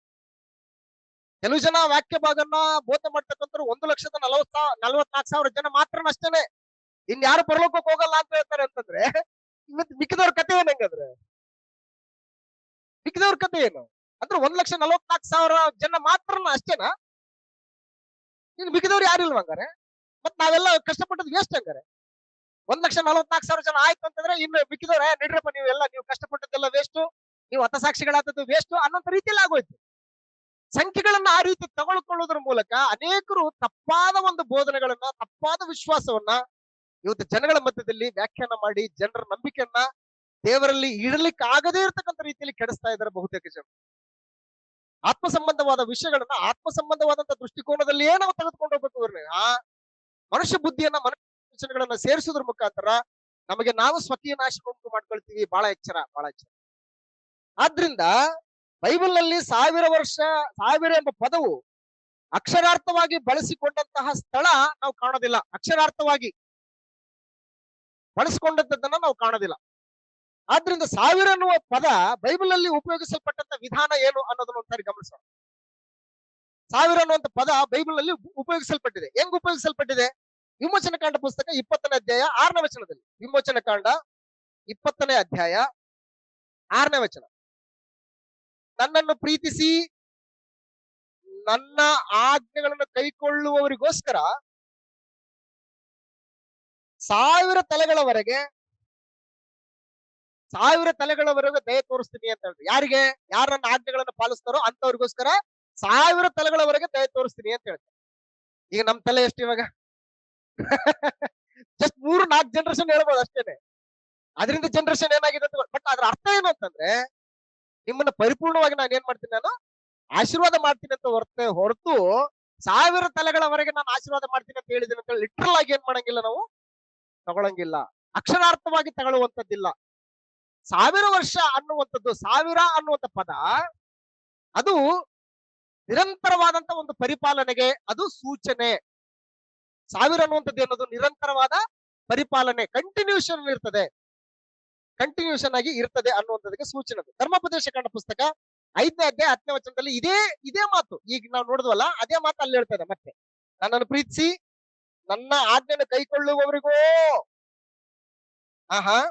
ರೈಟ್, ಇದೇ ಮಾತನ್ನ ವಿಮೋಚನ ಕಾಂಡದಲ್ಲೂ ಸೇಮ್, ಧರ್ಮೋಪದೇಶ ಕಾಂಡದಲ್ಲೂ ಕೂಡ ಸೇಮ್ ಹೇಳ್ತಾನೆ. ಹಾಗಾಗಿ ಅದು 1000 ಅನ್ನುವಂಥದ್ದು ಲಿಟ್ರಲ್ ಆಗಿ ತೆಗೆದುಕೊಳ್ಳುವಂತದ್ದಿಲ್ಲ. ಆ ಆಶೀರ್ವಾದ ಅನ್ನುವಂಥದ್ದು ನಿರಂತರವಾದಂತ ಒಂದು ಬ್ಲೆಸ್ಸಿಂಗ್ಸ್ ಅಂತ ಹೇಳಿ ನಾವು ಪರಿಗಣಿಸಬೇಕಾಗ್ತದೆ. ಮುಂದುವರೆದ ಭಾಗದಲ್ಲಿ 2ನೇದ್ದು ಕೀರ್ತನೆಗಳ ಗ್ರಂಥ 50ನೇ ಕೀರ್ತನೆ 10ನೇ ವಚನದಲ್ಲಿ ಸಾವಿರಾರು ಗುಡ್ಡಗಳು, ಆ ಗುಡ್ಡಗಳಲ್ಲಿರ್ತಕ್ಕಂಥ ಸಾವಿರಾರು ಪಕ್ಷಿಗಳು ನನ್ನವು ಅಂತ ಹೇಳ್ತಾನೆ. ಕಾಡಿನಲ್ಲಿರುವ ಸರ್ವ ಮೃಗಗಳು, ಗುಡ್ಡಗಳಲ್ಲಿರುವ ಸಾವಿರಾರು ಪಶುಗಳು, ಸಾವಿರಾರು ಮಾತ್ರ ಇದಾವ? ಜಾಸ್ತಿನೇ ಇದಾವೆ. ಬಟ್ ಅರ್ಥ ಏನಂತಂದ್ರೆ ಎಲ್ಲ ಅಂತ ಅರ್ಥ. ಇಂಗ್ಲಿಷ್ ಅಲ್ಲಿ ಬಹಳ ಚೆನ್ನಾಗಿದೆ. ಅಲ್ಲಿ ನಮಗೆ ಗುಡ್ಡಗಳು ಅಂತ ಕನ್ನಡದಲ್ಲಿ ಬಂದಿದೆ, ಬಟ್ ಇಂಗ್ಲಿಷ್ ಅಲ್ಲಿ ಇಟ್ಸ್ ಡಿಫರೆಂಟ್. ಅಲ್ಲಿ ಏನಂತಂದ್ರೆ ಸಾವಿರಾರು ಪಶುಗಳು ಅಂತಿದ್ದಾವೆ, ಸಾವಿರಾರು ಗುಡ್ಡಗಳು ಅಂತಲೂ ಕೂಡ ಕನ್ನಡದಲ್ಲಿ ಬರ್ತದೆ. ಇದೆಯಮ್ಮ ಇಂಗ್ಲಿಷ್ ಅಲ್ಲಿ ಕ್ಯಾಟಲ್ ಆಫ್ 1000 ಹಿಲ್ಸ್ ಅಂದ್ರೆ ಸಾವಿರಾರು ಬೆಟ್ಟಗಳು. ಅಂದ್ರೆ ಸಾವಿರಾರು ಬೆಟ್ಟ ಇದಾವ ಭೂಮಿ ಮೇಲೆ, ಎಷ್ಟೋ ಬೆಟ್ಟಗಳಿದಾವೆ. ಬಟ್ ಅದೇನು 1000 ಅಂದ್ರೆ ಏನಂತಂದ್ರೆ ಒಂದು ಎಟರ್ನಿಟಿ, ಒಂದು ನಿರಂತರವಾದಂತದ್ದು, ತುಂಬಾ ಪರಿಪೂರ್ಣವಾದದ್ದು ಅನ್ನುವಂಥದ್ದನ್ನು ಸೂಚಿಸುವುದಕ್ಕೋಸ್ಕರ 1000 ಅನ್ನುವಂಥದ್ದು ಬಳಸಲ್ಪಟ್ಟಿದೆ. ಇದಕ್ಕೆ ಅಲಂಕಾರಿಕ ಭಾಷೆ ಅಂತ ಹೇಳ್ತಾರೆ. ಅದಕ್ಕೆ ಗ್ರೀಕಲ್ಲಿ ಅಪೋಕಲಿಪ್ಸ್ ಅಂತ ಹೇಳಿ ಕರೀತಾರೆ. ಅದಕ್ಕೆ 2 ಪೀಟರ್ ಚಾಪ್ಟರ್ 3 ವರ್ಸ್ 8 ಅಲ್ಲಿ 1000 ವರ್ಷಗಳು ಕಳೆದ ನಿನ್ನಿನ ಒಂದು ದಿನಕ್ಕೆ ಸಮಾನ ಅಂತ ಹೇಳ್ತಾನೆ. ಪ್ರಿಯರೇ, ಕರ್ತನ ಎಣಿಕೆಯಲ್ಲಿ ಒಂದು ದಿನವು 1000 ವರ್ಷಗಳಂತೆಯೂ ಒಂದು ದಿನದಂತೆ ಅವೇ ಅಂತ ಹೇಳ್ತಾರೆ. ಅದನ್ನ ಮರಿಬೇಡ್ರಿ ಅಂತ. ಅಂದ್ರೆ ಒಂದು ದಿನ 1000 ವರ್ಷದಂತೆ 1000 ವರ್ಷ ಒಂದು ದಿನದ ಅಂದ್ರೆ ಎಟರ್ನಿಟಿ ಅಂದ್ರೆ ಲಾಂಗ್ ಪೀರಿಯಡ್ ಅನ್ನು ಸೂಚಿಸುವಂತದ್ದು 1000 ವರ್ಷ ಅಂತ ಹೇಳಿ ಗಮನಿಸು. ಹಾಗಾಗಿ 1000 ವರ್ಷ ಆಳಿದರು 1000 ವರ್ಷ ಬಂಧನದಲ್ಲಿಟ್ಟನು ಅಂದ್ರೆ ಅರ್ಥ ಏನು? ಲಾಂಗ್ ಟೈಮ್ ಅಂತ ಅರ್ಥ. 1000 ವರ್ಷ ಬಂಧನದಲ್ಲಿಟ್ಟನು ಅಂತಂದ್ರೆ ಲಾಂಗ್ ಟೈಮ್ ಏನ್ ಮಾಡಿದಾರೆ ಅದನ್ನ ಬಂಧನದಲ್ಲಿ ಇಟ್ಟಿದ್ದಾನೆ. 1000 ವರ್ಷ ಆಳಿದರು ಅಂತಂದ್ರೆ ಲಾಂಗ್ ಟೈಮ್ ನಾವ್ ಏನ್ ಮಾಡ್ತೀವಿ, ನಾವು ಆಳ್ತಾ ಇದೀವಿ ಅಂತ ಅರ್ಥ. 1000 ವರ್ಷ ಅಂದ್ರೆ 1000 ವರ್ಷ ಲಿಟ್ರಲ್ ಆಗಿ ತಗೊಳ್ಳುವಂಥದ್ದು ಅಲ್ಲ. ಸೊ ಹಾಗಾಗಿ 1000 ವರ್ಷ ಆಳುವಂತವ್ರು ಯಾರು? 1000 ವರ್ಷ ಆಳುವವರು ಯಾರು ಅಂತಂದ್ರೆ ನಂಬರ್ 1, ಯಾರು ಕ್ರೂರ ಮೃಗಕ್ಕಾದರೂ ಅದರ ಪ್ರತಿಮೆಗೂ ನಮಸ್ಕಾರ ಮಾಡಲ್ವೋ ಅವರು ಆಳ್ತಾರೆ. ಅಂದ್ರೆ ಅರ್ಥ ಏನು? ಆಳ್ತಾರೆ ಅಂದ್ರೆ ಅರ್ಥ ಏನು? ಕ್ರಿಸ್ತನೊಟ್ಟಿಗೆ ಇದ್ದುಕೊಂಡು ಪರಿಪಾಲನೆ ಮಾಡ್ತಾರೆ ಅಂತ ಅರ್ಥ. ಕ್ರಿಸ್ತನ ಯಾವ್ದ್ರ ಮೇಲೆ ಪರಿಪಾಲನೆ ಮಾಡ್ತಾ ಇದ್ದಾನೆ ಇವಾಗ? ಸೈತಾನ್ ಮೇಲೆ ಆಳ್ವಿಕೆ ಮಾಡ್ತಾ ಇದ್ದಾನ? ಅಂಧಕಾರ ದೊರೆತನದ ಮೇಲೆ ಆಳ್ವಿಕೆ ಮಾಡ್ತಾ ಇದ್ದಾನ? ಈಗ ನಾವು ಕೂಡ ಏನ್ ಮಾಡ್ತೀವಿ? ಆಳ್ತಾ ಇದ್ದೀವಿ. ಅಂದ್ರೆ ಕಣ್ಣಿನಾಶೆ, ಶರೀರದಾಶೆ, ಬದುಕು ಬಾಳಿನ ಡಂಬ ಇವು ನಮ್ಮನ್ನ ಆಳ್ತಾ ಇಲ್ಲ. ನಾವೇನ್ ಮಾಡ್ತೇವೆ? ಇವುಗಳನ್ನ ಆಳ್ತಾ ಇದ್ದೀವಿ ಅಂತ ಅರ್ಥ. ಅಂದ್ರೆ ಇವೆಲ್ಲವೂ ಕೂಡ ಕ್ರಿಸ್ತನ ಮರಣಕ್ಕಿಂತ ಮುಂಚೆ ಇವೆಲ್ಲ ನಮ್ಮ ಮೇಲೆ ಸವಾರಿ ಮಾಡಿ ನಮ್ಮನ್ನ ಆಳ್ತಾ ಇದ್ವು. ಕ್ರಿಸ್ತನ ಮರಣದ ಮೂಲಕ ಏನಾಗಿದೆ ಅಂತಂದ್ರೆ ನಾವು ಇವುಗಳನ್ನ ಜಯಿಸಿ ಇವುಗಳ ಮೇಲೆ ನಾವು ಆಳ್ವಿಕೆ ಮಾಡ್ತಾ ಇದ್ದೀವಿ ಅಂತ ಅರ್ಥ. ಎಲ್ಲಿವರೆಗೆ ಆಳ್ವಿಕೆ? ಲಾಂಗ್ ಟೈಮ್ ನಿರಂತರವಾಗಿ ಅಂತ ಅರ್ಥ. ಸೈತಾನ್ ಬಂಧನದಲ್ಲಿ ಇಟ್ಟದ್ದು ಎಲ್ಲಿವರೆಗೆ? ನಿರಂತರವಾಗಿ ಇಟ್ಟಿದ್ದಾನೆ, ಲಾಂಗ್ ಟೈಮ್ ಅಂತ ಹೇಳಿ. ಆದ್ರಿಂದ ಆದಿಕಾಂಡ ಪುಸ್ತಕ 4ನೇ ಅಧ್ಯಾಯದಲ್ಲಿ ಇಲ್ಲಿ ಕಾಯಿನನ ವಿಷಯದಲ್ಲಿ ದೇವರು ಹೇಳ್ತಕ್ಕಂಥ ಮಾತನ್ನು ಒಂದ್ಸರಿ ಗಮನಿಸಿದ್ರೆ 4ನೇ ಅಧ್ಯಾಯ 7ನೇ ವಚನ, ಇಲ್ಲಿ ದೇವ್ರು ಕೇಳ್ತಾನೆ ಕಾಯಿನನ್ನ, ನಿನ್ ತಲೆ ಯಾಕೆ ಬಗ್ತಪ್ಪ ಕಾಯಿನ? ಒಳ್ಳೆ ಕೆಲಸ ಮಾಡಿದ್ರೆ ನಿನ್ನ ತಲೆ ಎತ್ತಲ್ಪಡುವುದಲ್ಲವೇ? ಅಲ್ಲದಿದ್ದರೆ ಪಾಪವು ನಿನ್ನನ್ನು ಹಿಡಿಯಬೇಕೆಂದು ಬಾಗಿಲಲ್ಲಿ ಹೊಂಚಿಕೊಂಡಿರುವುದು, ಆದರೂ ನೀನು ಅದನ್ನು ವಶ ಮಾಡಿಕೊಳ್ಳಬೇಕು ಎಂದು ಹೇಳಿದನು. ಅಂದ್ರೆ ಏನ್ ಮಾಡ್ತದೆ ಇದು? ಪಾಪ ನೀನು ಯಾವಾಗ ಮನೆ ದಾಟ್ತದ ಅಂತ ಏನ್ ಮಾಡ್ತದೆ ಅದು? ನಿನ್ನ ಕಾಯ್ತಾ ಇದೆ, ನಿನ್ ಮೇಲೆ ಸವಾರಿ ಮಾಡ್ಬೇಕು ನಾನು, ನಿನ್ನನ್ನು ಆಳ್ಬೇಕು ನಾನು ಅಂತ. ನೀನ್ ನಿನ್ನಿಷ್ಟದಂಗೆ ನಡ್ಕೊಳ್ಳೋದಲ್ಲ, ನೀನ್ ನನ್ನಿಷ್ಟದಂಗೆ ಏನ್ ಮಾಡ್ಬೇಕು, ನೀನು ನಡ್ಕೊಳ್ಬೇಕಂತೇಳಿ ಅದು ಕಾದ್ಕೊಂಡಿದೆ. ನೀನ್ ಯಾಕೆ ಅದನ್ನ ವಶಪಡಿಸ್ಕೊಳ್ಳಿಲ್ಲ ಅಂತಂದ್ರೆ ನೀನ್ ಅದನ್ನ ಆಳ್ಬೇಕಾಗಿತ್ತು, ಅದನ್ನ ನಿನ್ನ ಆಳ್ಬಾರ್ದು ಅಂತ ಏನ್ ಮಾಡ್ತದೆ ಇಲ್ಲಿ ದೇವ್ರು ಹೇಳ್ತಾ ಇದ್ದಾನೆ. ಅಂದ್ರೆ ಯೇಸು ಕ್ರಿಸ್ತನ ಶಿಲುಬೆ ಮರಣಕ್ಕಿಂತ ಮುಂಚೆ ಸೈತಾನ್ ಏನ್ ಮಾಡ್ತಾ ಇದ್ದ? ಎಲ್ಲರೂ ಆಳ್ತಾ ಇದ್ದ ಅಂತ, ಎಲ್ಲರೂ ಆಳ್ತಾ ಇದ್ದ. ಯೇಸು ಕ್ರಿಸ್ತನ ಶಿಲುಬೆ ಮರಣದ ನಂತರ ಈಗ ಯೇಸು ಕ್ರಿಸ್ತನವರು ಸೈತಾನ್ ಮೇಲೆ ಏನ್ ಮಾಡ್ತಾ ಇದ್ರು? ಇವಾಗ ಆಳ್ವಿಕೆ ಮಾಡ್ತಾರೆ. ಅದಕ್ಕೆ ಪೌಲ ಅಂತಾನೆ, ನಾವು ಸೈತಾನನ ತಂತ್ರೋಪಾಯಗಳನ್ನ ಅರಿಯದವರಲ್ಲವಲ್ಲ. ಅವನ ತಂತ್ರಗಳು ಏನಂತ ನಮ್ಗೆ ಗೊತ್ತೇ ಇಲ್ಲ. ಅವನ್ನ ನಾವೆಲ್ಲ ಕೂಡ ಏನ್ ಮಾಡಿದ್ವಿ? ನಾವು ಪರಿಪಾಲನೆ ಮಾಡಿದ್ವಿ. ಅವ್ನ್ ಏನಂತ ಎಲ್ಲ ಗೊತ್ತಿದೆ ನಮ್ಗೆ. ಇವಾಗ ಅವ್ನ್ ಏನೇ ತಂತ್ರ ಮಾಡಿದ್ರು ಕೂಡ ನಮ್ಮನ್ನು ವಶ ಮಾಡ್ಕೊಳ್ಳಕ್ಕೆ ಆಗಲ್ಲ ಅಂತ ಹೇಳಿ. ಹಾಗಾಗಿ ಇದು ಪರಿಸ್ಥಿತಿ. ಹಂಗೆ ಈಗ ಏನ್ ಮಾಡ್ತಾ ಇದ್ರು ಅಂತಂದ್ರೆ, ಯಾರು ಯೇಸು ಕ್ರಿಸ್ತನೊಟ್ಟಿಗೆ 1000 ವರ್ಷ ಪರಿಪಾಲನೆ ಮಾಡ್ತಾರೆ ಅಂತಂದ್ರೆ ನಂಬರ್ 1, ಕ್ರೂರ ಮೃಗಕ್ಕಾದರೂ ಅದರ ಪ್ರತಿಮೆಗೂ ನಮಸ್ಕಾರ ಮಾಡದವರು ಪರಿಪಾಲನೆ ಮಾಡೋರು ಇವರು. ಕ್ರಿಸ್ತನೊಂದಿಗೆ ಆಳ್ತಕ್ಕಂಥವ್ರು ಕ್ರೂರ ಮೃಗಕ್ಕೂ ಅದಕ್ಕೆ ನಮಸ್ಕಾರ ಯಾರು ಮಾಡಲ್ವೋ ಅವ್ರು ಏನ್ ಮಾಡ್ತಾರೆ? ಕ್ರಿಸ್ತನೊಂದಿಗೆ ಆಳ್ತಾರೆ, ನಿರಂತರವಾಗಿ ಆಳ್ತಾರೆ. ಯಾರು ಇವ್ರು ಆಳವ್ರು ಹೇಳಿ ನೋಡೋಣ? ಆಳವ್ರು ಯಾರು ಇವರು? ಸಭೆ. Very good Lakshmi sister, very good. Alert ಆಗಿದ್ರಿ ಇವತ್ತು. ಪ್ರಕಟಣೆ ಗ್ರಂಥ ಅಲ್ವಾ, ಅದಕ್ಕೆ ಅಲರ್ಟ್ ಆಗಿದ್ರಿ ಇವತ್ತು. Very good. ಸಭೆ ಆಳ್ತಾ ಇದೆ ಇವತ್ತು ಅಂತ. ನಾನು ಆಳ್ತಾ ಇದ್ದೀನಾ? ನನ್ ಮುಂದಿರುವಂತ ಚಾಲೆಂಜ್. ಮುಂದುವರೆದ ಭಾಗದಲ್ಲಿ ನೆಕ್ಸ್ಟ್ ಯಾರು 1000 ವರ್ಷ ಆಳ್ತಾರೆ ಅಂತಂದ್ರೆ, ಯಾರು ತಮ್ಮ ಹಣೆಯ ಮೇಲೂ ಕೈಯ ಮೇಲೂ ಗುರುತು ಹಾಕಿಸಿಕೊಳ್ಳದೇ ಇರ್ತಾರೋ ಅವರು ಕ್ರಿಸ್ತನೊಂದಿಗೆ ಸೇರಿ ಏನ್ ಮಾಡ್ತಾರೆ? ಆಳ್ತಾರೆ. ಗುರುತು ಅಂದ್ರೆ ಏನು?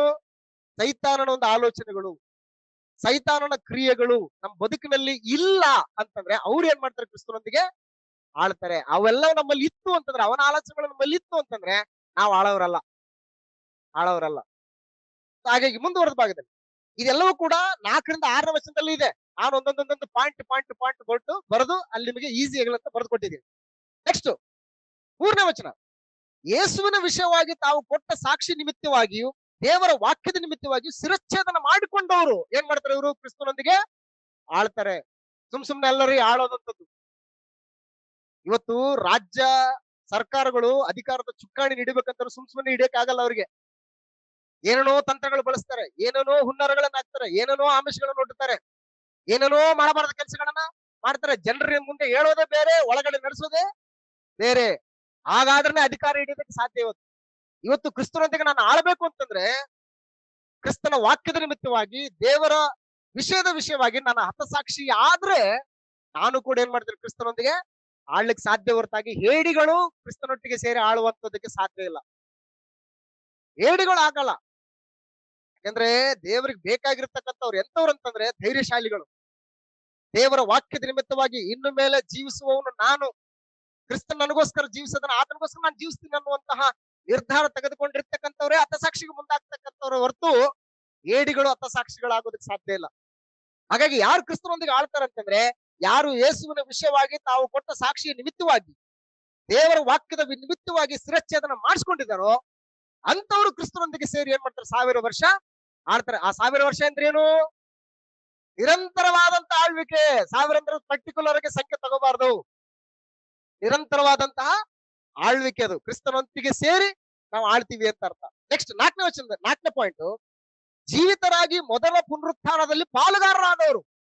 ಮೊದಲ ಪುನರುತ್ಥಾನ ಅಂತಂದ್ರೆ ದೀಕ್ಷಾ ಸ್ಥಾನದಲ್ಲಿ ನಾವು ಪಾಲ್ಗೊಂಡವ್ರ ಮೂಲಕ ನಾವೇನು ಸತ್ತವ್ರು ಏನ್ ಮಾಡಿದ್ವಿ, ನಾವು ಎದ್ದು ಬಂದಿದ್ವಲ್ಲ, ಅದು ಮೊದಲ ಪುನರುತ್ಥಾನ.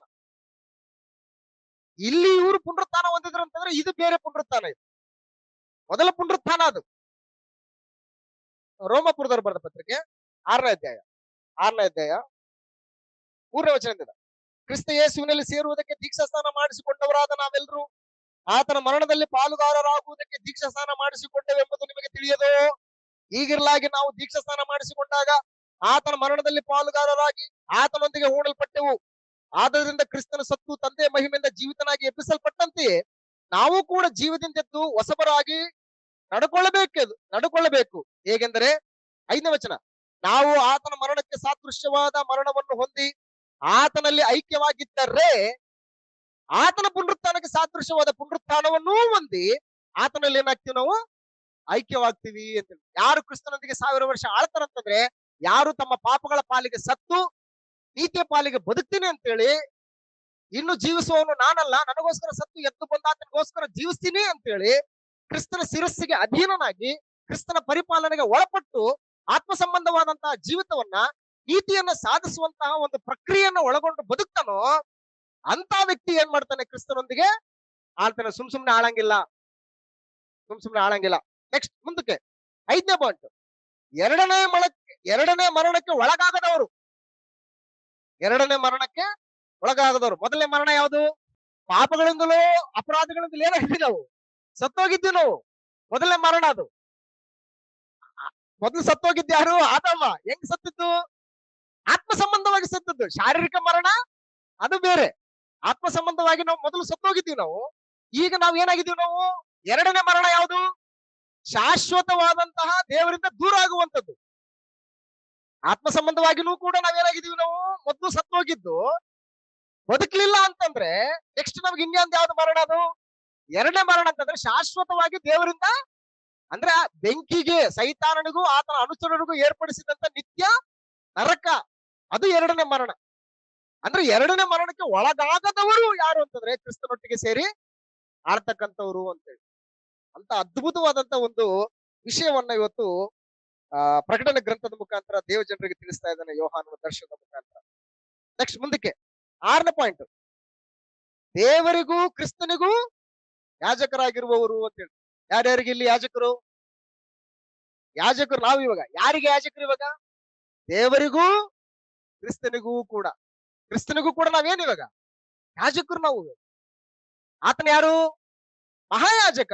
ಆತನಿಗೆ ಯಾಜಕರಾಗಿ ಕೆಲಸ ಇವತ್ತು ಏನ್ ಮಾಡ್ತಾ ಇದ್ವಿ ನಾವು? ಆತನ ಗೈಡೆನ್ಸ್ ಅಲ್ಲಿ, ಆತನ ಸೂಪರ್ವೈಸಿಂಗ್ ಅಲ್ಲಿ ನಾವು ಕೂಡ ಯಾಜಕ ಸೇವೆಯನ್ನು ಮಾಡ್ತಾ ಇದ್ದೀವಿ. ದೇವರಿಗೂ ಯಾಜಕ ಸೇವೆ ಮಾಡಬೇಕು. ಯೇಸು ಕ್ರಿಸ್ತನ ಮಹಾಯಾಜಕತ್ವದ ಅಡಿಯಲ್ಲಿದ್ದುಕೊಂಡು ನಾವೇನ್ ಮಾಡ್ಬೇಕು? ಇವತ್ತು ಯಾಜಕ ಸೇವೆಯನ್ನ ದೇವರಿಗೂ ಯೇಸು ಕ್ರಿಸ್ತನಿಗೂ ಕೂಡ ಮಾಡ್ತಕ್ಕಂಥವರು 1000 ವರ್ಷಗಳ ಪರಿಪಾಲನೆ ಮಾಡ್ತಾರೆ ಕ್ರಿಸ್ತನೊಂದಿಗೆ ಸೇರಿ ಅಂತ. ಎಂತ ಭಾಗ್ಯಕರ, ಎಂತ ಧನ್ಯಕರವಾದಂತ ಸ್ಥಿತಿ ಈ ಪರಿಪಾಲನೆಯಲ್ಲಿ, 1000 ವರ್ಷ ಪರಿಪಾಲನೆಯಲ್ಲಿ ಇರ್ತಕ್ಕಂಥವರಿಗೆ ಪ್ರಿಯರೇ. ಮುಂದೆ 7ನೇ ಪಾಯಿಂಟ್, ಸಿಂಹಾಸನಗಳ ಮೇಲೆ ಕೂತಿರ್ತಕ್ಕಂಥವ್ರು ಇವರು. ಸಿಂಹಾಸನಗಳ ಮೇಲೆ ಅಂದ್ರೆ ನೀವು ಹತಸಾಕ್ಷಿಯಾಗಿದ್ದು ಕಡಿಮೆ ಏನಲ್ಲ, ಇದು ತುಂಬಾ ಉನ್ನತವಾದಂತ ಸ್ಥಿತಿ ನಿಮಗೆ ಕರ್ಕೊಂಡು ಹೋಗ್ತದೆ ಅಂತ ಹೇಳಿ ಸಿಂಹಾಸನಗಳ ಮೇಲೆ ಮಿಡಿದು ನಮ್ಮನ್ನ ಕೂಡಿಸಿದಾನೆ ಅಂತ ಹೇಳಿ. ಎಂತ ಭಾಗ್ಯಕರವಾದಂತ ಸ್ಥಿತಿ. ನೆಕ್ಸ್ಟ್ 8ನೇ ಪಾಯಿಂಟ್, ನ್ಯಾಯ ತೀರಿಸುವ ಅಧಿಕಾರ ಹೊಂದಿರುವವರು ಇವರು ಕ್ರಿಸ್ತನೊಂದಿಗೆ 1000 ವರ್ಷಗಳು ಆಳ್ತಾರೆ ಅಂತ ಹೇಳಿ.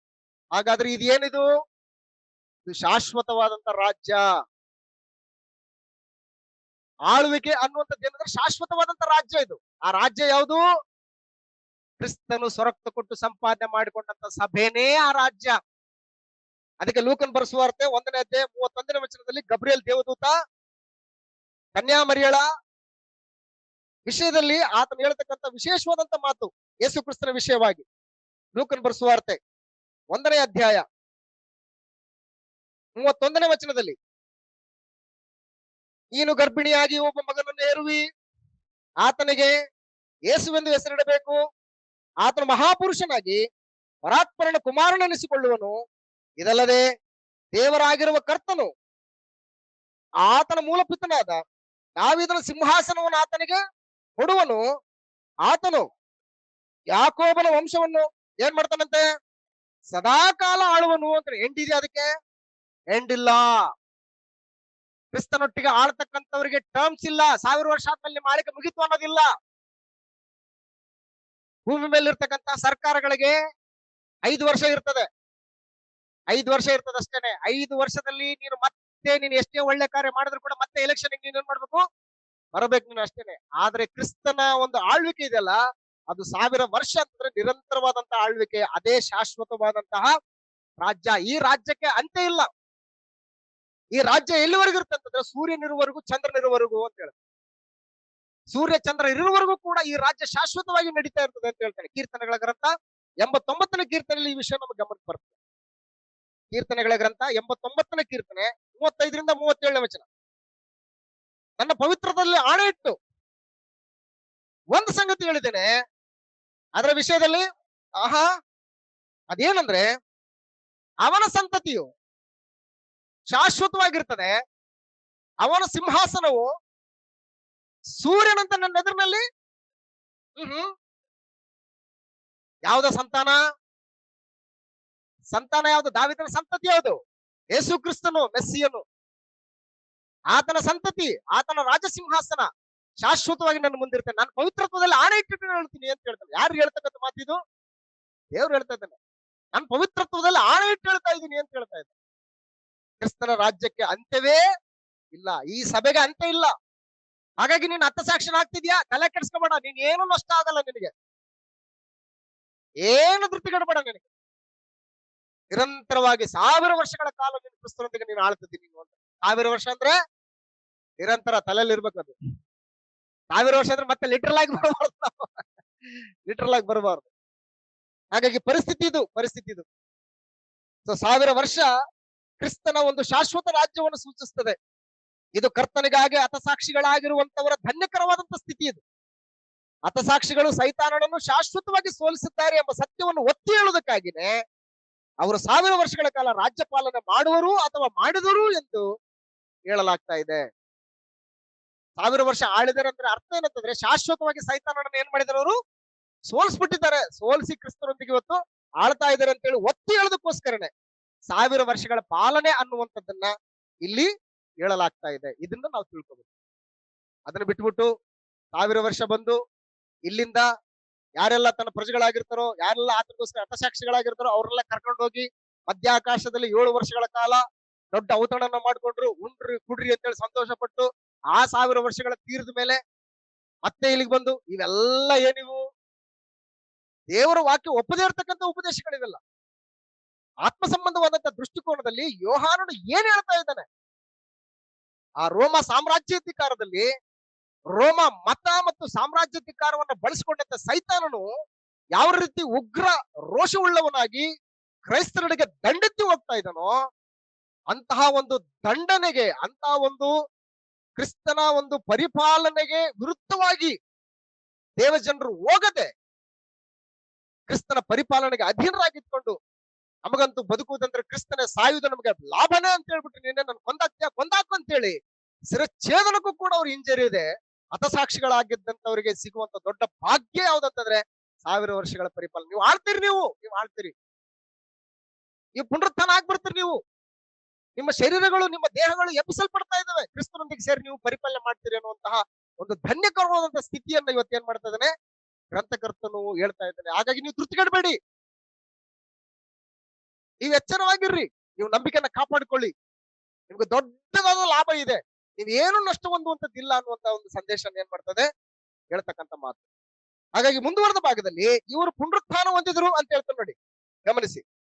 ಪುನರುತ್ಥಾನ, ಇದು ಯಾವ ಪುನರುತ್ಥಾನ ಅಂತಂದ್ರೆ, ಪುನರುತ್ಥಾನದಲ್ಲಿ ಎರಡು ಪುನರುತ್ಥಾನ ಇದೆ. ಒಂದು ಶರೀರ ಪುನರುತ್ಥಾನ, ಇನ್ನೊಂದು ಆತ್ಮಗಳ ಪುನರುತ್ಥಾನ. ಇಲ್ಲಿ ಪ್ರಸ್ತಾಪಿಸುವಂತದ್ದು ಆತ್ಮಗಳ ಪುನರುತ್ಥಾನ. ಯೋಹಾನ್ ಬರೆಸುವಾರ್ತೆ 5ನೇ ಅಧ್ಯಾಯ 28-29 ವಚನದಲ್ಲಿ ಇರ್ತಕ್ಕಂಥದ್ದು ಶರೀರ ಪುನರುತ್ಥಾನ. ಯಾರೆಲ್ಲ ಕ್ರಿಸ್ತನಲ್ಲಿ ಎದ್ದುಕೊಂಡು ಸತ್ತವರಾಗಿರ್ತಾರೋ ಅಂತವ್ರು ಏನ್ ಮಾಡ್ತಾರೆ, ಎಬ್ಬಿಸಲ್ಪಡ್ತಾರೆ. ಕ್ರಿಸ್ತನ 2ನೇ ಬರೋಣದಲ್ಲಿ, ಫೈನಲ್ ಜಡ್ಜ್ಮೆಂಟ್ ಅಲ್ಲಿ ಇದು ನಡೀತಕ್ಕಂಥದ್ದು ಇದು. ಆದ್ರೆ ಇಲ್ಲಿ ಪ್ರಕಟಣೆ ಗ್ರಂಥ 20ನೇ ಅಧ್ಯಾಯದಲ್ಲಿ ಪ್ರಸ್ತಾಪ ಆಗ್ತಕ್ಕಂಥ ಈ ಪುನರುತ್ಥಾನ ಯಾವ್ದಂತಂದ್ರೆ, ಇದು ಆತ್ಮಗಳ ಪುನರುತ್ಥಾನ. ಇದು ಮೊದಲ ಪುನರುತ್ಥಾನ. ಅಂದ್ರೆ ಪಾಪದಿಂದ ತುಂಬಿದ ಲೋಕದಿಂದ ಆತ್ಮಗಳು ದೇವರ ಪರಲೋಕ ವಾತಾವರಣದೊಳಗೆ ಪ್ರವೇಶಿಸುವಂತದ್ದು ಆತ್ಮಗಳ ಒಂದು ಪುನರುತ್ಥಾನ. ಇವರಿಗೆ 2ನೇ ಮರಣದಿಂದ ಯಾವ ಹಾನಿಯೂ ಕೂಡ ಉಂಟಾಗೋದಿಲ್ಲ. 2ನೇ ಮರಣದಿಂದ ಯಾವುದೇ ರೀತಿಯಾದಂತಹ ಹಾನಿ ಇವ್ರಿಗೆ ಉಂಟಾಗೋದಿಲ್ಲ. 2ನೇ ಮರಣದಿಂದ ಹಾನಿಗೊಳಗಾದವರು ಯಾರು ಅಂತಂದ್ರೆ, ಯಾರು ಸೈತಾನನ ಅನುಚರರಾಗಿದ್ದುಕೊಂಡು ಮೃಗಕ್ಕೂ ನಮಸ್ಕಾರ ಮಾಡಿ ಅದರ ಒಂದು ಆಲೋಚನೆಗಳನ್ನು ಮೈಗೂಡಿಸ್ಕೊಂಡಿರ್ತಾರೋ ಅಂತವರು 2ನೇ ಮರಣಕ್ಕೆ ಒಳಗಾದಂತವ್ರು ಅನ್ನುವಂಥದ್ದು ಸೂಚಿಸುವಂತದ್ದು ಇದು. ಹಾಗಾಗಿ ಪ್ರಕಟಣೆ ಗ್ರಂಥ 20ನೇ ಅಧ್ಯಾಯದಲ್ಲಿರ್ತಕ್ಕಂಥ ಈ ಪುನರುತ್ಥಾನ ಯಾವ್ದಂತಂದ್ರೆ ಆತ್ಮಗಳ ಪುನರುತ್ಥಾನ ಹೊರತುವಾಗಿ ಇದು ಶಾರೀರಿಕ ಪುನರುತ್ಥಾನ ಅಲ್ಲ. ತೀರ್ಪಿನ ಬಗ್ಗೆ ಬಹಳ ವಿಶೇಷವಾಗಿ ಅಂತ ವಿಷಯವನ್ನ ನಾವು ಕಲಿತಾ ಇದ್ದೇವೆ ಮುಂದೆ. ಇನ್ನು ಮುಂದುವರೆದ ಭಾಗದಲ್ಲಿ 20ನೇ ಅಧ್ಯಾಯ 7ರಿಂದ 10ನೇ ವಚನದಲ್ಲಿ ಸೈತಾನನು ಸ್ವಲ್ಪ ಕಾಲ ಬಿಡಲ್ಪಟ್ಟದ್ದು ಅಂತ ಹೇಳ್ತಾರೆ. ಇದೇನಿದು, ಮತ್ತೆ ಬಂಧಿಸಲ್ಪಟ್ಟಿದ್ದೇನೆ ಸರಿ ಆಗ್ತಿದ್ದು, ಮತ್ತೆ ಸ್ವಲ್ಪ ಕಾಲ ಆಗ್ಬಿಟ್ಟ ಅನ್ನೋದು ಇವತ್ತು ಡೌಟ್ ಇವೆ. ಈಗ ಬಂಧಿಸಲ್ಪಟ್ಟಿದ್ದಾನೆ ಅಂತಂದ್ಮೇಲೆ ಮತ್ತೆ ಆಗ್ಬಿಟ್ಟ ಅವನ್ನ. ಈಗ ಆಲ್ರೆಡಿ ಆತನ ಏನ್ ಮಾಡಿದಾರೆ ಅಂತಂದ್ರೆ, ಇವಾಗ ಅವನು ಗರ್ಜಿಸೋ ಸಿಂಹದೋಪಾದಿಯಲ್ಲಿ ಯಾರನ್ನು ನುಂಗಿಲಿ ಅಂತೇಳಿ ಏನ್ ಮಾಡ್ತಾ ಇದ್ದ, ತಿರ್ಗಾಡ್ತಾ ಇದ್ದ. ಎಲ್ಲೆಲ್ಲಿ ತಿರ್ಗಾಡ್ತಾ ಇದ್ದ, ಪರಲೋಕಕ್ಕೂ ಹೋಗ್ತಾ ಇದ್ದ, ಭೂಲೋಕದಲ್ಲೆಲ್ಲ ತನ್ನ ಒಂದು ಅಧಿಕಾರ ವ್ಯಾಪ್ತಿಯನ್ನ ವ್ಯಾಪಿಸಿದ್ದ. ಅದು ಮೃತರ ಲೋಕದಲ್ಲಿ ಕೂಡ ಆತನ ತನ್ನ ಅಧಿಕಾರ ವ್ಯಾಪ್ತಿಯನ್ನ ವ್ಯಾಪಿಸಿದ್ದ. ಈಗ ಏನ್ ಮಾಡಿದಾನಂತಂದ್ರೆ, ಯೇಸು ಕ್ರಿಸ್ತನ ಶಿಲುಬೆ ಮರಣದ ಮುಖಾಂತರ ಅದೆಲ್ಲಕ್ಕೂ ಕೂಡ ಏನ್ ಮಾಡಿದಾನೆ, ಸರ್ಕಲ್ ಹಾಕ್ಬಿಟ್ಟಿದ್ದಾನೆ. ನಮ್ಮ ಸೃಷ್ಟಿ ಬರ್ಬೇಕಾದ್ರೆ, ಅಂಕಲ್ ನಾನು ಬಟ್ಟೆ ಹಾಕಿದೀನಿ ಏನ್ ಮಾಡಲ್ಲ, ನಾಯಿ ಹೋಗಿ ಹೋಗಿ ಹೋಗಿ ಏನ್ ಮಾಡಿದಾಳೆ ನಾಯಿಗೆ, ಕಾಲರ್ಗೆ ಏನಾಗಿದೆ, ಪಟ್ಟಿ ಆಗಿದೆ. ಅದು ನಿನ್ಗೇನು ಮಾಡಲ್ಲ, ಯಾಕಂದ್ರೆ ಅದು ಬೊಗಳ್ಬಹುದು, ಅದು ನಿನ್ ಮೇಲೆ ಅಟ್ಯಾಕ್ ಮಾಡೋದಕ್ಕೆ ಬರ್ಬೋದು. ಬಟ್ ಅದು ಕಂಟ್ರೋಲ್ ಮಾಡೋದು ಯಾವುದು, ಹಗ್ಗ ಇದೆ, ಪಟ್ಟಿ ಇದೆ, ನಿನ್ ಮೇಲೆ ಎಗರಲ್ಲ. ಬಟ್ ಏನ್ ಮಾಡ್ತದೆ, ದೂರದಿಂದ ನಿನ್ ಮೇಲೆ ಅಟ್ಯಾಕ್ ಮಾಡ್ಬೇಕು ಅಂತ ಎಗರ್ತಾ ಇದೆ. ಆಮೇಲೆ ನಿನ್ನ ನೋಡಿ ಬೊಗಳ್ತಾ ಇದೆ, ಬಟ್ ನಿನ್ನ ಮೇಲೆ ಬೀಳಲ್ಲ. ಯಾಕೆ, ಅದನ್ನ ಹಿಡಿದಿರೋದು ಯಾವುದು, ಹಗ್ಗ ಇದೆ.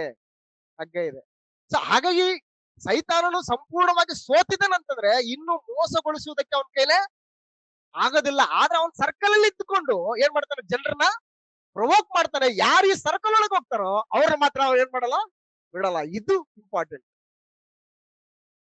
ಅವ್ರಿಗೊಂದು ಸರ್ಕಲ್ ಹಾಕ್ಬಿಟ್ಟಿದ್ದಾನೆ. ಇವಾಗ ಅವನ ಮೇಲೆ ಅಧಿಕಾರ ದೇವ್ರು ಏನ್ ಮಾಡಿದಾನೆ, ಇವಾಗ ಸಾಧಿಸ್ಬಿಟ್ಟಿದ್ದಾನೆ. ಬಟ್ ದೂರ ಇದ್ಕೊಂಡ್ರೆ ಏನು ಮಾಡಲ್ಲ ಅವನು. ಯಾರೇ ಅಪ್ಪಿತಪ್ಪೇನೋ ಇಲ್ಲಿ ಒಳಗೋಯ್ದ್ರು ಅಂತಂದ್ರೆ ಅವ್ರನ್ನ ಮಾತ್ರ ಯಾವುದೇ ಕಾರಣಕ್ಕೂ ಬಿಡಲ್ಲ. ಹಾಗಾಗಿ ಆ ಒಂದು ವಿಷಯವನ್ನ ಇಲ್ಲಿ 20ನೇ ಅಧ್ಯಾಯ 7ನೇ ವಚನದಲ್ಲಿ ಹೇಳ್ತಾರೆ. ಅದನ್ನ ಒಂದ್ಸರಿ ಗಮನಿಸ್ಕೊಂಡ್ರೆ, ಸೈತಾನನು ಸ್ವಲ್ಪ ಕಾಲ ಬಿಡಲ್ಪಟ್ಟು ನಾಶವಾಗಿದ್ದು, ಸ್ವಲ್ಪ ಕಾಲ ಬಿಡಲ್ಪಡ್ತಾನೆ, ಮತ್ತೆ ಕೊನೆಯದಾಗಿ ಅಂತಿಮವಾಗಿ ನಾಶ ಆಗ್ತಾನೆ ಅನ್ನುವಂಥದ್ದನ್ನ ಇದು ಹೇಳ್ತಾನೆ. ಇಲ್ಲಿ ಏನ್ ಹೇಳ್ತಾನೆ ಅಂತಂದ್ರೆ, ಎಸ್ ಬ್ರದರ್ 7ರಿಂದ 10ನೇ ವಚನ ಓದ್ಬಿಡಿ.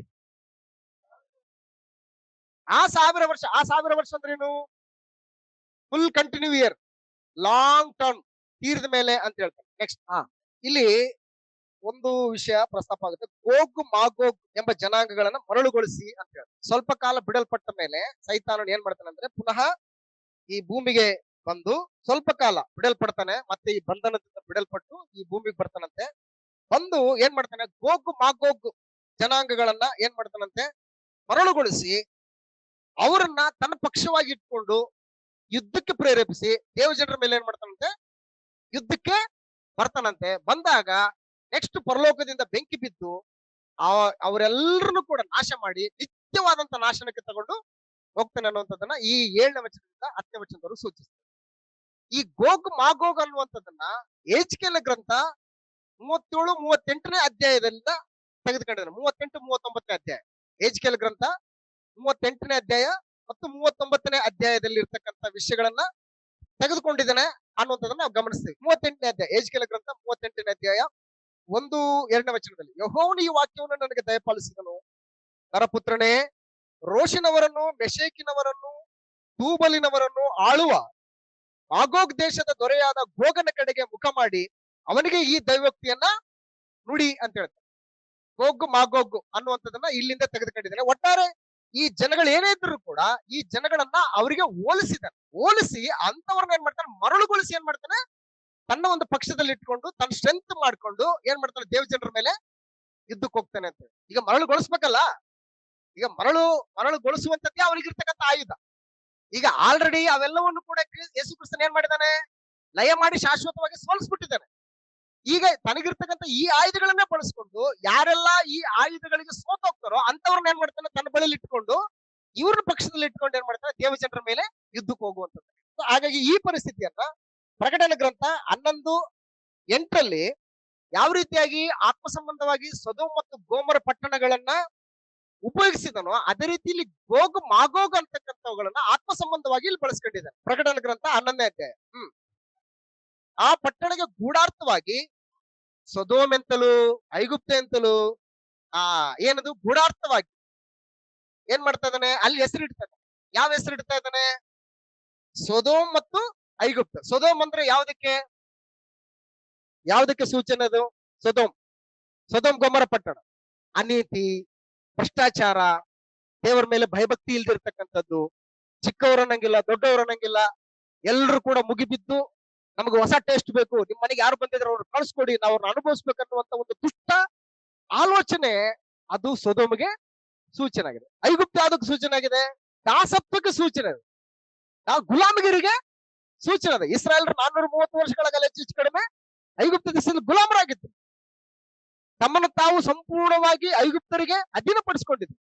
ಅದಕ್ಕೆ ಗೂಢಾರ್ಥವಾಗಿ ಅಂತ ಹೇಳಿದ್ರೆ ಆತ್ಮ ಸಂಬಂಧವಾಗಿ ಹೇಗೆ ಅಲ್ಲಿ ಐಗುಪ್ತ ಮತ್ತು ಸೊದೋಮನ್ನ ಪ್ರಕಟಣೆ ಗ್ರಂಥ 11:8 ನಾವು ಗಮನಿಸ್ತೇವೋ ಅದೇ ರೀತಿಯಾಗಿ ಗೋಗ್ ಮಾಗೋಗ್ ಅಂತಕ್ಕಂಥವ್ರನ್ನು ಕೂಡ ಆತ್ಮ ಸಂಬಂಧವಾಗಿ ಏನ್ ಮಾಡಿದಾನೆ, ಇಲ್ಲಿ ಸೂಚಿಸಿದ್ದಾನೆ. ಅಂತವ್ರನ್ನ ನಾನು ಸೇರ್ಸ್ಕತೀನಿ, ಮರಳುಗೊಳಿಸಿ ನನ್ನ ಪಕ್ಷದಲ್ಲಿ ಇಟ್ಕೊಂಡು ನಾನು ಅವ್ರ ಮೇಲೆ ಯುದ್ಧ ಮಾಡಕ್ ಹೋಗ್ತೀನಿ ಅನ್ನುವಂಥದ್ದನ್ನು ಈ ಒಂದು ವಿಷಯದಲ್ಲಿ ನಾವು ಗಮನಿಸ್ತೇವೆ. ಈಗ ಮುಂದುವರೆದ ಭಾಗದಲ್ಲಿ ಈ ರೀತಿ ಅವರು ಯುದ್ಧಕ್ಕೆ ಬಂದುವಾಗ, ಯುದ್ಧಕ್ಕೆ ಕೂಡಿಸಿದಂತ ಸಂದರ್ಭದಲ್ಲಿ ಅವರ ಸಂಖ್ಯೆ ಎಷ್ಟಾಗ್ತದಂತಂದ್ರೆ ಸಮುದ್ರದ ಮರಳಿನಷ್ಟು ಇರ್ತದೆ ಅಂತ ಹೇಳ್ತಾರೆ. ಸಮುದ್ರದ ಮರಳಿನಷ್ಟು. ಈಗ ಏನಾಗಿದೆ, ಇವಾಗ ಸೈತಾನನು ಸಂಪೂರ್ಣವಾಗಿ ಬಂಧಿಸಲ್ಪಟ್ಟು ಇವತ್ತು ಅವನು ಏನ್ ಮಾಡಿದಾನೆ, ಬಿಡಲ್ಪಟ್ಟಿದ್ದಾನೆ. ಇವತ್ತು ಅವನು ಎಲ್ಲರನ್ನು ಮೋಸಗೊಳಿಸ್ತಾ ಇದ್ದಾನ, ಮೋಸಗೊಳಿಸ್ತಾನೆ. ಯಾವ್ದಾದ್ರಿಂದ ಮೋಸಗೊಳಿಸ್ತಾ ಇದ್ದಾನೆ? ಅದೇ ಆಯುಧಗಳು, ಸೇಮ್ ಆಯುಧಗಳನ್ನ ಬಳಸ್ಕೊಂಡು ಏನ್ ಮಾಡ್ತಾರೆ, ಲೋಕದಲ್ಲಿ ಇರ್ತಕ್ಕಂಥ ಎಲ್ಲರೂ ಕೂಡ ತನ್ನ ಪಕ್ಷದಲ್ಲಿ ಇಟ್ಕೊಂಡಿದ್ದೇನೆ. ಈಗ ಅವರೆಲ್ಲರೂ ಇಟ್ಕೊಂಡು ಯಾರ ಮೇಲೆ ಮುಗಿ ಬೀಳ್ತಾ ಇದ್ದಾನೆ, ಇವಾಗ ದೇವ ಜನರ ಮೇಲೆ ಮುಗಿ ಬೀಳ್ತಾ ಇದ್ದಾರೆ. ಈಗ ಮುಗಿ ಬೀಳ್ತಕ್ಕಂಥ ಸಂದರ್ಭದಲ್ಲಿ ಏನ್ ಮಾಡ್ತಾ ಇದ್ದಾರೆ, 9ನೇ ವಚನದಲ್ಲಿ ಅವರು ದೇಶದಲ್ಲೆಲ್ಲ ಹರಡಿಕೊಂಡು ದೇವ ಜನರ ದಂಡಿಗೂ ನಮ್ಮ ಪ್ರಿಯ ಪಟ್ಟಣಕ್ಕೂ ಏನಾಗಿದ್ರಂತೆ, ಮುತ್ತಿಗೆ ಹಾಕಿದ್ದಾರೆ.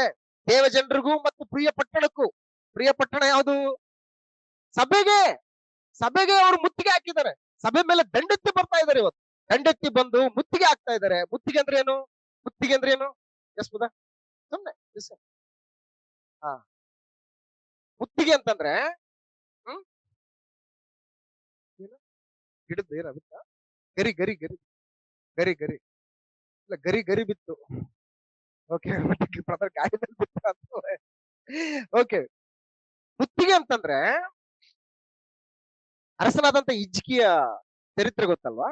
ಅರಸನಾದಂತ ಹಿಜ್ಕೀಯನ ಚರಿತ್ರೆಯಲ್ಲಿ ಓದಿ, ಸನ್ಹೇರೀಬ್ ಅರಸ ಬಂದು ಮುತ್ತಿಗೆ ಹಾಕ್ತಾನೆ, ಯೆರೂಸಲೇಮ್ ಪಟ್ಟಣಕ್ಕೆ ಮುತ್ತಿಗೆ ಹಾಕ್ತಾನೆ. ಮುತ್ತಿಗೆ ಅಂತಂದ್ರೆ ಅವಾಗ ಯೆರೂಸಲೇಮ್ ಪಟ್ಟಣ ಹೇಗಿತ್ತು ಅಂತಂದ್ರೆ, ಸುತ್ತ ಇದು ಯೆರೂಸಲೇಮ್ ಪಟ್ಟಣ ಇದು ಇದೆಲ್ಲ ಸುತ್ತ ಗೋಡೆ ಇದು, ಸುತ್ತ ಗೋಡೆ. ಇಲ್ಲಿ ಈ ತರದ್ದು ಬಾಗಿಲುಗಳು ಇರ್ತದ್ದು, ಈ ದಿಕ್ಕಿನ ಬಾಗಿಲು, ಈ ದಿಕ್ಕಿನ ಬಾಗಿಲು ಅಂತೇಳಿ ಹಿಂಗಿರ್ತದೆ, ಸುತ್ತ ಗೋಡೆ. ಈಗ ಸನಹೇರೀಬ ಬಂದು ಏನ್ ಮಾಡ್ತಾನೆ ಅಂದ್ರೆ ಇಲ್ಲೆಲ್ಲ ಮುತ್ತಿಗೆ ಹಾಕ್ತಾನೆ. ಹೊರಗಡೆ ಟೆಂಟ್ ಹಾಕೊಂಡ್ಬಿಡೋದು, ಒಳಗಿನವರು ಹೊರಗ್ ಬರಂಗಿಲ್ಲ, ಹೊರಗಿನವರು. ಇದು ಮುತ್ತಿಗೆ ಅಂದ್ರೆ. ಎಲ್ಲಿವರೆಗೂ ಮುತ್ತಿಗೆ ಅಂತಂದ್ರೆ ಇಲ್ಲಿ ಇರ್ತಕ್ಕಂಥ ದವಸ ಧಾನ್ಯಗಳು ಖಾಲಿ ಆದಾಗ ಏನಾದ್ರು ತಗೊಂಡು ಹೋಗ್ತೀನಿ ಬರ್ತೀನಿ ಹೊರಗಡೆ ಅಂತಂದ್ರೆ ಇಲ್ಲಿ ಏನ್ ಮಾಡ್ತಾರೆ ಇವರು, ಅಟ್ಯಾಕ್ ಮಾಡ್ತಾರೆ.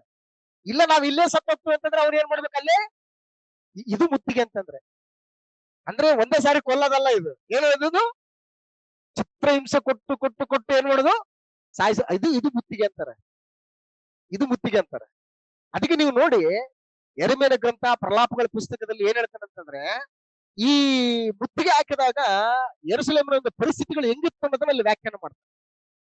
ಅವಾಗ ಹಿಜ್ಕೀಯ ಅರಸನಾಗಿದ್ದಂತ ಸಂದರ್ಭದಲ್ಲಿ ಸನ್ಹೇರೀಬ ಬಂದು ಇಲ್ಲಿ ಮುತ್ತಿಗೆ ಹಾಕಿದಾಗ ಈ ಯೆರೂಸಲೇಮಿನ ಒಳಗಡೆ ಬರಗಾಲ ಎಷ್ಟಿತ್ತು ಅಂತಂದ್ರೆ, ಇಬ್ರು ತಾಯಂದ್ರು ಮಾತಾಡ್ಕತಾರಂತೆ, ಇವತ್ತು ನಿನ್ ಮಗನ್ ತಿನ್ನೋಣ, ನಾಳೆ ನನ್ ಮಗನ್ನ ಬೇಯಿಸ್ಕೊಂಡು ತಿನ್ನೋಣ ಅಂತ. ಅಂದ್ರೆ ಲೆಕ್ಕಕ್ಕೆ ಬರ ಎಂತ ಘೋರ ಅಂತ.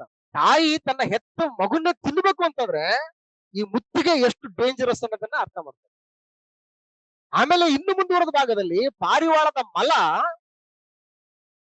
ಎಷ್ಟು ರೂಪಾಯಿಗೆ ಎಷ್ಟೋ ಸೇರ್ ಸಿಗ್ತದೆ. ಪಾರಿವಾಳದ ಮಲ ಅಂದ್ರೆ ಈ ಪಾರಿವಾಳ ಇಕ್ಕೆ ಆಗ್ತದಲ್ಲ, ಆ ಇಕ್ಕೆಯಲ್ಲಿ ಏನಿರುತ್ತಂತಂದ್ರೆ ದವಸ ಧಾನ್ಯಗಳು ಇರ್ತವೆ, ಅವು ಡೈಜೆಷನ್ ಆಗಿರಲ್ಲ, ನುಚ್ಚು ಇರ್ತವೆ. ಆ ಮಲ ಈ ಗೂಡಲ್ಲಿ ಬಂದು ಇಲ್ಲಿ ಕೂತ್ಕೊಳ್ಳೋತಾನೆ ಇವೆಲ್ಲ. ಆ ಕಡೆ ತಿಂದು ಬಂದು ಪಕ್ಷಿಗಳೆಲ್ಲ ಇಲ್ಲಿ ಕೂತ್ಕೊಂಡಾಗ ಇಕ್ಕೆಗಳು ಬಿದ್ದಾಗ ಇಕ್ಕೆಗಳನ್ನೆಲ್ಲ ಬಾಚ್ಕೊಂಡು ಮಾರೋರು, ಅದನ್ನ ತೊಳೆದ್ಬಿಟ್ಟು ಅದರಲ್ಲಿರ್ತಕ್ಕಂಥ ದವಸ ಧಾನ್ಯಗಳನ್ನ ತೊಳ್ಕೊಂಡು ತಿನ್ನೋದು. ಅಂತ ದೊಡ್ಡ ಬರಗಾಲ. ಅಂದ್ರೆ ಮುತ್ತಿಗೆ ಅಂತಂದ್ರೆ ಹಿಂಗಿರುತ್ತೆ ಅಂತ. ಈಗ ಏನ್ ಮಾಡ್ತಾ ಇದ್ರು ಇವರು, ದೇವಜನರ ದಂಡಿಗೂ ನಮ್ಮ ಪ್ರಿಯ ಪಟ್ಟಣಕ್ಕೂ ಏನಾಗಿದ್ದಾರೆ ಅಂತ ಅವರು ಮುತ್ತಿಗೆ ಹಾಕಿಬಿಟ್ಟಿದ್ದಾರೆ ಅಂತ. ಮುತ್ತಿಗೆ ಹಾಕಿದಾರೆ ಅಂತಾರೆ, ನೀನ್ ಹೆಂಗ್ ಬದುಕು ನೋಡೋಣ ಅಂತ. ನಾವು ಹೊಡೆಯಂಗಿಲ್ಲ ನಿನ್ನ, ನೀನೇ ಹೇಗ್ ಮಾಡ್ಬೇಕು, ಕೊರ್ಗಿ ಕೊರ್ಗಿ ಕೊರ್ಗಿ ಕೊರ್ಗಿ ಕ್ರಿಸ್ತ ನಂಬಿಕೆಯಿಂದ ಬಿಟ್ಟು ನನ್ನಲ್ಲಾರೋ ಬರ್ಬೇಕು, ಇಲ್ಲ ನೀನ್ ಅಲ್ಲಾರೋ ಸಾಯ್ಬೇಕು. ಈ ರೀತಿಯಾದಂತ ವಾತಾವರಣ. ಇವತ್ತು ಪರಿಸ್ಥಿತಿಗಳು ಹೆಂಗಾಗಿದೆ ಅಂತಂದ್ರೆ ದೇವಜನರ ಮೇಲೆ. ಇತ್ತೀಚೆಗೆ ನಮ್ಮ ರಾಯಚೂರು ಭಾಗದಲ್ಲಿ ನಮ್ಮ ಕ್ರಿಸ್ತನ ಸಭೆಯಲ್ಲಿ ನಡೆದಂತ ಒಂದು ಘಟನೆ, ಗುಡ್ ಫ್ರೈಡೆ, ಈಸ್ಟರ್ ಹಬ್ಬಗಳೆಲ್ಲ ಬಂತು. ಅವಾಗ ಅಲ್ಲಿರ್ತಕ್ಕಂತಹ ಜನರು ಬಂದು, ಯಾಕ್ರಿ ನೀವು ಕ್ರಿಸ್ಮಸ್ ಮಾಡಲ್ಲ, ಈಸ್ಟರ್ ಮಾಡಲ್ಲ, ಗುಡ್ ಫ್ರೈಡೆ ಮಾಡಲ್ಲ, ಏನು ಮಾಡಲ್ವಲ್ರಿ, ಬರೀ ವಾರದ ಮಧ್ಯ ದಿವಸ ಬಂದು ಆರಾಧನೆ ಮಾಡಿ ರೊಟ್ಟಿ ಮುರಿದ್ಬಿಟ್ಟು ನೀವು ಹೋಗ್ತೀರಿ ಅಷ್ಟೇನೆ. ಅಲ್ಲೆಲ್ಲಿ ಸುವಾರ್ಥ ಕೂಟಗಳನ್ನ ಇಟ್ಕೊಂಡು ಬೈಬಲ್ ಸ್ಟಡಿ ಪ್ರೋಗ್ರಾಮ್ ಇಟ್ಕೊಳ್ತೀರಿ, ಇಷ್ಟೇ ಹೊರತಾಗಿ ನಿಮ್ದು ಯಾವ್ದೇ ಆಚರಣೆಗಳು ಇಲ್ಲದಲ್ರಿ ನಿಮ್ದು. ಹಿಂಗಾದ್ರೆ ನಡೆಯಂಗಿಲ್ರಿ ಇಲ್ಲೆಲ್ಲ, ನೀವು ಹಬ್ಬ ಮಾಡ್ಬೇಕು, ನೀವು ಹಂಗಿದ್ರೆ ಇಲ್ಲಿ ಇರ್ಬೇಕು, ಇಲ್ಲಂದ್ರೆ ಇಲ್ಲ ಅಂತ ಹೇಳಿ ದೊಡ್ಡ ಗಲಾಟೆನ ನಡೆದೋಯ್ತು ಅಲ್ಲಿ, ದೊಡ್ಡ ಗಲಾಟೆ ನಡೆದೋಯ್ತು. ಇವತ್ತು ಇಡೀ ಆ ಚರ್ಚ್ ಆಫ್ ಕ್ರೈಸ್ಟ್ ಬಿಲ್ಡಿಂಗ್ ಎಲ್ಲ ಇವತ್ತು ಯಾರ ಸುಪರ್ತಿಗೆ ಹೋಗಿದೆ ಅಂತಂದ್ರೆ ಮೆಥಡಿಸ್ಟ್ ಅವರು ಬಂದು ಅದನ್ನ ಆಕ್ರಮಿಸ್ಕೊಂಡಿದ್ದಾರೆ. ಇವತ್ತು ಇದು ನಮಗ್ ಸೇರಿದ್ದು ಚರ್ಚ್ ಬಿಲ್ಡಿಂಗ್ ಅಂತ ಹೇಳಿ 1995ರಿಂದ ಎಲ್ಲ ಡಾಕ್ಯುಮೆಂಟ್ಸ್ ಗಳು ನಮಗ್ ಸೇರ್ಪಟ್ಟವಂತವು. ನೀವೇನೋ ಮಾಡ್ಕೊಂಡು ಹೋಗ್ತೀರಿ ಅಂತ ಹೇಳ್ಬಿಟ್ಟು ನಾವು ಸುಮ್ನಾಗಿದ್ದೀವಿ. ಇವತ್ತು ನೀವು ಹಬ್ಬ ಮಾಡಂಗಿಲ್ಲ, ಅದು ಮಾಡಂಗಿಲ್ಲ, ಇದು ಮಾಡಂಗಿಲ್ಲ ಅಂತಂದ್ರೆ ನೀವು ಇಲ್ಲಿರ್ಬೇಡಿ, ನಿಮ್ ಮಾಡಿಕ್ ಬಂದಾಗ ನೀವು ಮಾಡ್ಕೊಂಡು ಹೋಗಿ ಅಂತ ಹೇಳಿ ತಳ್ಳುವಂತ ಪರಿಸ್ಥಿತಿ ಇವತ್ತು ತಳ್ಳಿಬಿಟ್ಟಿದ್ದಾರೆ. ಇವತ್ತು ಚರ್ಚ್ ಆಫ್ ಕ್ರೈಸ್ಟ್ ಬಿಲ್ಡಿಂಗ್ ಅಲ್ಲಿ ಮೆಥಡಿಸ್ಟ್ ಅವ್ರು ಬಂದು ಏನ್ ಮಾಡ್ತಿದ್ರೆ ಕಾರ್ಯಕ್ರಮ ನಡೆಸ್ತಾ ಇದ್ದಾರೆ. ಅವ್ರು ಹೇಳಿದ್ದೇನಂತಂದ್ರೆ, ಇಲ್ಲ ನೀವು ಹಬ್ಬ ಮಾಡ್ತೀನಿ ಅಂತನ್ನಿ, ಎಲ್ಲ ನಾವ್ ಹೆಂಗೆ ಲೋಕದಲ್ಲಿ ಹೆಂಗ್ ಮಾಡ್ತಾರೆ ಅವ್ರ ಹಂಗೆ ಮಾಡ್ಕೊಂಡು ಹೋಗ್ತೀವಿ ಅಂತಂದ್ರೆ ಮಾಡ್ಕೊಂಡು ಹೋಗಿ ನೀವು ಬಂದು. ಇವ್ರು ಏನ್ ಹೇಳ್ತಂದ್ರೆ, ಯಾವ್ದೇ ಕಾರಣಕ್ಕಾಗಲ್ಲ, ನಮ್ ತಲೆ ಹೋದ್ರೂ ಪರವಾಗಿಲ್ಲ, ನಮ್ಮನ್ನ ಕೊಲ್ತೀರಾ ಕೊಲ್ಲಿ, ದೇವ್ರ ವಾಕ್ಯ ಏನ್ ಹೇಳಿದೆ ಅದ್ರ ಪ್ರಕಾರ ಮಾಡ್ತೀವಿ ನಾವು. ನಮಗೆ ಬಿಲ್ಡಿಂಗ್ ಮುಖ್ಯ ಅಲ್ಲ, ನಮಗೆ ಎಲ್ಲೋ ನಾವು ಮರದ ಕೆಳಗಡೆ ಕೂತ್ಕೊಂಡು ದೇವ್ರನ್ನ ಆರಾಧನೆ ಮಾಡ್ತೀವಿ, ಮರದ ಕೆಳಗಡೆ ಕೂತ್ಕೊಂಡು ದೈವಿಕ ಕಾರ್ಯಕ್ರಮ ಮಾಡ್ತೀವಿ. ಬಿಲ್ಡಿಂಗ್ ಅಲ್ಲೇ ಮಾಡ್ಬೇಕಂತ ಹೇಳ್ಬಿಟ್ಟು ಇವತ್ತು ನಮಗೆ ರೂಲ್ ಇಲ್ಲ. ಯಾಕಂದ್ರೆ ದೇವರ ಆಲಯ ನಾವೇ, ಇವತ್ತು ದೇವರು ನಮ್ಮಲ್ಲಿ ವಾಸ ಮಾಡ್ತಾನೆ ಅಂತ ಹೇಳಿ ಇವರು ಗಟ್ಟಿನಿಟ್ಟಾದಂತ ಒಂದು ತೀರ್ಮಾನ ತೆಗೆದುಕೊಂಡಿದ್ರಿಂದ ಇವತ್ತು ಆ ಒಂದು ಇಡೀ ಬಿಲ್ಡಿಂಗ್ ಇವತ್ತು ಯಾವ ಸುಪರ್ದಿಗೆ ಹೋಗಿದ್ದಾರೆ, ಮೆಥಡಿಸ್ಟ್ ಅವ್ರ ಸುಪರ್ದಿಗೆ ಹೋಗಿ ಏನ್ ಮಾಡ್ತಾ ಇದೆ ಇವತ್ತು. ಸೈತಾನನು ಸ್ವಲ್ಪ ಕಾಲ ಬಿಡಲ್ಪಟ್ಟಿದ್ದಾನೆ ಇವಾಗ. ಆದ್ರೂ ಕೂಡ ಇಲ್ಲಿ ಇಲ್ಲಿ ಇಲ್ಲಿ 2 ಪಾಯಿಂಟ್ ಇದೆ ನೋಡಿ. ಯಾರು ಆಳ್ತಾ ಇದಾರೆ ಇವಾಗ? ದೇವಜನರು ಯಾರ ಮೇಲೆ ಆಳ್ತಾ ಇದಾರೆ ಇವಾಗ? ಸೈತಾನ್ ಮೇಲೆ ಆಳ್ತಾ ಇದಾರೆ. ಇವತ್ತು ಪರಿಪಾಲನೆ ಮಾಡ್ತಾ ಇದಾರೆ. ಇವತ್ತು ಯಾವುದೇ ಕಾರಣಕ್ಕೂ ನಾವು ದೇವರ ವಾಕ್ಯದಲ್ಲಿ ಇಲ್ದೇ ಇರ್ತಕ್ಕಂಥದ್ದನ್ನ ಮಾಡೋದಕ್ಕೆ ನಾವು ಒಪ್ಪಂಗಿಲ್ಲ. ನಮ್ಮನ್ನ ಸಾಯಿಸ್ತೀರಾ, ಸಾಯಿಸಿ ನೀವು. ನಾವು ಕ್ರಿಸ್ತನಂತ ಕೂತ್ಕೊಂಡು ಏನ್ ಮಾಡ್ತಾ ಇದೀವಿ ನಾವು? ಇವತ್ತು ಆಳ್ತಾ ಇದ್ದೀವಿ ನಾವು. ಯಾರನ್ನ ಆಳ್ತಾ ಇದ್ದಾರೆ ಈಗ? ಅವರು ಸೈತಾನನನ್ನ ಆಳ್ತಾ ಇದ್ದಾರೆ, ಸೈತಾನ ಅನುಚರನ ಆಳ್ತಾ ಇದ್ದಾರೆ. ಈಗ ಅವನು ಮೋಸಗೊಳಿಸ್ತಾ ಇದ್ದಾನೆ. ಆ ಮೋಸಕ್ಕೊಳಗಾಗುವಂತವ್ರು ಏನ್ ಮಾಡ್ತಾ ಇದ್ದಾರೆ? ಅವನ ಪಕ್ಷದಲ್ಲಿ ಇದ್ಕೊಂಡು ಯಾರ ಮೇಲೆ ದಂಡ ಹಾಕ್ತಾ ಇದ್ದಾರೆ? ಇದು ಪರಿಸ್ಥಿತಿ. ಶಾಶ್ವತವಾಗಿ ಆತನ ಏನಾಗಿದ್ದಾನೆ? ಆತನು ಸೋತೋಗಿದ್ದಾನೆ. ಸ್ವಲ್ಪ ಕಾಲ ಏನ್ ಮಾಡಿದಾನೆ? ಇವಾಗ ಬಿಡಲ್ಪಟ್ಟಿದ್ದಾನೆ. ಆದ್ರಿಂದ ಅಲ್ಲಿರ್ತಕ್ಕಂತಹ ಆ ಪರಿಸ್ಥಿತಿಗಳಿಗೆ ಅನುಸಾರವಾಗಿ ಯೋಹಾನನು ಏನು ಸಂದೇಶ ಕೊಡ್ತಾ ಇದ್ದಾನಂತಂದ್ರೆ, ಈ ರೋಮ ಸಾಮ್ರಾಜ್ಯಾಧಿಕಾರ ಮತ್ತು ರೋಮ ಮತವನ್ನ ಬಳಸಿಕೊಂಡು ಸೈತಾನನು ಉಗ್ರ ರೂಪನಾಗಿ ನಿಮ್ ಮೇಲೆ ದಂಡೆತ್ತಿ ಬರ್ತಾ ಇದ್ದಾನಲ್ಲ, ನೀವು ಧೃತಿಗೆಡಬೇಡಿ, ನೀವ್ ಏನು ನಷ್ಟ ಹೊಂದಂಗಿಲ್ಲ, ನೀವು ನಂಬಿಕೆಂದಿರ್ರಿ, ಎಚ್ಚರವಾಗಿರ್ರಿ. ನೀವು ಹತಸಾಕ್ಷಿಗಳಾದ್ರೂ ಕೂಡ ನೀವೇನು ನಷ್ಟ ಹೊಂದುವಂತದ್ದಿಲ್ಲ. ನೀವೆಲ್ಲರೂ ಕೂಡ ಆತ್ಮ ಸಂಬಂಧವಾಗಿ ಪುನರುತ್ಥಾನ ಆಗಿ ಕ್ರಿಸ್ತನೊಟ್ಟಿಗೆ ಸೇರಿ ನೀವು ಸಿಂಹಾಸನ ಕೂತ್ಕೊಂಡು ನೀವು ಪರಿಪಾಲನೆ ಮಾಡ್ತೀರಿ. ನೀವು 1000 ವರ್ಷಗಳವರೆಗೂ ಕೂಡ ಬಂಧನದಲ್ಲಿ ಇಡ್ತಾನೆ ಸೈತಾನ್ ಅಂತಂದ್ರೆ ನಿಮಗೆ ನೆಮ್ಮದಿಕರವಾದಂತ ವಿಶ್ರಾಂತಿ ಸಿಗ್ತದೆ. ನೀವೇನ್ ಧೃತಿಗೆಡಬೇಡಿ. ಅದಾದ್ಮೇಲೆ ಸ್ವಲ್ಪ ಕಾಲ ಮತ್ತೆ ಸೈತಾನ್ ಏನ್ ಮಾಡ್ತಾನೆ, ಬಿಡಲ್ಪಡ್ತಾನೆ ಅಂತಂದ್ರೆ ಅವ್ನು ಹೆಂಗ್ ಬಿಡಲ್ಪಡ್ತಾನೆ ಅಂತಂದ್ರೆ ಹಗ್ಗ ಹಾಕಿ ಏನ್ ಮಾಡ್ತಾನೆ, ಅದನ್ನ ಬಿಡಲ್ಪಡ್ತಾನೆ. ಎಲ್ಲ ಕಂಟ್ರೋಲ್ ಯಾರ ಕೈಯಲ್ಲಿ ಇರ್ತದೆ, ದೇವರಲ್ಲಿ ಇರ್ತದೆ. ಅಂದ್ರೆ ಬಿಲದಲ್ಲಿ ಹಾಕಿ ಬೀಗದ ಕೈ ಹಾಕ್ತಾನೆ ಅಂತಂದ್ರೆ ಬೀಗದ ಕೈ ಏನ್ ಸೂಚನೆ, ಅದು ಅಧಿಕಾರಕ್ಕೆ ಸೂಚನೆ. ಸೈತಾನ್ ಮೇಲೆ ಅಧಿಕಾರ ಇದೆ, ಸೈತಾನ್ ಮೇಲೆ ಅಧಿಕಾರ. ಅದಕ್ಕೆ ಕರ್ತನಾದ ಯೇಸು ಕ್ರಿಸ್ತನು ಶಿಷ್ಯರಿಗೆ ಹೇಳ್ತಕ್ಕಂತಾನೆ, ಅಧಿಕಾರವನ್ನ ನಿಮಗೆ ಕೊಡ್ತೀನಿ. ಯಾವ್ದ ಮೇಲೆ? ಚೇಳಿನ ಮೇಲೆ, ಸರ್ಪಗಳ ಮೇಲೆ ನೀವೇನ್ ಮಾಡ್ತೀರಿ, ನೀವು ಅಧಿಕಾರವನ್ನು ಚಲಾಯಿಸ್ತೀರಿ. ಅಂದ್ರೆ ಆ ಸೈತಾನನ ಅನುಚರರಿಗೆ ಸೂಚನೆ ಆಗಿರ್ತಕ್ಕಂಥ ಒಂದು ಪ್ರಾಣಿಗಳನ್ನು ಸೂಚಿಸಿ ಏನ್ ಮಾಡ್ತಾನೆ, ಅವುಗಳ ಮೇಲೆ ನಿಮಗೆ ಅಧಿಕಾರ ಚಲಾಯಿಸ್ತೀರಿ ನೀವು ಅಂತ ಹೇಳಿ. ಕ್ರೈಸ್ತರು ಯಾರು ಅಂತಂದ್ರೆ ಕ್ರಿಸ್ತನೊಟ್ಟಿಗೆ ಸೇರಿ ಆಳ್ತಕ್ಕಂಥವ್ರು. ಯಾರನ್ನ ಆಳ್ತಕ್ಕಂಥವ್ರು ಅಂತಂದ್ರೆ ಸೈತಾನನನ್ನು ಆತನ ಅನುಚರರನ್ನು ಆಳ್ತಕ್ಕಂಥವ್ರು. ಅವನು ಇನ್ನು ನಮ್ಮನ್ನು ಮೋಸಗೊಳಿಸೋದಕ್ಕೆ ಸಾಧ್ಯ ಇಲ್ಲ. ಯಾಕಂದ್ರೆ ಯೇಸು ಕ್ರಿಸ್ತನ ಅವನನ್ನ ಶಾಶ್ವತವಾಗಿ ಜಯ ಹೊಂದ್ಬಿಟ್ಟಿದ್ದಾನೆ. ನಾವು ಕೂಡ ಏನಾಗಿದ್ದೀವಿ ಅಂತಂದ್ರೆ ಹತಸಾಕ್ಷಿಗಳಾಗೋದ್ರ ಮುಖಾಂತರ ಅವನನ್ನು ಕೂಡ ನಾವು ಜಯಿಸಿದ್ದೀವಿ. ಇದು ಪರಿಸ್ಥಿತಿ. ಹಾಗಾಗಿ ಪರಿಸ್ಥಿತಿ ಹಿಂಗಿರೋದ್ರಿಂದ ಅವನು ಏನ್ ಮಾಡ್ತಾನಂತಂದ್ರೆ ಪುನಃ ಬಂಧನದಿಂದ ಬಿಡಿಸಲ್ಪಟ್ಟವನಾಗಿ ಸ್ವಲ್ಪ ಕಾಲ ತನ್ನ ಪುನಃ ಒಂದು ಪರಿಪಾಲನೆಯನ್ನ ವಿಸ್ತರಿಸ್ಬೇಕಂತೇಳಿ ಮೋಸಗೊಳಿಸಿ, ಮರಳುಗೊಳಿಸಿ, ಗೋಗು ಮಾಗೋಗ್ ಅಂತಕ್ಕಂಥ ಜನಗಳನ್ನ ಕೂಡಿಸಿಟ್ಕೊಂಡು ದೇವಜನರ ಮೇಲೆ ಯುದ್ಧ ಮಾಡಿ ಪರಿಶುದ್ಧ ಪಟ್ಟಣಕ್ಕೂ ದೇವಜನರಿಗೂ ಮುತ್ತಿಗೆ ಹಾಕಿ ಅವನು ಕೆಲಸ ಮಾಡ್ಬೇಕಾದ್ರೆ 9ನೇ ವಚನದ ಕೊನೆ ಭಾಗದಲ್ಲಿ ಆಗ ಪರಲೋಕದಿಂದ ಬೆಂಕಿ ಇಳಿದು ಬಂದು ಅವರನ್ನ ದಹಿಸಿ ಬಿಟ್ಟಿತ್ತು. ಪರಲೋಕದಿಂದ ಏನ್ ಮಾಡ್ತದೆ, ಬೆಂಕಿ ಬಿದ್ದು ದಹಿಸಿ ಬಿಡ್ತದೆ, ಅವರನ್ನ ಶಾಶ್ವತವಾಗಿ ನಿರ್ನಾಮ ಮಾಡಿ. ಇದಲ್ಲದೆ ಅವರನ್ನು ಮರಳುಗೊಳಿಸಿದ ಸೈತಾನನು ಬೆಂಕಿ ಗಂಧಕಗಳಿರುವ ಕೆರೆಯಲ್ಲಿ ತಬ್ಬಲ್ಪಟ್ಟನು. ಅಲ್ಲಿ ಮೃಗವೂ ಸುಳ್ಳು ಪ್ರವಾದಿಯೂ ಕೂಡ ಇದ್ದಾರೆ. ಅವರು ಹಗಲಿರುಳು ಯುಗ ಯುಗಾಂತರಗಳಲ್ಲಿಯೂ ಕೂಡ ಯಾತನೆ ಪಡೆದರು. ಇದು ಅಂತಿಮವಾದಂತ ಅವರ ಸ್ಥಿತಿ, ಇದು ಅಲ್ಟಿಮೇಟ್ ಆಗಿರ್ತಕ್ಕಂಥ ಸ್ಥಿತಿ. ಆದ್ರಿಂದ ನೀವು ಧೈರ್ಯವಾಗಿರ್ರಿ. ಯಾರನ್ನ ಎಚ್ಚರಿಸ್ತದೇನೆ ಇವಾಗ? ದೇವ ಜನರನ್ನ ಎಚ್ಚರ. ಇದು ಪರಿಸ್ಥಿತಿ. ಹಾಗಾಗಿ ಈಗ ಆಳ್ವಿಕೆ ನಡೀತಾ ಇದೆ, ಇವಾಗ ನಡೀತಾ ಇದೆ. 1000 ವರ್ಷ ಅಂತಂದ್ರೆ ಇದು ಲಾಂಗ್ ಟರ್ಮ್ ಸೂಚಿಸುವುದಕ್ಕೆ ಬಳಸಲ್ಪಟ್ಟಂಥದ್ದು. ಸ್ವಲ್ಪ ಕಾಲ ಬಿಡಲ್ಪಟ್ಟಿದ್ದಾನೆ ಅಂತಂದ್ರೆ ಅದು ಶಾರ್ಟ್ ಟರ್ಮ್. ನಿಜವಾಗಿಯೂ ಆತನ ಏನ್ ಮಾಡಿದ್ದಾನೆ, ಬಂಧನದಲ್ಲಿದ್ದಾನೆ. ಆದ್ರೂ ಕೂಡ ಏನಾಗಿದೆ ಅಂದ್ರೆ ಸ್ವಲ್ಪ ಬಿಡುಗಡೆ ಆಗಿ ಅವನು ಮೋಸಗೊಳಿಸ್ತಾ ಇದ್ದಾನೆ. ಯಾರು ಮೋಸ ಹೋಗ್ತಾರೋ ಅವ್ರನ್ನ ತನ್ನ ಪಕ್ಷದಲ್ಲಿ ಇಟ್ಕೊಂಡು, ಅವ್ರನ್ನ ತನ್ನ ಪರವಾಗಿ ಇಟ್ಕೊಂಡು ದೇವಜನರ ಮೇಲೆ ಅವ್ರನ್ನ ಪ್ರವೋಕ್ ಮಾಡಿ ಬಿಡಿಸ್ತಾ ಇರ್ತಾನೆ.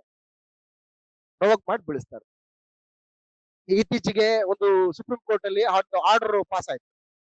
ಏನಂತ ಆರ್ಡರ್ ಪಾಸ್ ಆಯ್ತು?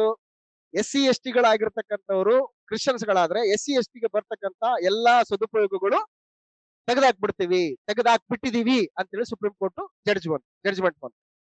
ಈಗ ಕೆಲವೊಂದು ಸಂಘಟನೆಗಳು ಅವ್ರನ್ನ ಪ್ಲಾನ್ ಮಾಡ್ಕೊಂಡಿದ್ರಂತೆ, ಎಲ್ಲೆಲ್ಲಿ ಚರ್ಚ್ಗಳಿದಾವೆ ಅಲ್ಲೆಲ್ಲ ನಾವ್ ಏನ್ ಮಾಡೋದು, ಗುಂಪು ಗುಂಪಾಗಿ ನಾವು ಅಟ್ಯಾಕ್ ಮಾಡೋಣ.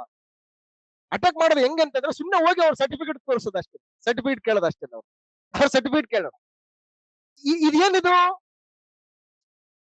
ಇದು ಅವನು ಏನ್ ಮಾಡ್ತಾನೆ, ಅವ್ನಿಗೆ ಕೊಡಲ್ಪಟ್ಟಂತ ಒಂದು ಸ್ವಲ್ಪ ಕಾಲದಲ್ಲಿ ಅವನು ಏನ್ ಮಾಡ್ತಾ ಇದ್ದಾನೆ, ತನಗಿರುವಂತವುಗಳನ್ನ ಬಳಸ್ಕೊಂಡು ಏನ್ ಮಾಡ್ತಾನೆ, ಅಟ್ಯಾಕ್ ಮಾಡಕ್ ಹೋಗ್ತಾ ಇರ್ತಾನೆ. ಗೊತ್ತಿರುವಂತವ್ನು ಏನ್ ಮಾಡ್ತಾನೆ, ನಾನು ಕ್ರಿಸ್ತನೊಂದಿಗೆ ಆಳ್ತೀನಿ, ನಾನು 1000 ವರ್ಷ ಆಳ್ತಾ ಇದ್ದೀನಿ ನಾನು ಅಂತ ಏನ್ ಮಾಡ್ತಾನೆ, ಬೇಕಾಗಿಲ್ಲ ನನಗೆ ಸರ್ಟಿಫಿಕೇಟ್, ಬೇಕಾಗಿಲ್ಲ ನನಗೆ, ಯಾವ್ದು ಬೇಡ, ನಾನು ಕ್ರಿಸ್ತನಾಗಿದ್ದೀನಿ, ನನ್ನ ಕ್ರಿಸ್ತನೇ ಸರ್ವಸ್ವ. ಅನ್ನ ಇಲ್ಲದಿರುವುದು, ವಸ್ತ್ರವಿಲ್ಲದಿರುವುದು, ಗಂಡಾಂತರವೋ ಖಡ್ಗವೋ, ನನಗಂತೂ ಬದುಕುವುದಂದ್ರೆ ಕ್ರಿಸ್ತನ ಸಾಯುವುದು ನನಗೆ ಲಾಭ ಅಂತ ಹೇಳಿ ಸರ್ಟಿಫಿಕೇಟ್ ಎಲ್ಲ ಬರ್ಕೊಂಡು ನನಗೆ ಬೇಡವಲ್ಲ. ನಾನು ಕ್ರೈಸ್ತನಾಗಿದ್ದೀನಿ, ನಾನು ಹಿಂಸನ ಅನುಭವಿಸೋದು ಕೂಡ ನಾನು ಸಿದ್ಧನಾಗಿದ್ದೀನಿ ಅನ್ನೋಂತ ಏನ್ ಮಾಡ್ತಾನೆ, ಕ್ರಿಸ್ತನೊಟ್ಟಿಗೆ ಸೇರಿ ಏನ್ ಮಾಡ್ತಾನೆ, ಆಳ್ತಾನೆ. ಅವ್ರೇನಾದ್ರೂ ಇದು ಪ್ರವೋಕ್ ಮಾಡೋದಕ್ಕೆ, ಇಲ್ರಿ ನಮ್ಗೆ ಅದು ಬೇಕ್ರಿ, ಅದು ಇಲ್ಲಾಂದ್ರೆ ಬದುಕಕ್ಕಾಗಲ್ರಿ ಅಂತ ಯಾರ ಪಕ್ಷದಲ್ಲಿ ಇರ್ತಾರ, ಅವನು ಸೈತಾನ್ ಪಕ್ಷದಲ್ಲಿ ಇರ್ತಾನೆ. ಅವ್ನು ಸೈತಾನ್ ಪಕ್ಷದಲ್ಲಿ ಇದ್ಕೊಂಡು ಏನ್ ಮಾಡ್ತಾನೆ, ದೇವಜನರ ಮೇಲೆ ಅವ್ನು ಏನ್ ಮಾಡ್ತಾನೆ, ಆಳ್ವಿಕೆ ಮಾಡ್ತಾನೆ. ಹೌದ್ರಿ, ಅದರಿಂದ ಏನ್ ಬರ್ತದೆ, ನಮ್ ತಾತ ಮುತ್ತಾತ ಕಾಲದ ಇದೇ ಬಂದಿದೀವಿ ನಾವು, ಅದೆಲ್ಲ ಹಂಗಾಗಲ್ಲ ರೀ, ಬರೀ ನೀವು ಅಂತ ಹೇಳಿ ವೇಟ್ ಮಾಡ್ತಾನೆ ಅವನು ಈ ಕಡೆ ಸೇರ್ತದೆ. ಸೊ ಇದು ಸ್ವಲ್ಪ ಕಾಲ ಏನ್ ಮಾಡ್ತದೆ, ಅದನ್ನು ಬಿಡ್ತಾ ಇದ್ದಾನೆ. ಯಾರು ಆಳುವಂತವ್ರು, ಯಾರು ಕ್ರಿಸ್ತನೊಟ್ಟಿಗೆ ಸೇರಿ ಆಳ್ತಾ ಇದ್ರು, ಮೃಗಕ್ಕೂ ಅದರ ವಿಗ್ರಹಕ್ಕೂ ನಮಸ್ಕಾರ ಮಾಡದೆ ಅದರ ಗುರುತನ್ನ ಹಣೆ ಮೇಲೆ ಕೈ ಮೇಲೆ ಹಾಕಿಕೊಳ್ಳದೆ ಇರ್ತಕ್ಕಂಥವ್ರು ನಿರಂತರವಾಗಿ ಯೇಸು ಕ್ರಿಸ್ತನೊಟ್ಟಿಗೆ ಆಳ್ತಾರೆ ಅಂತ ಹೇಳಿ. ಅದು ಯಾರಂದ್ರೆ ಸಭೆ, ಅದು ಸಭೆ ಅಂತ ಹೇಳಿ. ಆದ್ರಿಂದ ಪರಿಸ್ಥಿತಿ ಈಗ ನಡೀತಾ ಇದೆ. 7ರಿಂದ 10ನೇ ವಚನದಲ್ಲಿ ಅಂತಿಮವಾದಂತ ಸ್ಥಿತಿ ಸೈತಾನನಿಗೆ ಲಭ್ಯ ಆಗ್ತಕ್ಕಂಥದ್ದು. ಕೊನೆಯದಾಗಿ 11ರಿಂದ 15ನೇ ವಚನದವರೆಗೆ ಇರ್ತಕ್ಕಂಥ ಕೊನೆಯ ತೀರ್ಪು, ಅಂತಿಮ ತೀರ್ಪಿನ ವಿಷಯದಲ್ಲಿ ಮಧ್ಯಾಹ್ನ ಒಂದು ಕ್ಲಾಸ್, ಊಟ ಆದ್ಮೇಲೆ ಒಂದು ಕ್ಲಾಸ್ ಮಾಡ್ಕೊಂಡು ಮುಕ್ತಾಯನ ಮಾಡೋಣ. ಇದ್ರ ಬಗ್ಗೆ ಏನಾದ್ರೂ ಡೌಟ್ಸ್ ಇದ್ರೆ, ಪ್ರಶ್ನೆಗಳಿದ್ರೆ ಕೇಳ್ಬೋದು. ಅದನ್ನ ನಾವು ಊಟ ಆದ್ಮೇಲೆ ಚರ್ಚೆ ಮಾಡೋಣ. ಓಕೆ, ತಾಳ್ಮೆಯಿಂದ ಕೇಳಿದ್ರೆ ತಮ್ಮೆಲ್ಲರಿಗೂ ಮತ್ತೊಂದು ಸಾರಿ ಪ್ರಭುವಾದ ಯೇಸು ಕ್ರಿಸ್ತನ ಹೆಸರಲ್ಲಿ ವಂದನೆಗಳನ್ನು ಸಲ್ಲಿಸಿ ಈ ಭಾಗವನ್ನು ಮುಕ್ತಾಯ ಮಾಡ್ತೀನಿ. ಎಲ್ರಿಗೂ ನಮಸ್ಕಾರ.